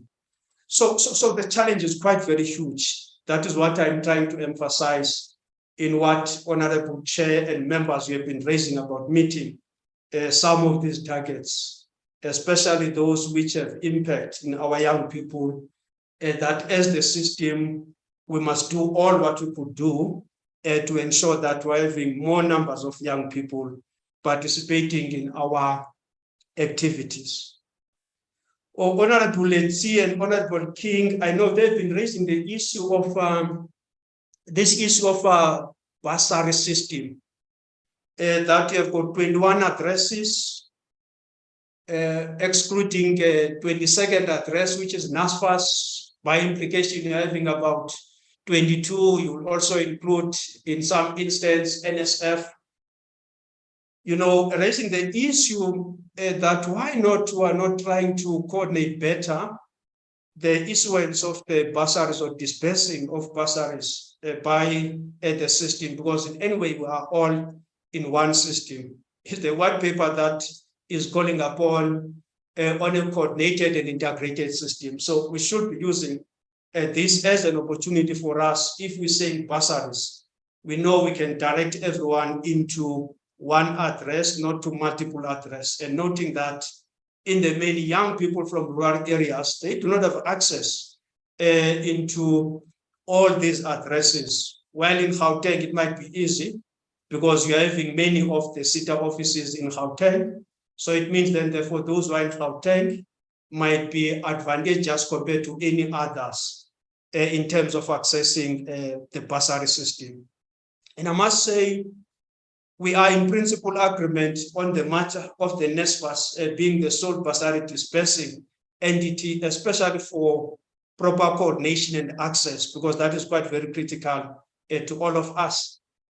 And I must also indicate to Honorable King and Honorable Letsi that we have already started this process some few years ago, whereby we encourage voluntarily all the SETAs to work collaboratively with the NASFAS as a dispersing agent, because sometimes SETAs may not have the requisite capacity for them to disperse this bursary at the level upon which NSFAS could do. And most of the SETAs are already in collaboration voluntarily without us coming up with a policy instrument, directing them to say, we think it's a good thing to do and you must do it. But then obviously we know that the SETAs are directed by the Skills Development Act in the main, the SETA grant regulations. They must, or the National Skills Development Plan, they must develop their own sector skills plans. And part of they also identify occupations in high demand within their own sectors. And then part of interventions, it will be learning programs such as bursaries.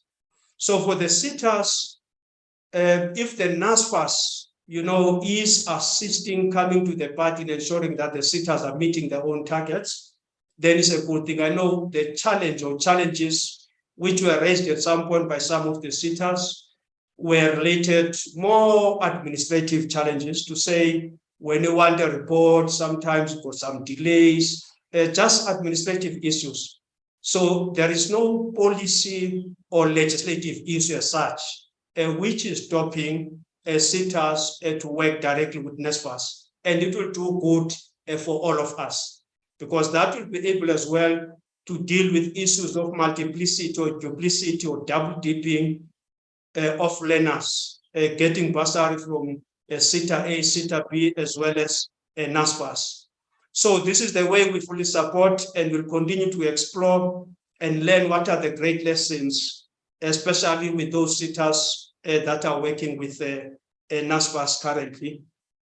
Lastly, Honorable Chairperson, Honorable Members, on the audit outcomes, we as the department, in our priority list, we have written and met with all the SETAs which have received qualified audit opinions for the financial year ended 31st March 2022, where amongst others, we were addressing 80 audit outcomes, audit action plans. And we're quite very also, when we're here, then the SETAs are also accounting to the portfolio committee on the actions that they are undertaking, because also as the department, we will be able to make a follow-up on some of the issues which are being raised in the portfolio committee by the SETAs. And part of the work that in our engagement with these SETAs, we required them to submit progress reports on a quarterly basis.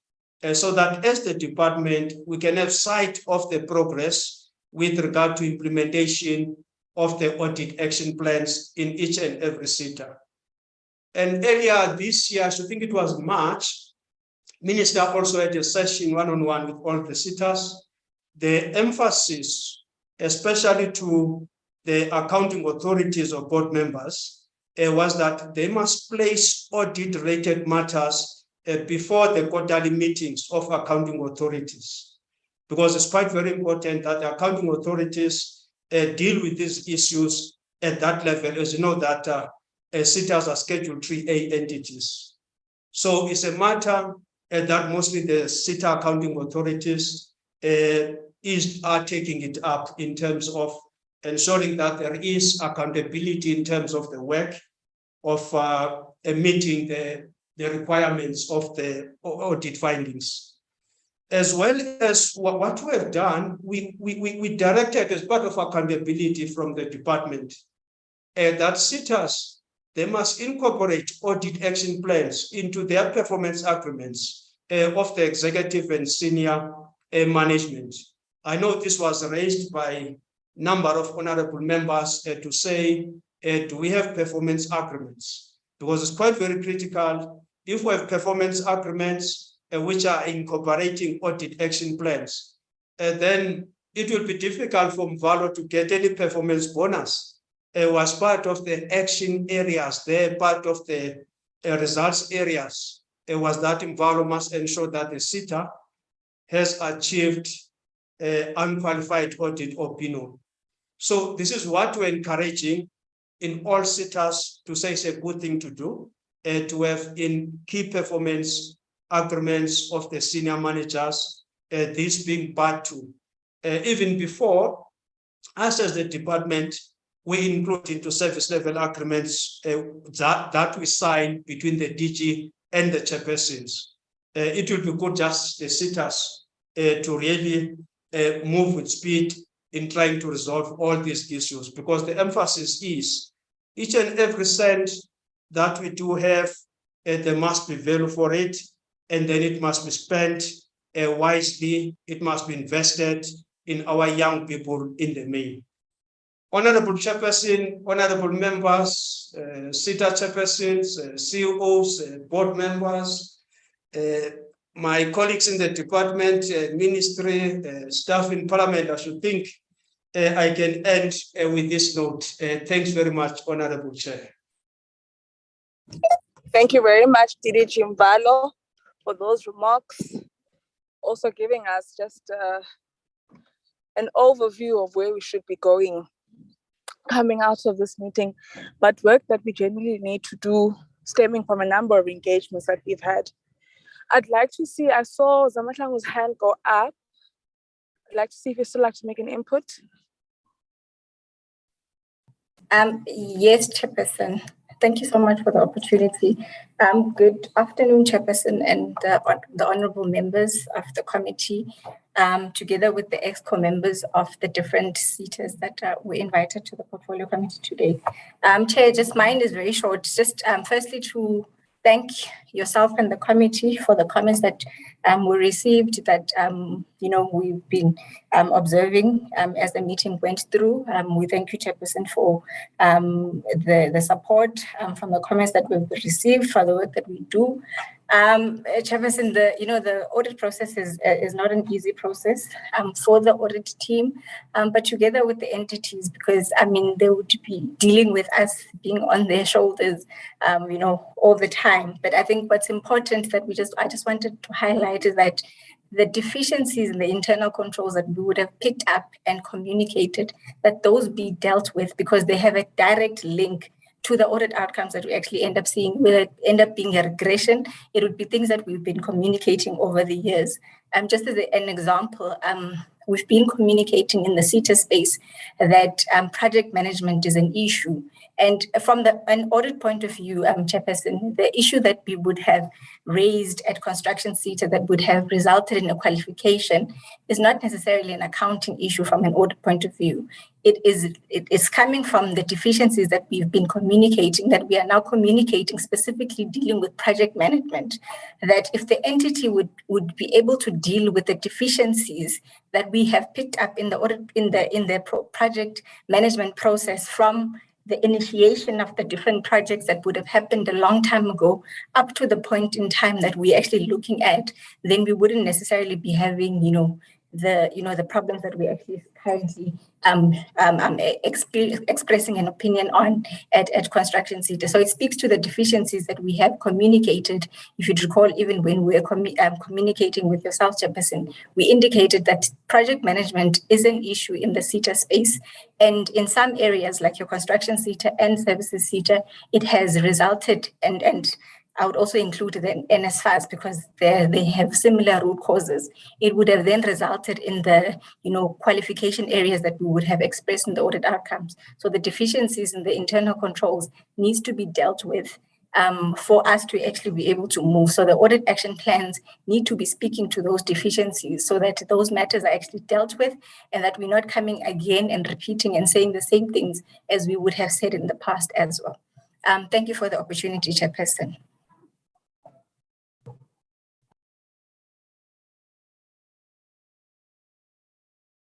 Thank you very much, Zamahlangu. Apologies for that. I've moved to a different device, colleagues. Thank you very much to Zamahlangu. Thank you very much to all colleagues in the AG's office who really continue to support the work that we do as a sector at large. They support us as Parliament, they support yourselves as the department and as CETAs as well. So thank you very much to you, colleagues, for the work that you do. Colleagues, at this point would bring us to the end of our meeting. It's been a wholesome, I don't want to say long, it's been a wholesome engagement with the three CETAs, services CETA, insurance CETA, as well as construction CETA.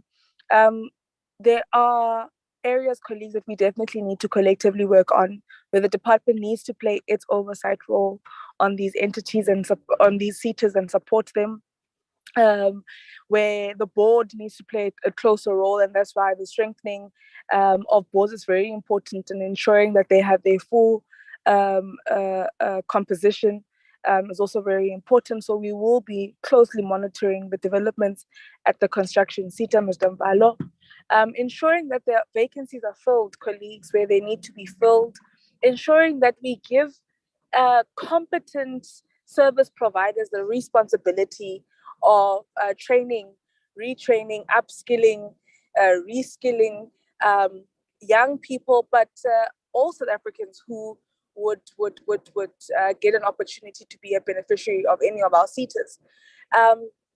And so we need to ensure that we are capacitated in terms of our staff. We need to ensure that we have the right people being given these opportunities. Mr. Shezi, I'm actually of the view that, if someone has shown us once that they are unable to fulfill a responsibility that we've given to them, then they mustn't come back. They mustn't be given another opportunity, and we mustn't play raba with all these different, where they're moving from one sector to the other, or one part of the sector to the other, recycling them when they clearly are incompetent and clearly cannot do the job that they are being tasked with. Because these are funds that are going to waste, that we cannot afford for them to be going to waste. Colleagues, we will need all of you to, given the recommendations that have come from members, inputs being made by DDG Mbalo, go and revisit your audit action plans and provide the committee with your audit action plans within 2 weeks of this meeting. Just go and review them, reflect on them, introspect on them, listen, take into consideration what the committee has said, and see how you can strengthen them so that we are able to turn the tide at our different organizations. Let's also take into consideration in our planning going into the next year, what is it that we need to take from this process of reporting and reflect on and see how we can plan better, because a big part of it also goes into the planning. So we also would like to employ on yourselves to use this opportunity to reflect and introspect on how we can plan better. On consequence management, colleagues, across the board, where there is an attempt to start, we acknowledge that, but we must be stern and unapologetic, colleagues. It's just something that we, people who don't do their jobs properly is something we cannot accept. And if they are not committed to fulfilling their roles, then they cannot be part of this mammoth task that we collectively have in ensuring that citizens of our country are skilled. I think I'd like to leave it at that. A lot has been said, a lot of observations have been made, a lot of recommendations have been made, and we trust that the Secretariat has been able to capture all of it. We will be waiting for some of the detailed responses from yourselves within 7 days, 7 working days of this meeting. I know already from services CETA, there is a commitment in a number of other CETAs as well, and the other 2 as well. There's information that you still need to share with us. Honorable members, if there are questions that you feel have not been adequately responded to, we would request that you please indicate that to the Secretariat so that we can make the necessary follow-ups with the entities that have not responded adequately. For now, honorable members, I'd like to thank you very much for being part of this meeting.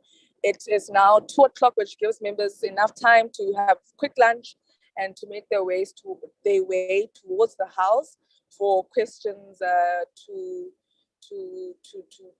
ministers in the social services cluster, which starts at 3 o'clock. Thank you very much, honorable members and colleagues. This meeting has come to an end. Can I just quickly indicate that on Friday, due to unavailability of members, so on and so forth, we won't be going to SANSA anymore, but rather we'll be receiving briefings from 2 CET colleges, Gauteng and KwaZulu-Natal. Honorable members would remember that in our midterm review, we reflected and introspected on the fact that we had only interacted with 1 CET college in our entire term. And therefore, when there was this opening where we could no longer go to visit SANSA, we thought we looked into those reflections as to perhaps bring 2 CET colleges that we could interact with as part of also meeting the recommendation or the resolutions of our own midterm review. So we'll be having that on Friday, but we'll start the meeting, honorable members, with adoption of the 2 BRRR reports. At some point, someone must tell me whether I can say BRRR, because this BRRR, you can't have a report of a report, but honorable members, someone must save me from this, because every time I say it, I feel so uncomfortable. But it can be a BRRR process, but it can't be a BRRR report. But anyway, so we will be the 2 reports from the BRRR process are ready and have been sent to members, including we've been waiting for the science and innovation one, as we had a technical challenge with the report being lost in Renee's crashing of her laptop, but she has been able to recover all of that data and furnish us with a report. So we will adopt the report on Friday just to give members enough time to read through the second report, and we'll start with the adoption of the report in the morning. So we really do implore all members to be part of the meeting to ensure that we do meet quorum right at the beginning so that we are able to adopt those reports. I think that's it for now, honorable members. Thank you so much for your time. this meeting has officially come to an end.